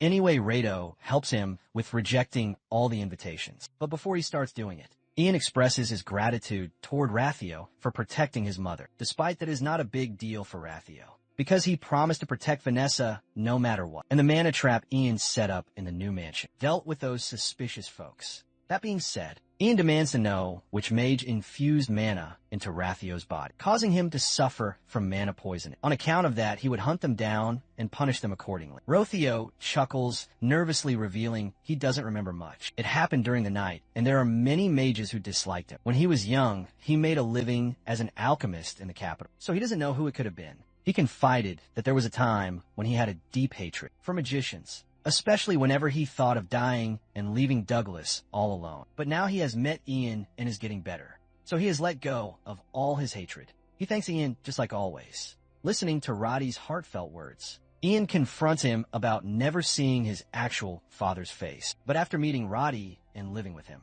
he assumes if he has a father, it'd be something like this. He understands why Douglas is so positive, as well as his mother, who is so much healthier just because of the elixir Rado made. He wishes that Rado always protects his mother if he spent the time away from her. Suddenly, Douglas opens the door wide, announcing that he completed the mana poisoning cure, made from Landier's flower. Douglas eagerly wants to give it to his father, but the moment he spots Rathio in the room, he is shocked since he wanted to surprise him. Looking at Rathio all confused, Ian explains that he searched in the library, where tower owners are allowed, and researched methods to refine the flowers of Landier. It is advanced magic that allows time to stop for an object. It works on plants too. Rathio slowly approaches his son, tears streaming down his face, and he immediately bursts into tears of gratitude. While hugging his son, Douglas promises Ian to become a famous alchemist. Therefore, he will be creating a cure for the most serious illness, so that nobody will suffer like his dad. Ian looks at them, smiling slightly as he takes in the overwhelming sight. Back to ancient times in an unfamiliar, mysterious place, of voice echoes, It is Mitchell Green River addressing the Dragonkin. The veil covering the world of humans and dragons is about to close. Dragonians are going to pay a big price because of the destruction they created in this world. Mitchell states to that Dragonkin that will be bearing the sins committed by its race until his demise. He uses his own blood to create a seal like a magic array, declaring it won't be allowed to set a foot beyond this in the present. Another conspiracy is unfolding in the house of the Crown Prince. Ragnar looks at the person in front of him, finding it hard to believe that it is so similar. Facing him is a second Ragnar, a duplicate that is so identical that it is impossible to figure out the actual one. He remembers what the notes said about him, waiting because someone will be sent. But never in his wildest thoughts did he think it would be a clone. Still, he is puzzled on how to get out of here, as Ian has covered the place with magic from the ivory tower to monitor them, so he guesses disguising won't help. The clone abruptly speaks, assuring Ragnar not to worry, explaining that the cult leader has more power than the current. Ivory Tower Master Ragnar has no idea about this cult leader, but he will be informed when he meets this figure in person. Opening a book, it immediately emits a powerful energy stream, and a getaway instantly appears before them. The clone requests him to enter. It is a portal leading out of the capital. Ragnar hesitates, but his focus shifts when a hand protrudes from a gateway. It is Damful. Ragnar hesitates for a moment, still skeptical, but ends up grabbing Damful's hand and entering the portal. After stepping through the gate, he is brought to a space far from the palace. Tons of questions race Ragnar's mind. He is well aware that even Herbert wouldn't be able to perform this kind of magic. Meanwhile, Damful stays calm. There is nothing surprising for him. In addition to that, Damful explains, despite possessing immense power, Herbert wasted it focusing on advancing his own position. He was someone destined to be outcast sooner or later, though they are now better off because of his foolish, self-destructive tendencies. Ragnar is still confused, but Damful continues, explaining that the cult leader thinks about him being the perfect fit for a ruler, and not even the emperor the perfect ruler, who will eliminate ignorant elements and bring new and innovative ideas to the world. Ragnar is also the one who has inherited the blood to open a path to this new world. Therefore, the cult leader has been eagerly awaiting this day. The more Ragnar listened to Damful's explanation, the more confused he became. He glances at Damful while following him quietly, his mind wandering with thoughts. How could there be someone with magical powers greater than Herbert? And Ian, how could such a person exist? Though he heard of the existence of a sect that didn't follow the nation's common beliefs, he never thought the captain of the Imperial Knights and the Ivory Tower Master would be involved. This is puzzling. Could they have propaganda to change the nation's religion? Did they intend to use someone from the royal family, like himself, as a tool to execute the plan? Judging by his situation, whether it is right or wrong, he needs to gather power from wherever he can get it. Suddenly, they arrive at a location. It is a castle where Dragonians used to live 300 years ago. It was sealed by the Ivory Tower's barrier magic, but time passed and the barrier collapsed. Thus, humans end up finding it. In an instant, a group of cultists approaches them. Bowing in respect, sweat trickles down Ragnar's face. You can see several familiar faces. All are nobles. Dampfale clarifies that since this is a crucial time, where a new world with truth starts, he only gathered the most ranked members within the capital. However, Ragnar's concern is about several things. The purpose of the gathering. Who are they working for? Damfalo assures Ragnar about getting filled up with all this information. Once he meets the cult leader, he then leads Ragnar to a large gate, where the cult leader is waiting for them. The door swings open, and as Ragnar steps inside, he couldn't help but gasp in disbelief. It is none other than the final dragon, who was sealed by Mitchell Grey River, and instead of being dead, he is sealed away now. The cult members quickly kneel, down clasping their hands, in honor of that last descendant of the dragon race. Ragnar's mind is puzzled. He never expected him to be the cult leader, yet he bows down in greeting. The last vassal of the dragons acknowledges that Ragnar must have tons of questions in his mind about what he is and why he has invited Ragnar to this place. Before Ragnar could assume more stuff, he introduces himself as Evantus, the last Dragonian left on this land. Ragnar is horrified, not understanding any of it. Wasn't the dragon race wiped out 300 years ago? Evantus chuckles at Ragnar's evident confusion, so he elaborates that in the war 300 years ago, his kind was defeated and exterminated by humans. All Dragonians were slain except one. Evantus Mitchell Greer River cast a sealing magic upon him, making it impossible for him to step foot outside the place. Evantus approaches Ragnar, confessing that he has been waiting for this moment. That person's blood. He urges the blood of the magician that cast this seal on him. To lift it, Ragnar feels uneasy. If Avani's needed blood to break the seal, wouldn't it be easier for him to just kill Ragnar and take? Instead, Avani's is trying to make a deal with him. Although Avanti's plans are grand. He wants to gain more power by making Ragnar the emperor, for the sake of a new world where Dragonians can coexist with humans. But Ragnar doubts Avantis' plans, because he can kill Ragnar easily and use his clone for various uses, despite that Avantis clears his intentions of not harming him, and will be erasing his memories if he refuses, though he thought Ragnar would not be denying this opportunity. Clenching his fists, Ragnar makes Avantis promise to make him the emperor, and about not betraying to earn his trust. Avantis promises him without any hesitation. Ragnar grabs the dagger from Damful, and just then, cuts his own hand to draw blood for Avantis to break the seal. With each drop of Ragnar's blood falling into the circle that made the boundary begins to glow, and with slight flickers of light, it suddenly disappears in a few moments. Avantis smirks with happiness, thanking Ragnar for trusting him and making him free. At that moment, he uses his magic to change his attire, and at the same time he walks over to Ragnar, reassures Ragnar to not be afraid of him, since he won't ever harm him, and they will definitely be good friends ahead. Grabbing a cloak from Damfield, he heads straight out with his followers for a walk. After hundreds of years, a few days later, in the princess's room, Haley is feeling extremely anxious, not understanding why Ian hasn't contacted him yet, but her maid reassures her quickly that he might be just a little occupied with a recent investigation into dark magic. Unsure of everything, Haley couldn't help but smile worriedly because of her maid's consolation. Suddenly, two maids rush into the room, their faces flustered, having no idea about their urgency. Haley immediately demands to know the problem. The two maids eagerly inform her to wear a formal dress. Instead of a robe, Ian Page has finally arrived. Haley is stunned for a moment, but when the realization hits her, she freaks out, asking her maids to help her. A while later, Haley dresses up nicely and makes her way to the tea room. Before going inside, she asks for confirmation from her maids if she looks alright, though all the maids cheer her on to get going, since she looks the prettiest today. Gathering her courage, she steps in. Ian immediately rises from his seat and approaches her to greet her. Looking at Ian, she blushes slightly, tries to maintain her composure, and playfully complains that she thought he had forgotten her. Nervously, Ian quickly knows to put his head down in apology, explaining that he has been busy lately. Afterwards, Ian glances around, suggesting Haley move to an appropriate place for training, since there are too many people watching within the palace. If anyone sees him meeting the princess, it will stir up a lot of rumors. Haley agrees with him in that case. Ian reaches out to Haley, granting permission to hold her hand. This unexpected request makes her heart skip a beat, but this would help them teleport into a different location. Hesitantly, she extends her hand towards Ian. As their hands touch, a light envelopes them, and in the blink of an eye, they are teleported to a hill. Haley admires the place meanwhile. Ian explains that this is a series of hills on the outskirts of the capital city, and people don't visit often. The fact that as the 6th class teleport, magic does not have a wide range, so he decided to teleport here. Spacious and open, perfect for training. On the flip side, Haley isn't paying attention to anything and is captivated by the beauty of the place. On hearing Ian call out her name,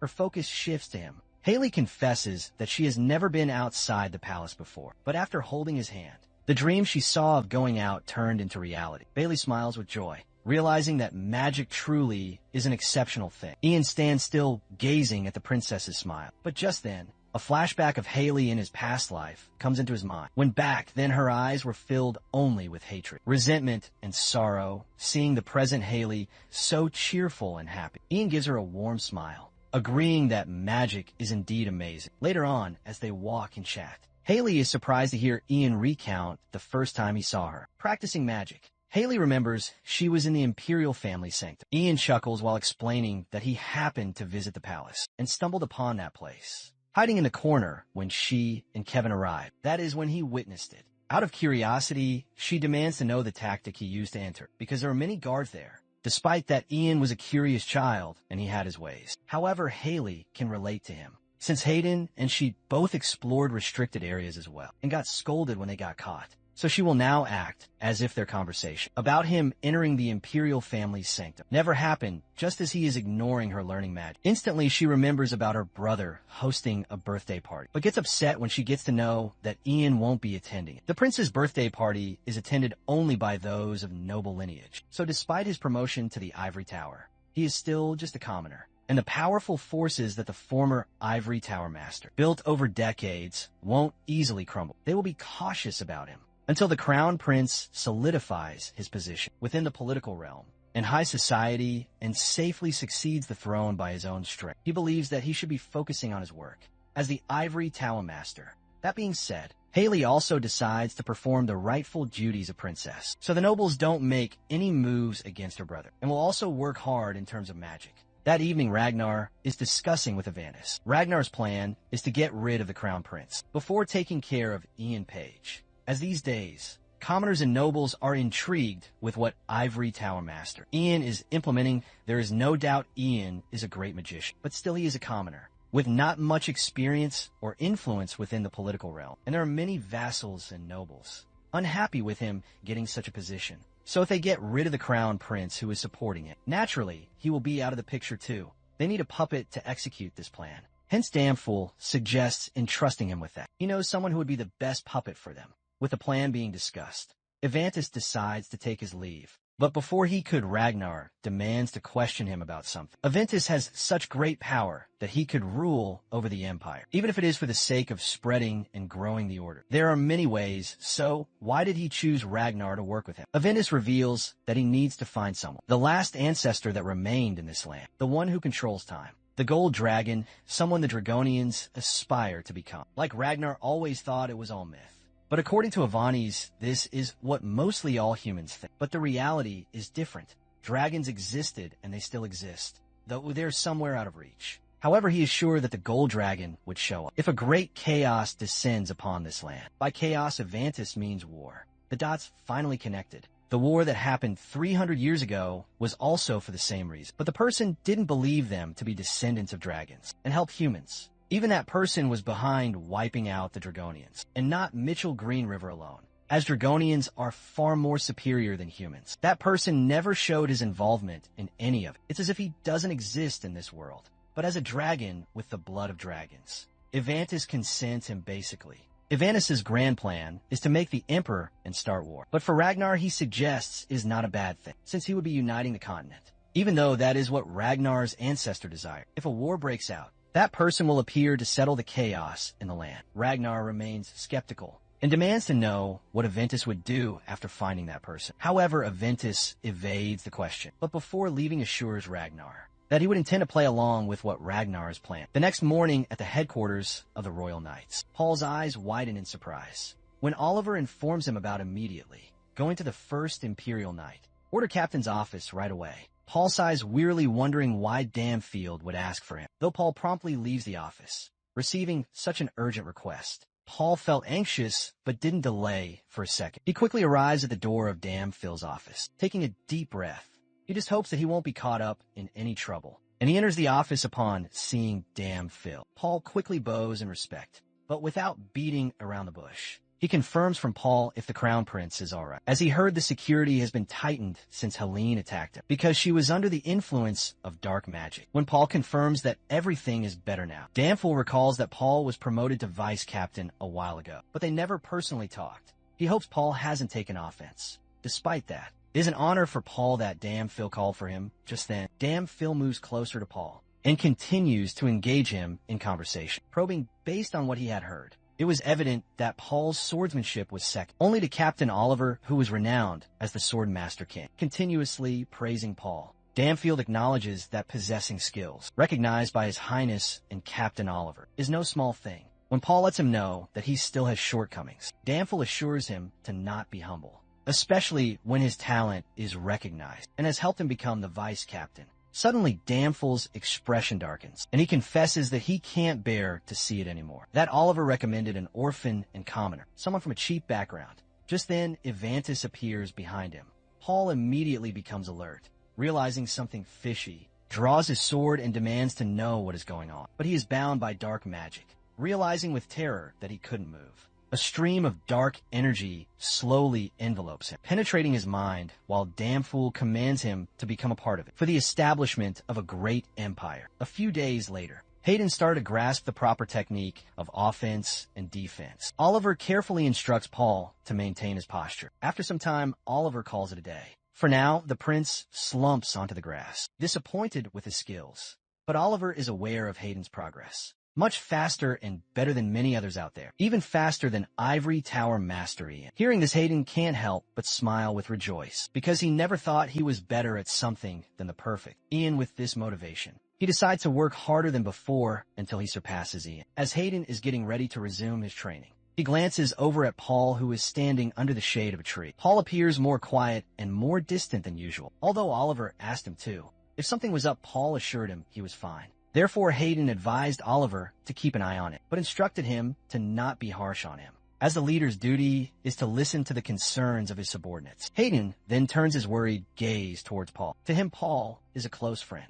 Just like Ian and Oliver, days passed by, and in the royal palace, there was a banquet today. Pure chaos is at the castle. To ensure everything is prepared for the occasion, Oliver enters the room to inform Hayden about the banquet. Just being started, however, Hayden is ready, but is nervous. Feeling anxious, he remembers Ian, who is not going to attend the event, but advised Hayden to assert his position through his own strength. Seeing him nervous, Oliver reassures Hayden that he is the main figure of the banquet today, so he must stay confident. The nobles should be nervous, not him gaining a little confidence. They both are ready to leave, but just then Haley arrives. She looks truly beautiful in her royal attire. Hayden teases Haley that it is a shame Ian's not here today, as she looks so pretty you should have seen her. Embarrassed Haley suddenly remembers what Hayden told Ian about her curiosity regarding his interests, but chooses to ignore it, and instead wishes Hayden a very happy birthday and promises to trample over those high-class nobles who dare to speak ill of him, linking her with her brother. Haley and Hayden begin to enter the banquet. The herald promptly announces the arrival of Hayden and Haley. The nobles present their immediately bow in respect, and the gentle music starts playing by the guitarist. Nobles approach Hayden, wishing him their birthday wishes. However, Oliver stands aside, observing everything. As soon as the herald's gaze shifts to the emperor, he freezes, but quickly announces the arrival of Terry Green River, when the emperor commands him to do it. With a smile, he steps in, but the nobles are surprised as they look towards the emperor. Hayden, too, is astonished, as he thought his father wouldn't be coming. Harry laughs, as he wanted to surprise his son and would always fulfill his fatherly duties, no matter what happened. Then the emperor proceeds to the table reserved for the royal family and is glad that so many nobles are assembled here to celebrate the prince's birthday. He addresses everyone, expressing his delight at seeing them all. He then glances at his son, expressing how proud and surprised he is to see his son's growth. He recalls the time when Hayden was young and they were taking a stroll, and Hayden followed him because his father was leading the way. After that day, Hayden has been following Terry's footsteps until now, and he has done it in a great way, which makes his father very proud. The emperor praises Hayden, and after his speech, raises his glass to toast the future empire and the prince. Before having his drink, he wishes his son a happy birthday. Suddenly, the emperor collapses. Blood splatters out of his mouth due to poison. Small drops of blood coat the ground, spreading horror in the air. Hayden stands frozen. Haley couldn't help but feel horrified as she witnessed her father fall in an instant. On the other hand, Oliver, quick to react, looks around vigilantly and rushes forward. It took several seconds for everyone to react to this horrific scene, and immediately he was taken to the treatment room. But no one has any idea how everything happened alone. Hayden sits in the room, still in shock from the sudden incident. Outside the door, there suddenly comes a knock. Oliver requested an audience. Therefore, Hayden quickly allows him in and rushes towards the door. He worriedly inquires if his father is okay. So Oliver reports to Hayden that Terry survived after receiving timely treatment, but he remains in critical condition. All the royal doctors and alchemists are working with the urge to make him better. After learning that the emperor is fine, Hayden quickly demands to know the person behind assassinating his father. Oliver, when questioned, seemed very disappointed. He tenses, but after hesitating for a moment, Oliver reveals that they immediately apprehended the culprit, who poisoned the emperor's drink. Hayden grows more impatient, insisting Oliver reveal it quickly. Oliver tenses. Tension grows thicker in the air, hearing the culprit's name. Hayden is shocked and pained to the point that his hands tremble. He stands there frozen in shock, not able to digest what Oliver just revealed. At the same time, in the conference room, a heated debate is taking place. Regarding the assassin who poisoned the emperor, a nobleman doesn't believe that the second imperial knight, Order Vice Captain, tried to assassinate his majesty because he was one of the closest knights around the crown prince. In recent years, they all can't believe that Terry and Oliver have been keeping a traitor like Paul under their nose all that time. Immediately, someone else interrupts, guessing the culprit didn't do this alone. And in that case, try to find a mastermind behind this. They all have heard about Paul biting off his own tongue during interrogation, so he won't confess anything. Just then they recall about 6 years ago, there was a serial explosion incident that took place at the Imperial Palace, and a mage from the Ivory Tower, a maid and a secretary within the Imperial Royal Court were identified as spies from the Coldwood Empire. So it could be the case that Paul is one of those spies. Some blame themselves for hiring people without considering status or where people are from. Some suggest stripping him of the title of the second Imperial Knight, Order's Vice Captain, and some suggest executing him for trying to assassinate His Majesty. Throughout the entire meeting, Paul remains silent. He knows better than anyone whether Paul was a Coldwood spy, but he cannot defend Paul because the assassination attempt on the Emperor was not part of his previous life. Finally, the meeting ends. Ian leaves the palace but runs into Oliver, who is eager to know what happened. Ian informs Oliver that everyone thinks of Paul as a Coldwood spy, although Oliver is not ready to believe it. Even Ian agrees he is aware of Paul's loyalty, that he would even sacrifice his own life for the prince's benefit, and no matter what his background is. He is an exceptional knight, but this incident has made Paul's execution confirmed. There is a possibility that someone has influenced him, yet until now, he has remained silent about the mastermind behind it all. After informing Oliver, he inquires about Hayden. Oliver sighs sadly because Hayden is neither eating nor drinking, instead blaming himself for causing his father to have been poisoned. The interrogation session will begin soon, and Oliver himself can't proceed to unravel the truth on his own, but he requests Ian to find the whole truth for him and everyone. Though Ian clarifies that Paul's confession showed no signs of lies, and he will be thrown into prison tonight. Thus, Ian has planned to go meet Paul personally. And after that, he will also go and examine Oliver's house too. As Ian reaches the prison gate, he finds a prison guard sleeping. He takes this opportunity and heads inside unnoticed. There he finds the vice captain tied to a wall with chains, his body covered with scars. Ian doesn't think the vice captain would assassinate the emperor. There aren't any spies from the enemy countries, and the vice captain was sworn to the crown prince and even risked his life for him. What Ian doesn't understand is why he would do such a thing. So to get to the truth, he enters the vice captain's memories. By accessing the memories, Ian sees the vice captain stand before two other men. The aura of black magic surrounds the vice captain, which finally reveals the truth. He was being controlled by the black magic. However, the vice captain, who had already been waiting for Ian, stands before him. He thinks he was foolish because he already knew the Imperial Palace had the most enemies. Ian attempts to release the vice captain from black magic first, but the vice captain stops him by his hand and inquires about the crown prince. Ian informs him that the truth has been revealed and they can clear the vice captain's name if they find out the person who used the black magic. But the vice captain still feels guilty. Conscious or not, he was the one who poisoned the Emperor's wand. Ian insists on clearing the vice captain's name. However, the only thing the vice captain cares about is that he hurt the one he was sworn to. The disgrace to his name means nothing to him, whoever the enemy may be. The vice captain thinks if they're after the Emperor, they would be after the crown prince too. So he begs Ian to let it end with him, because he doesn't want to hurt the crown prince more than he already has. He tells Ian to tell the crown prince and Captain Oliver that he's thankful and sorry to them. He adds that this is the last thing he can do to protect the crown prince, and pushes Ian. An image of two boys laughing and giggling flashes in Ian's mind before he wakes up with a gasp. He tries to use the cancellation magic, but it does not work. He desperately tries to break the black magic in an attempt to save the vice captain's life. But seeing his cold, inanimate body, Ian realizes that it's too late now. Meanwhile, Captain Oliver sits by the fireplace. When he hears something outside, he picks up his sword in caution and opens the gate only to find Ian, who brings terrible news for the captain. He asks Ian if he met Paul today and if he found anything, without being able to look the captain in the eyes. Ian tells him Paul Lance died inside the prison today. The tragic news shocks Oliver, who cannot believe the words that just reached his ears. Hearing about Paul's death greatly shocks Oliver. He first met him in an orphanage sponsored by the Raywood family. Paul was always happy and bright,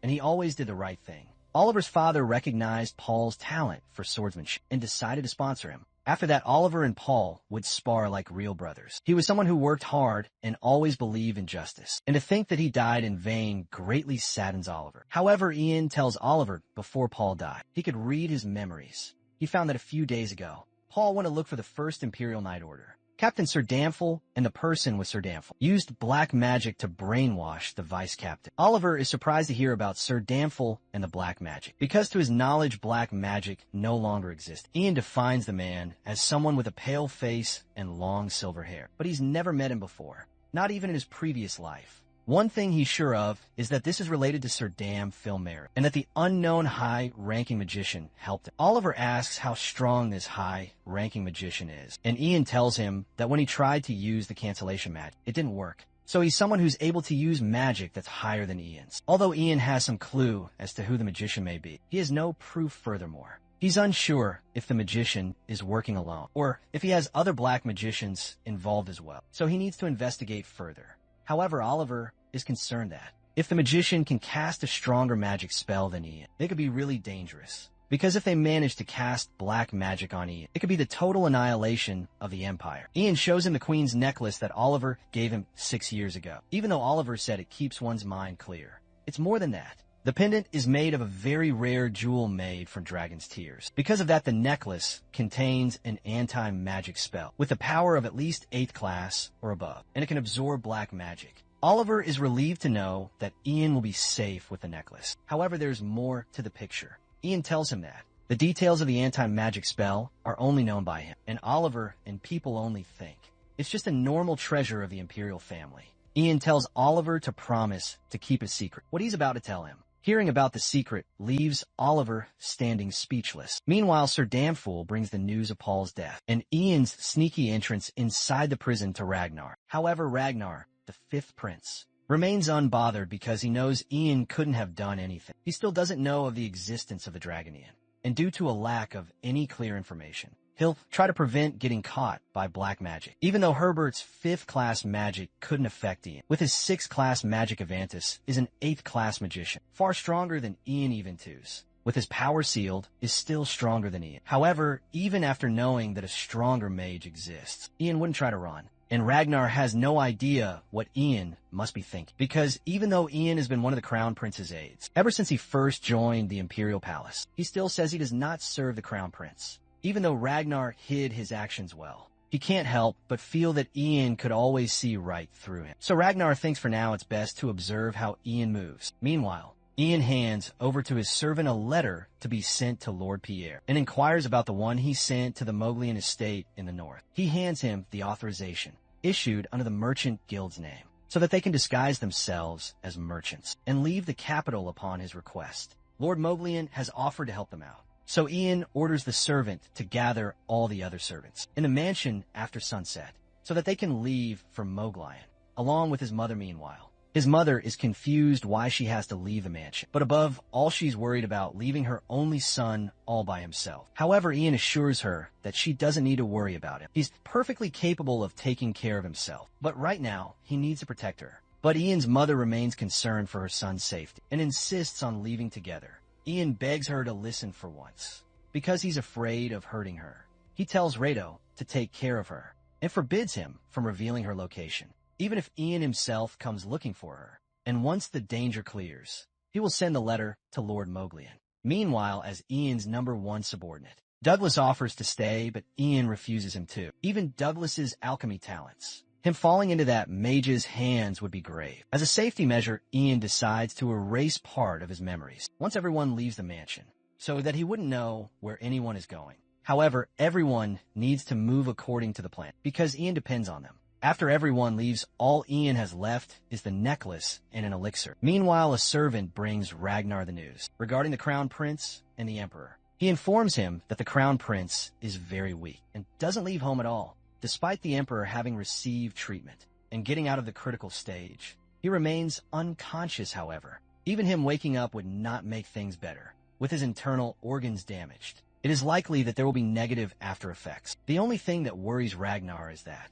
if his father's condition gets better, it would ruin everything for him. Sir Damphel's solution is to think ahead and bribe the Imperial chemist beforehand. Prince Hayden's inability to perform his duty during critical times has made the nobles question his abilities. Not only that, but the Second Imperial Knight Order is being investigated, and the Council is discussing taking away Captain Oliver's title. Aventus is delighted to hear that everything is working right, as they planned, and soon Ragnar will get the throne. However, what concerns Ragnar is that Ian has been idle, which is not like him while he contemplates Ian's actions. The servant interrupts their meeting to announce Ian's arrival to the Imperial Palace, so Ragnar ends the meeting and tells Adventus to erase his presence and stay in the room. And then walks Ian Page upon Ian's arrival. Ragnar displays a false state of agony caused by his father's assassination and pretends to be worried about his father's condition. He asks Ian why he has come looking for him during difficult times when he should be doing his duty. However, Ian confronts him about the black magic that controlled the vice captain, Paul Lance, and that he knows it was because he met Sir Damful Moore. Ian further adds that he knows the Dragon's Order is involved, and all the people affected are also the ones who were by Ragnar's side. He is sure that all of this is Ragnar's part of the plan, but Ragnar pretends to play dumb and denies the accusations. He instead blames Ian for not knowing about the black magic's presence. As the Ivory Tower Master, Ragnar refuses to have any knowledge of the Dragon's Order, and even calls out Ian for accusing him of working with them. Moreover, as the one in charge of keeping an eye on Princess, Ian should know that Ragnar had been confined to his house, and his actions were monitored by the tower. However, all of Ragnar's lies become clear to Ian's lie-detecting magic, and he confronts Ragnar that he knows he has met the Dragon's Order, and he is involved with a black magic user. Maybe it's the Order's leader. With his lies caught, Ragnar stops pretending to be innocent. But he is not scared of being caught, because if Ian is right, he has no evidence because Paul, who assassinated the Emperor, is dead and his confession was verified to be true. With the lie-detecting magic, Ragnar tells Ian he's foolish for coming all by himself. When Ragnar summons Sir Aventus, Ian recognizes him from Paul's memories, while the dark magic strangles Ian. He recognizes the robe Aventus is wearing. He never thought he'd see it again. He recognizes the Dragonian, a form of dragon's descendant. On Ragnar's orders, Aventus uses the black magic to make Ian his right hand. Ian tries to resist, until finally his eyes become red and he stops struggling, finally giving in to the black magic. Ragnar still feels nothing's changed, and to satisfy the fifth prince, Aventus tells Ian to kill himself. The extreme measure shocks Ragnar, but Ian summons ice with a sharp end and points it at his neck. As he brings it closer to his neck, Ragnar tells him to stop. He is convinced, after finally seeing Ian obey the command and hold the sharp ice at his neck, while drops of blood drip down. With his job done, Aventus leaves Ian and Ragnar alone. Ragnar asks Ian whom he serves. Ian obediently kneels before Ragnar and says he serves Ragnar, the fifth prince, the one who will rise to the highest position in the empire. Ragnar is now relieved to have the Ivory Tower Master to his side, while the Crown Prince sits in his room. A servant tells him to prepare for the assembly that Ian has called for with his authority as the Tower Master. The Crown Prince doesn't want to meet Ian in his current state, so he asks his servant to help him dress up. The nobles gather inside the royal palace, chattering about the assembly. They assume Ian has called for the assembly to discuss who ascends the throne, since the Crown Prince's actions have been quite disappointing. Some nobles speculate that Ian now supports Ragnar, the fifth prince, despite being loyal to the Crown Prince for years. The Crown Prince sees Ian and excitedly runs to greet him. He extends his hand forward and asks Ian if they can meet after the assembly. However, Ian pushes his hand away, leaving the Crown Prince shocked with this change of behavior. Ian then politely tells the Crown Prince he's busy after the assembly. Before the Crown Prince says anything more, someone calls Ian to the assembly hall. Seeing this change in Ian's behavior and watching him walk away like that saddens the Crown Prince. In the assembly hall, Ian addresses the council and the nobles. Given the Emperor's critical condition, he believes that even if the Emperor were to gain consciousness, he would be in no condition to fulfill his duties. This calls for the time to make the decision. The Emperor's condition has brought the Empire down. In the eyes of the enemy, their land is now filled with fear and terror. In this difficult time, they need to choose the rightful ruler, someone who can end the crisis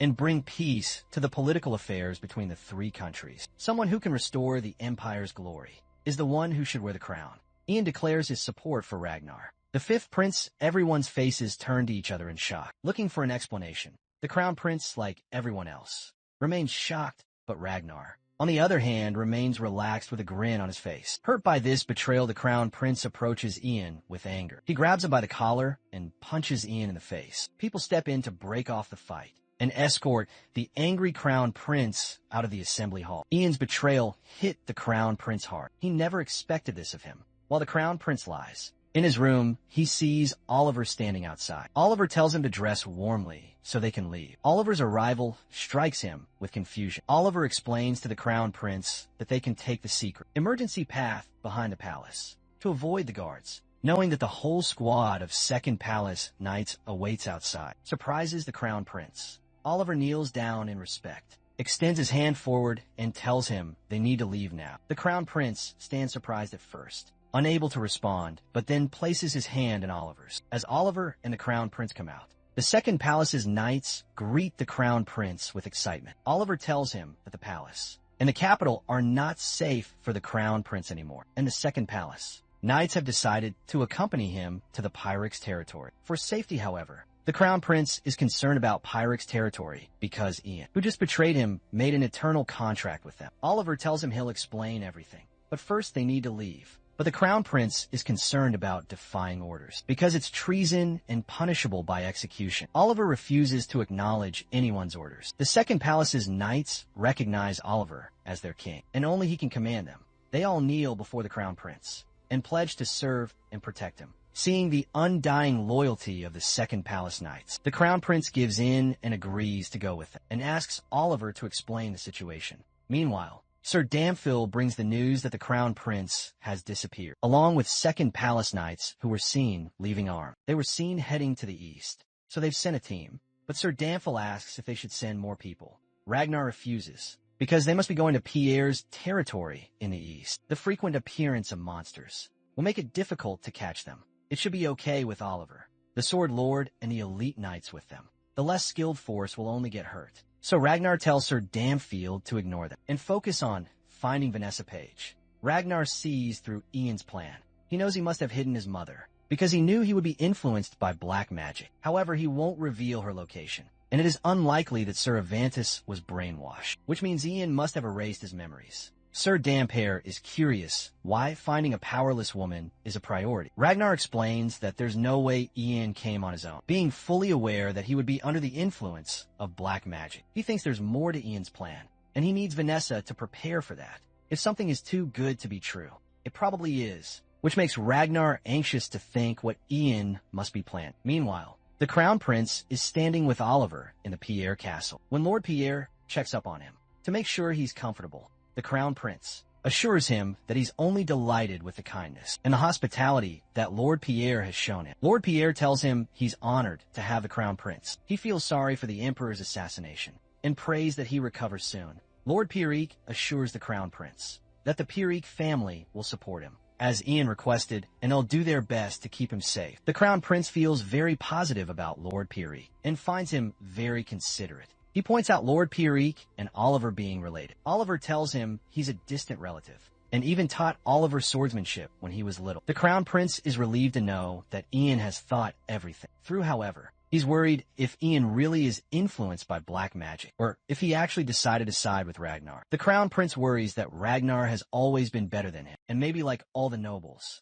Ian also decided that Ragnar was more suitable to be a ruler, and sided with him. Oliver assures him that it's not like that. He repeats what Sir Ian told him 6 years ago, that he will never support the Fifth Prince. He urges the Crown Prince to have faith in Ian's plan, because he trusts that he has everything planned. Meanwhile, in a flashback, Ian explains the plan to Oliver, that he will find Ragnar and willingly let him cast black magic. However, the Crown Prince must not know. Otherwise, he'll try to stop Ian. Oliver raises concerns about Ian's safety, but Ian assures him he is too important for Ragnar to kill him right away. With his 6th class, high-ranking mage, and the position of Ivory Tower Master, Ian has the power to influence political and diplomatic decisions. Ragnar will use Ian to gain the noble's trust and succeed to the throne. Oliver is struck with confusion when Ian says he hates the idea of being controlled by Ian again. However, Ian continues that it is necessary to find out about Ragnar's plan and everyone who's involved. He tells Oliver to bring the Crown Prince to Lord Pierre, where he announces his support for Ragnar.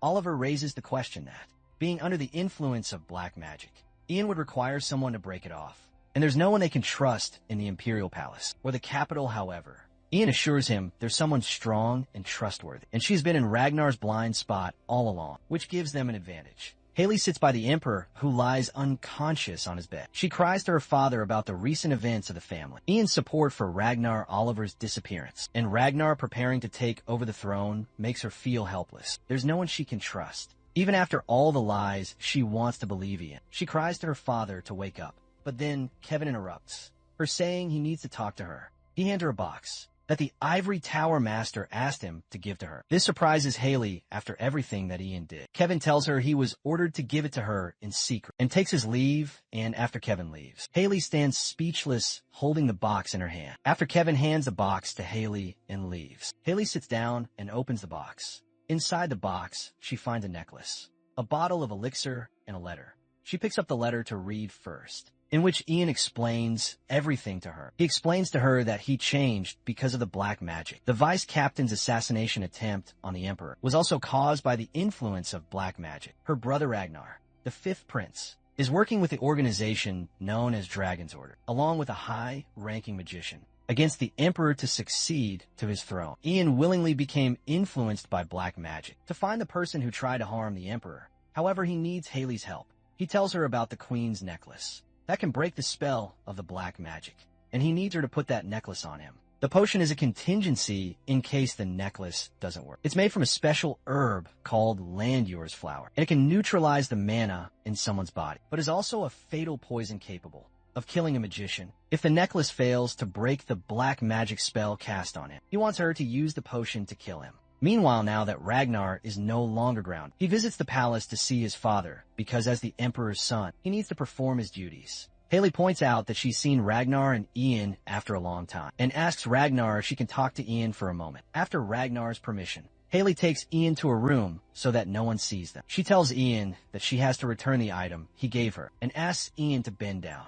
The moment she puts the necklace on Ian, its jewel starts to glow, and Ian's eyes turn red. Black magic starts to leave Ian's body. He coughs and vomits black liquids out on the floor. The princess gets worried about Ian, but he gets up as soon as the black magic is destroyed. She hugs Ian in relief, saying she could never kill him. However, Ian thought putting his life at risk was the only way to make her believe him. But he's relieved to know the necklace destroyed the black magic, because he was worried it might not work. Haley gets furious at Ian for doing something so reckless, when he wasn't even sure it would work.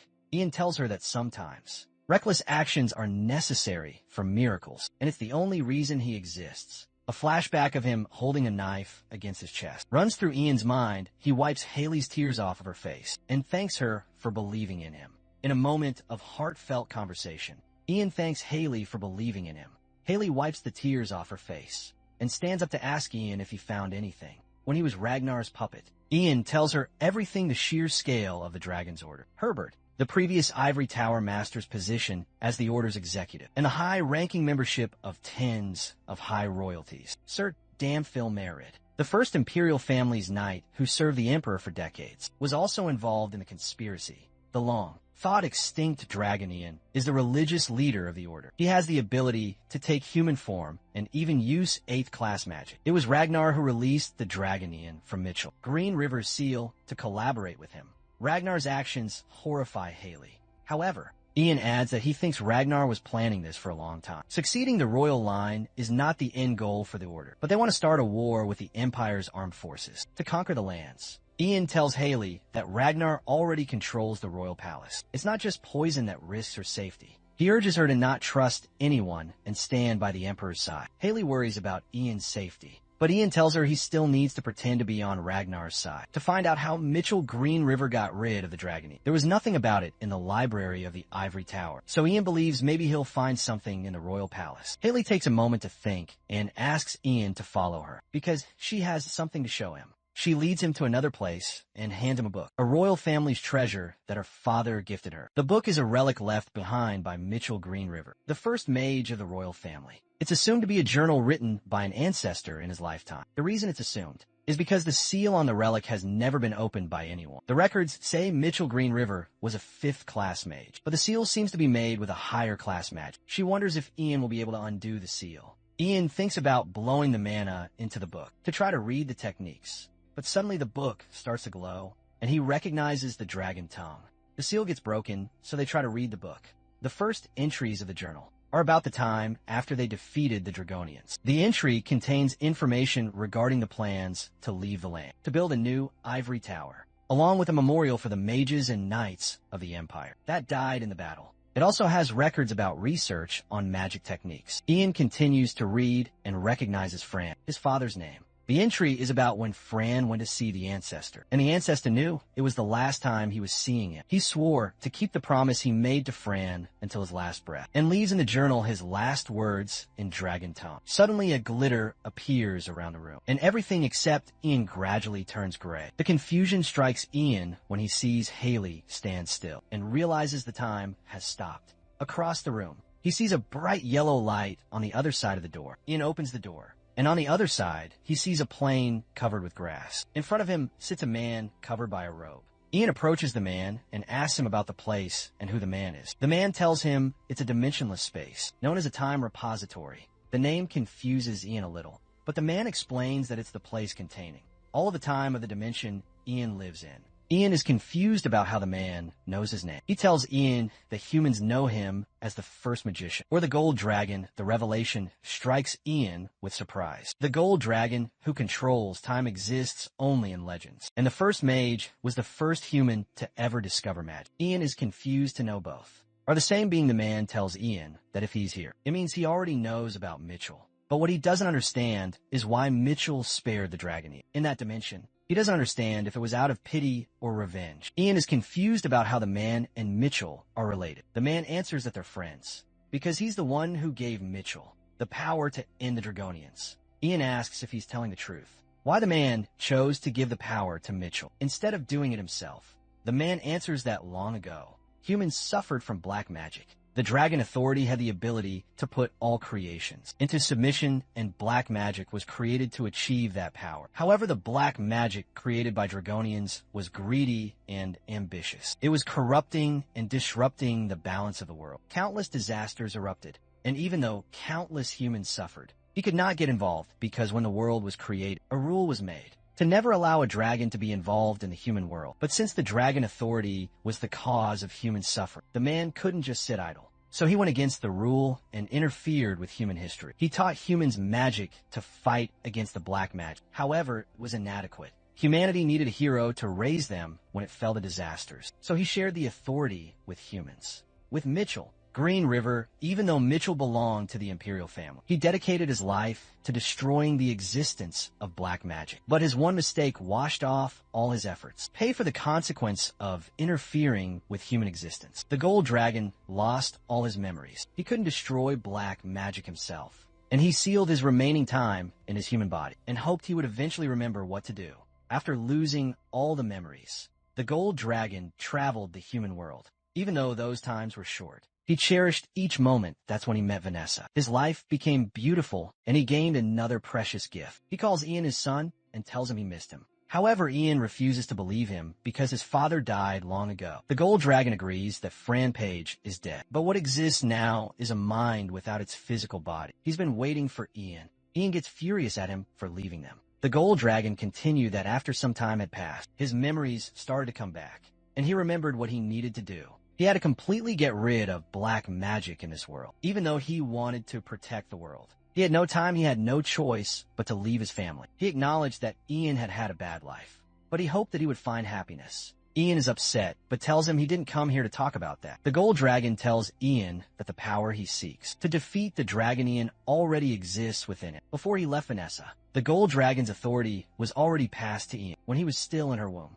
He tells Ian that he was not able to understand and use Dragon Tongue just because he's a high-ranking mage. Ian suddenly realizes he doesn't remember when he started using the Dragon Tongue. The gold dragon decides it's time to awaken the dormant power with Ian, but first he needs to take a look at it. Fran wants to awaken that particular power in Ian Page, but to do so, he would take a look inside Ian's soul in order to see what kind of life he wanted so badly that it remained a secret, even from himself. Ian wakes up from his nap and tries to figure out where he is. He went toward Vanessa, and she is angry with him and complains that after all the trouble, he went through to make some time for a family picnic. He is sleeping there all the time, as she knows that Ian has been busy those days, but she wants him not to push himself that much. She also decides to talk to her brother so Ian can get a little rest. Ian nods by calling her His Highness. Vanessa questions him about the formality he is doing, or if he is still half asleep, as his highness is something she hasn't heard in a while from him. Vanessa calls her daughter Johanna to come give her father a hug, as he is finally awake.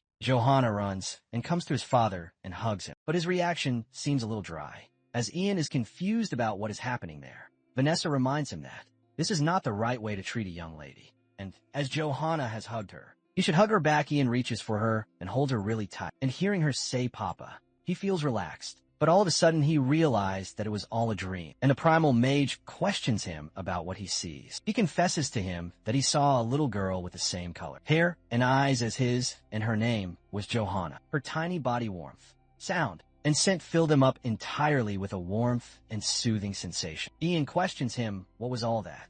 He replies by saying that it was love, as it is the strongest spell that gives humans their greatness. But at the same time, it is a very common concept. Frank Page felt that sacrificing oneself for someone he loves, fighting to protect them, and having the courage to carry on with life was all Ian wanted as well. To be a part of the wheel, the humblest and the greatest of all. But Ian finds that way too peaceful and too beautiful for him to even dream of. He questions him if he did witness his future. According to Frank Page, that is something it could be, and at the same time, maybe not, as everything depends on Ian's choice, and he feels that it is the time for him to send Ian back. So he awakens his dragon might that lives inside of Ian. He also wants Ian to put that to good use and finish what he was unable to do, so Ian can still feel Frank Page's memories flowing inside him. Frank Page confesses that he has never left his son, and he even loves him a lot, forever and always. Ian's heart clenched. Haley Green River asks him if he is all right, but he denies that there is something in his eyes, maybe in nothing else.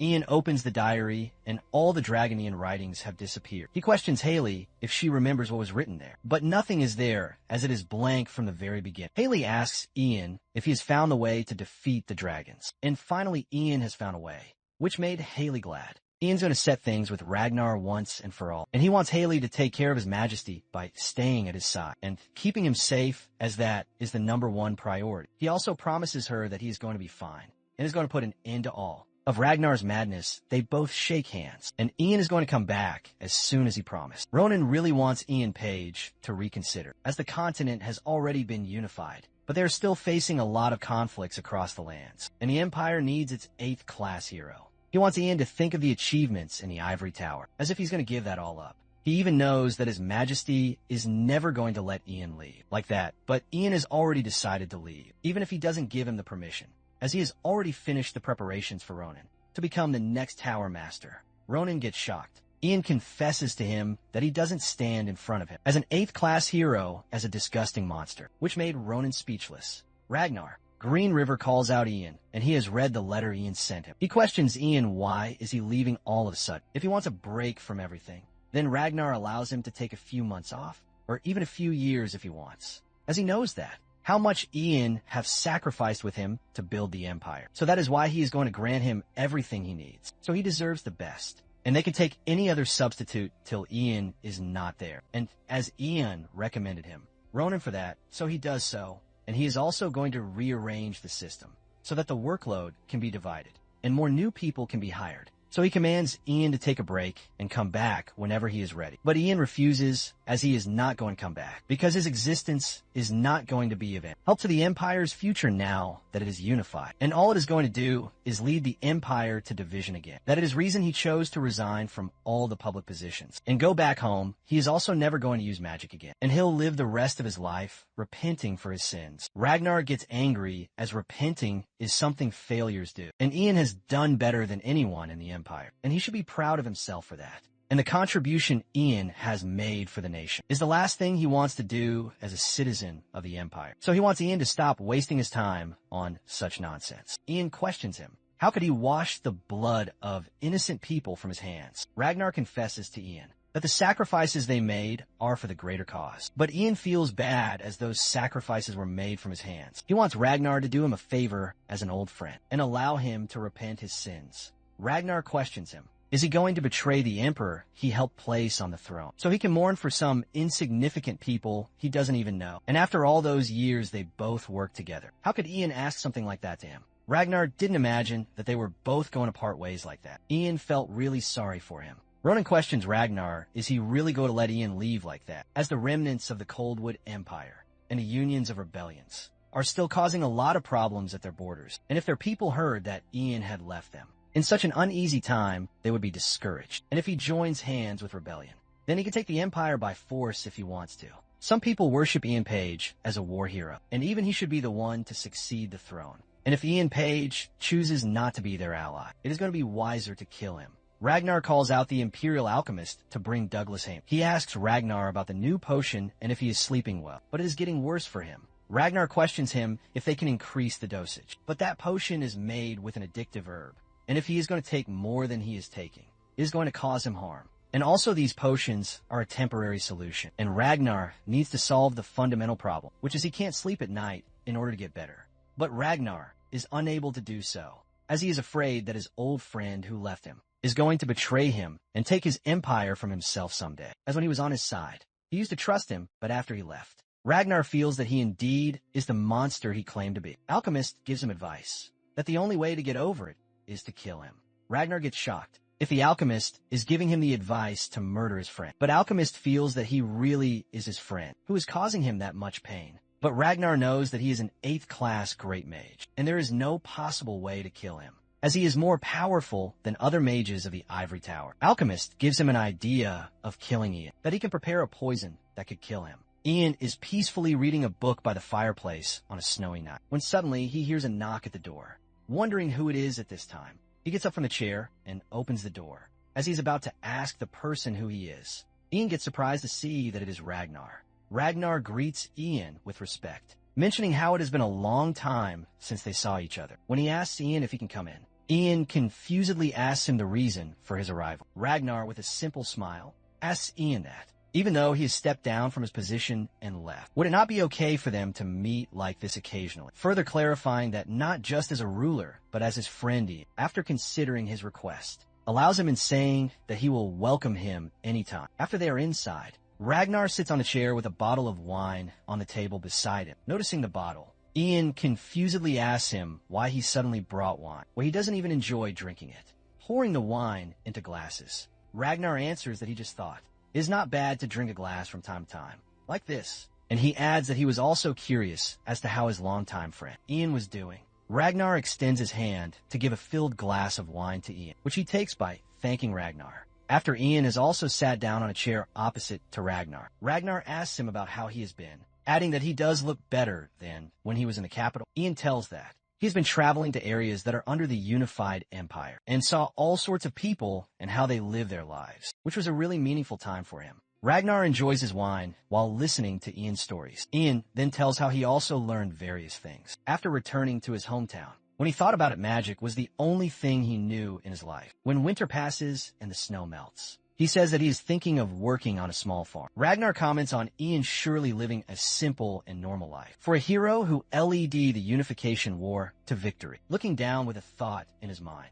Ragnar continues. He's glad that Ian is satisfied with what he has done since. A lot of things have happened since his departure. He tells that after they succeeded in suppressing Coldwood's rebel forces. In the north, the unified empire finally stabilized. The daughter of Duke Banat, who was the ruler of the Principality of Ro, will announce her marriage with the Crown Prince shortly. As Ragnar continues telling recent events, Ian suddenly feels something wrong with his body, despite noticing it. Ragnar continues that with the Crown Prince's marriage, they will be able to have a peaceful integration with the Principality of Rose. People in power, he further mentions that it is really fascinating to see the Crown Prince, who used to be a child, getting married now, adding that he thinks he finally understands a little about how his father felt in the past. He tells Ian that while the Ivory Tower is not as great as when Ian was there, they're stabilizing now, as they balance out their values and influences. With the Imperial family by this time, Ian is already on the floor groaning in pain while clutching his chest. However, Ragnar continues that the restoration of the area, as it was destroyed because of the world,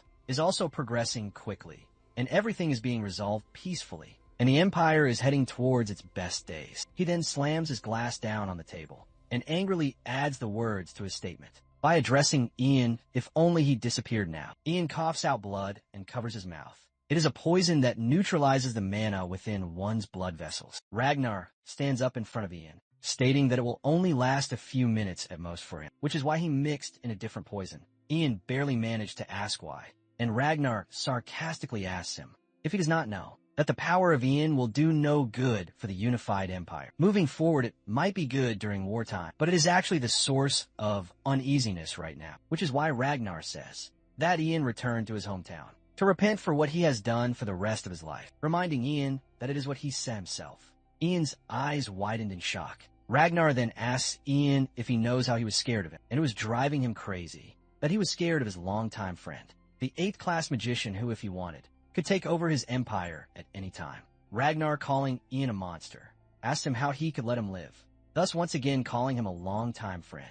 Ragnar asks Ian to not forgive him, please. Ragnar walks out of Ian's home and ignorantly tells his subordinate to set it on fire. After the house is lit on fire and is decreasing into ashes through the burning flames, Ragnar looks back at it. Duncan Matosa assures Ragnar that they will take care of the rest here, asking him to head back to the horse carriage. When he looks up at Ragnar, he is surprised to see him crying while looking at the burning house. Ragnar sorrowfully remarks how this is the way he parts with Ian, as well he thinks about how he is seriously sick of such endings. However, he smiles strangely before finally turning back to get into the horse carriage, while his subordinates handle the mess and take care of the rest of the matters there. Ian enters Ragnar's office, acknowledging his arrival. Ragnar, looking at the papers he is holding in front of him, asks Ian about what the princess said to him. When Ian tells Ragnar that the princess asked him why he betrayed Ragnar, Ragnar asks him what he said in his reply. Ian says that he straightforwardly told the princess that he does not need to reply to her, and this makes Ragnar laugh, putting down the papers in his hands. Ragnar crosses his hands and leans back. He mentions how the princess likes Ian quite a bit, while calling her a poor thing. Ragnar then tells Ian how his father did not like any of those who proposed to her and rejected all those marriage proposals. He calls it quite unusual, wondering what was so displeasing about those people, adding that marriage is basically a transaction for the sake of one's family and power for people like him. Ian silently keeps standing there listening to Ragnar say that. To think father would hide the princess away just because he did not want to do something like that. It's just plainly ridiculous, because he is someone who would make use of such transactions. Standing up from his chair, Ragnar informs Ian that when the time is right, he is intending to get Ian to marry a suitable family's daughter. He starts walking towards Ian, saying it would not be long, as he will ascend the throne and become a stronger emperor than his father, and will become the first to unite the 3 countries and lead the Green River Empire to its peak. After reaching near Ian, Ragnar stops in front of him and tells him that this is what he is going to do, placing both hands on either shoulder of Ian. Ragnar requests him to be by his side as they welcome the prime time of their empire. Ian, however, still remains silent even when Ragnar claims that Ian belongs to him, and he will not regret swearing his loyalty to Ragnar. Ian finally speaks up. He places his hand over Ragnar's, which is holding his shoulder, and tells him that he has already seen it. Elaborating on his statement, Ian mentions the moment of honor of seeing the Green River as a unified empire by the side of the great emperor. Confused about Ian's claim, Ragnar asks him what he means by that.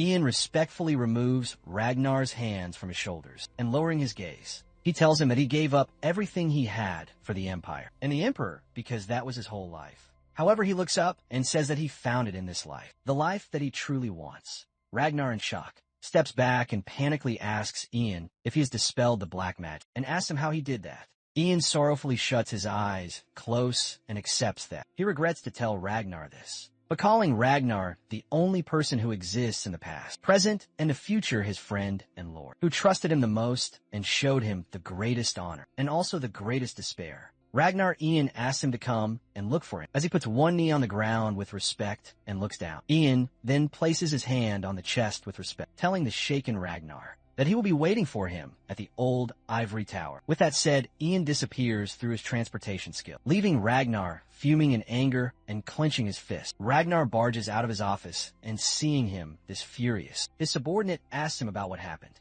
Ragnar angrily roars at him to bring the first Imperial Knight. Order Captain here immediately and orders him to gather the knight. Order and prepare the fastest horses they have, closing with the last order to find out where Suravanus is. Ian sits at the staircase of the old ivory tower. He looks up at the sky before sighing and looking down, thinking about how it was not a coincidence that he came to this place. In his previous life, he talks to himself by saying it to someone that they have been watching this whole time.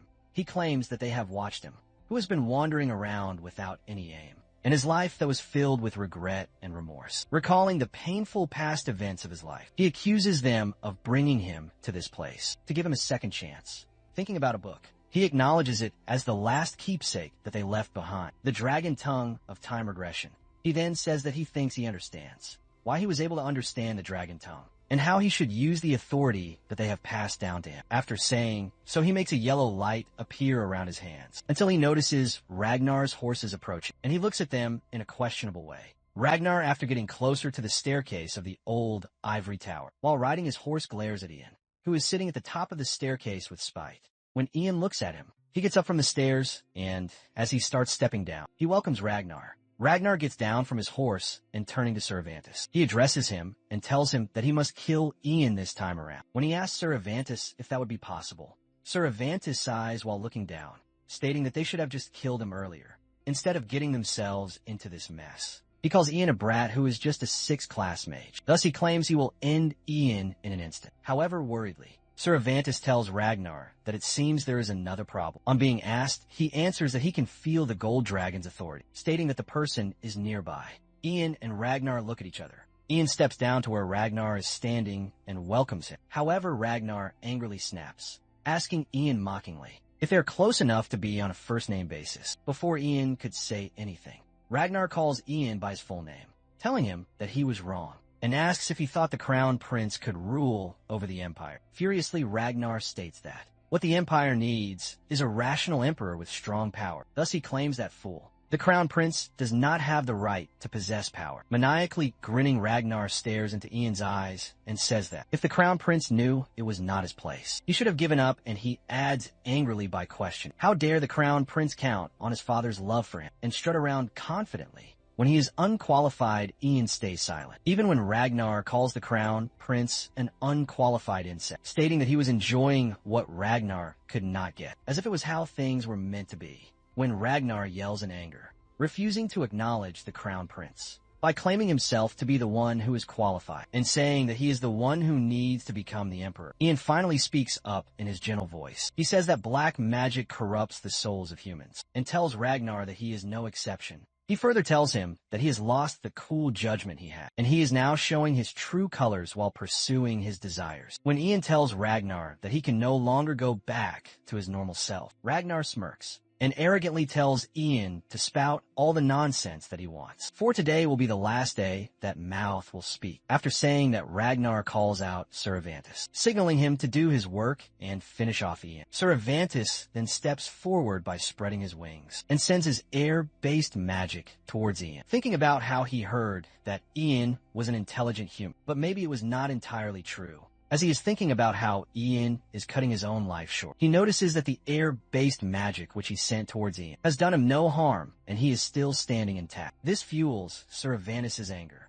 and he confusedly wonders how it could happen. Cervantes then confidently sends his fire-based magic towards Ian, but to his surprise and extreme annoyance, this magic also fails as Ian keeps standing there nonchalantly, and the fire just burns around him without hurting him. Cervantes thinks Ian Page is definitely a lower-class magician compared to him. Thus, no matter how exceptional of a human he is, he should not be able to surpass the class of a Dragoneer, who has lived for more than 5 centuries. With that said, Cervantes now throws ice-based magic in the form of ice spikes towards Ian, just like the other forms of magic. This one fails too when the ice spikes surrounding Ian from all sides stop just near him and freeze in the air. At this point, Cervantes is now panicking like a maniac, wondering how none of his attacks are working.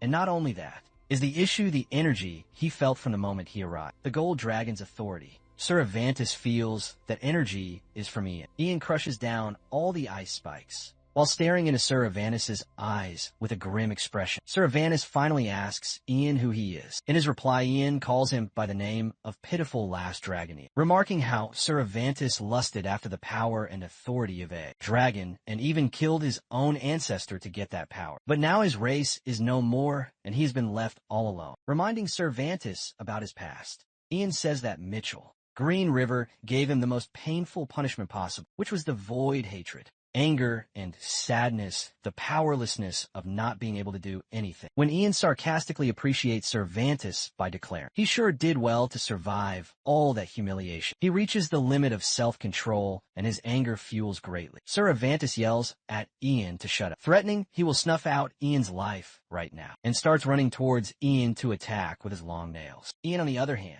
still stands there calmly and gracefully, saying that lastly, he will send Sir Avantus to his brethren's side, with that power he so desperately sought. When Avantus is running towards Ian, Ian uses his manipulation magic and orders Avantus, by calling him the last descendant of the Dragonians, to kill himself before Evan could understand what has happened, and how Ian has this power. Evan falls on the ground on his knees, asking Ian what he just said. Evan could not even get his answer, when a sword pierced into his body from the front. Groaning in pain, Evan barely makes out words, and questions Ian about why he has this power to manipulate the enemies. Whereas on the other hand, Ragnar, who is standing behind Aventus, gets struck by immense shock to see what just happened in front of his eyes. Ian still remembers the first time he met Ragnar. It might have been strictly a calculated move, but it meant a lot to Ian when Ragnar approached him. In that fleeting moment after it happened, Herbert Leon tells Ian on their way to meet Ragnar to be honored, since it is the first time Ragnar has reached out to anyone first. Herbert further tells Ian that Ragnar has also promised to provide whatever resources are available to grow Ian's potential because he highly values Ian's talent. Thus, Herbert tells Ian to be careful of what he says and does, as he must behave because the person he will be meeting is someone who will eventually ascend the throne. After they reach the door, Ragnar is notified by his subordinate that Ivory Tower Master Herbert is requesting an audience with him, on his permission to let him in. Ragnar walks in with Ian following him at an arm's length. Ragnar delightfully welcomes the Ivory Tower Master, Herbert, and the Ivory Tower's magician, Ian Page. He mentions how he has heard a lot about Ian from the Tower Master, that he possesses unprecedented talent within the academy, and has surprised everyone. Ian, however, humbly bows his head in front of Ragnar, saying that he does not deserve such compliments. Looking at the modest behavior of Ian, Ragnar smiles softly before mentioning to Ian that he heard Ian's mother passed away a few days ago due to an illness. On being reminded about his pain, Ian's expression changed to a sad one, while Ragnar continued that since he too has lost his mother, he is able to understand a little about how Ian feels. Although Ian will still be saddened no matter what Ragnar says, he says that he would like to offer his sincere condolences, since Ian's head is still bowed out of respect. Ragnar walks down to him, stopping in front of him. Ragnar asks Ian to raise his head.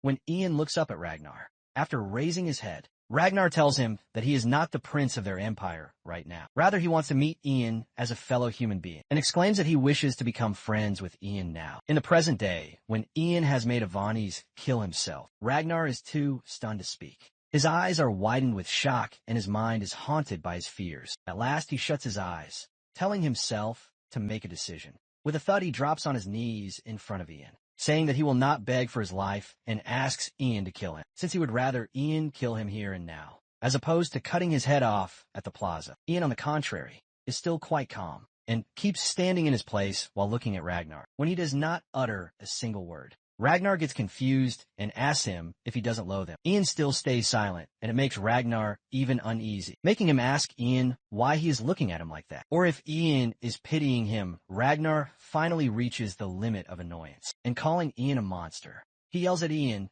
that he should have killed someone like Ian. From the start, his words hurt Ian deeply, making him sadly look down and ask Ragnar if that was what he felt, and if he was that scared of him. Ian walks closer to Ragnar, saying that he'd like to show him this in his last moments. With that said, Ian is now standing in front of Ragnar, who is still kneeling down, and places his hand on Ragnar's head, saying he wants to show Ragnar who he really is. With that said, Ian's magic work starts to get Ragnar the flashbacks of the past life, from a beginning when Ian came to see him with Herbert, till the end, when Ragnar poisoned Ian's wine and then burned him on fire. Ragnar gets reminded about how Ian has been so loyal to him all his life and stayed by him. But still, Ragnar killed him at the end out of regret and shock. Ragnar's eyes widened, and he could not grasp the sudden flood of memories. Ragnar looks up at Ian, calling out his name. But before he could say any more, Ian summons a sharp weapon and kills Ragnar. Obviously, Ian is not happy to do so. However, he was left with this being the only option. After the Dragonian Avantis and the fifth prince, Ragnar, died, a large-scale purge was executed on the dragon's order, and those related to it were executed.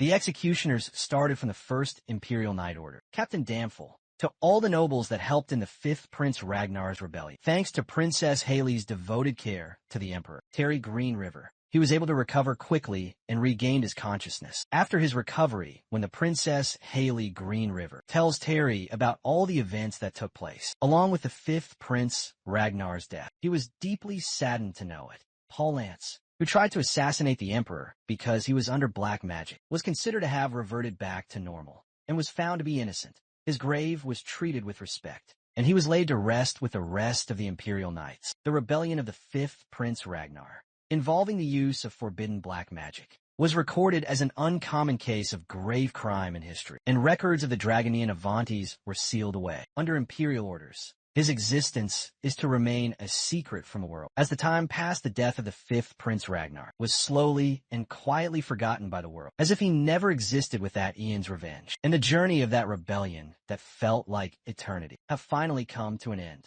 When Ian sees Princess Haley sitting with a tense expression, he asks her if she's nervous. She acknowledges his arrival and admits that she is indeed very nervous. Ian then inquires if she regrets her decision, to which she firmly responds that she doesn't want to hide anymore and that she's determined to help people with her power. Ian smiles at her resolve and reassures her not to worry, telling her that everything will turn out well. Just then, a servant enters and asks them to please come inside the trial room. Inside the trial room, Princess Haley takes her place in the witness stand, while Ian sits on the judicial bench. An announcement is made, notifying that the trial to decide what to do with Princess Haley Green River, due to her illegal practice and use of magic, is about to begin. Ian speaks up before the trial starts, saying that there's something he would like to address first. He then walks over to the witness stand, where Princess Haley is standing. Ian asserts that he is directly connected to the charges against Princess Haley, and therefore cannot preside over the trial. As a result, he will be passing the responsibility to Sir Ronan and Deckard Decker. Confused asks Ian to clarify what he's talking about. Ian confirms that he was one of the teachers who taught her magic. Sir Ronan asks Ian to elaborate. Ian admits that he had known for 6 years that Princess Haley was a magician. Although he saw her using magic with his own eyes, he chose to overlook it because he believed she had her reasons. Years later, Ian,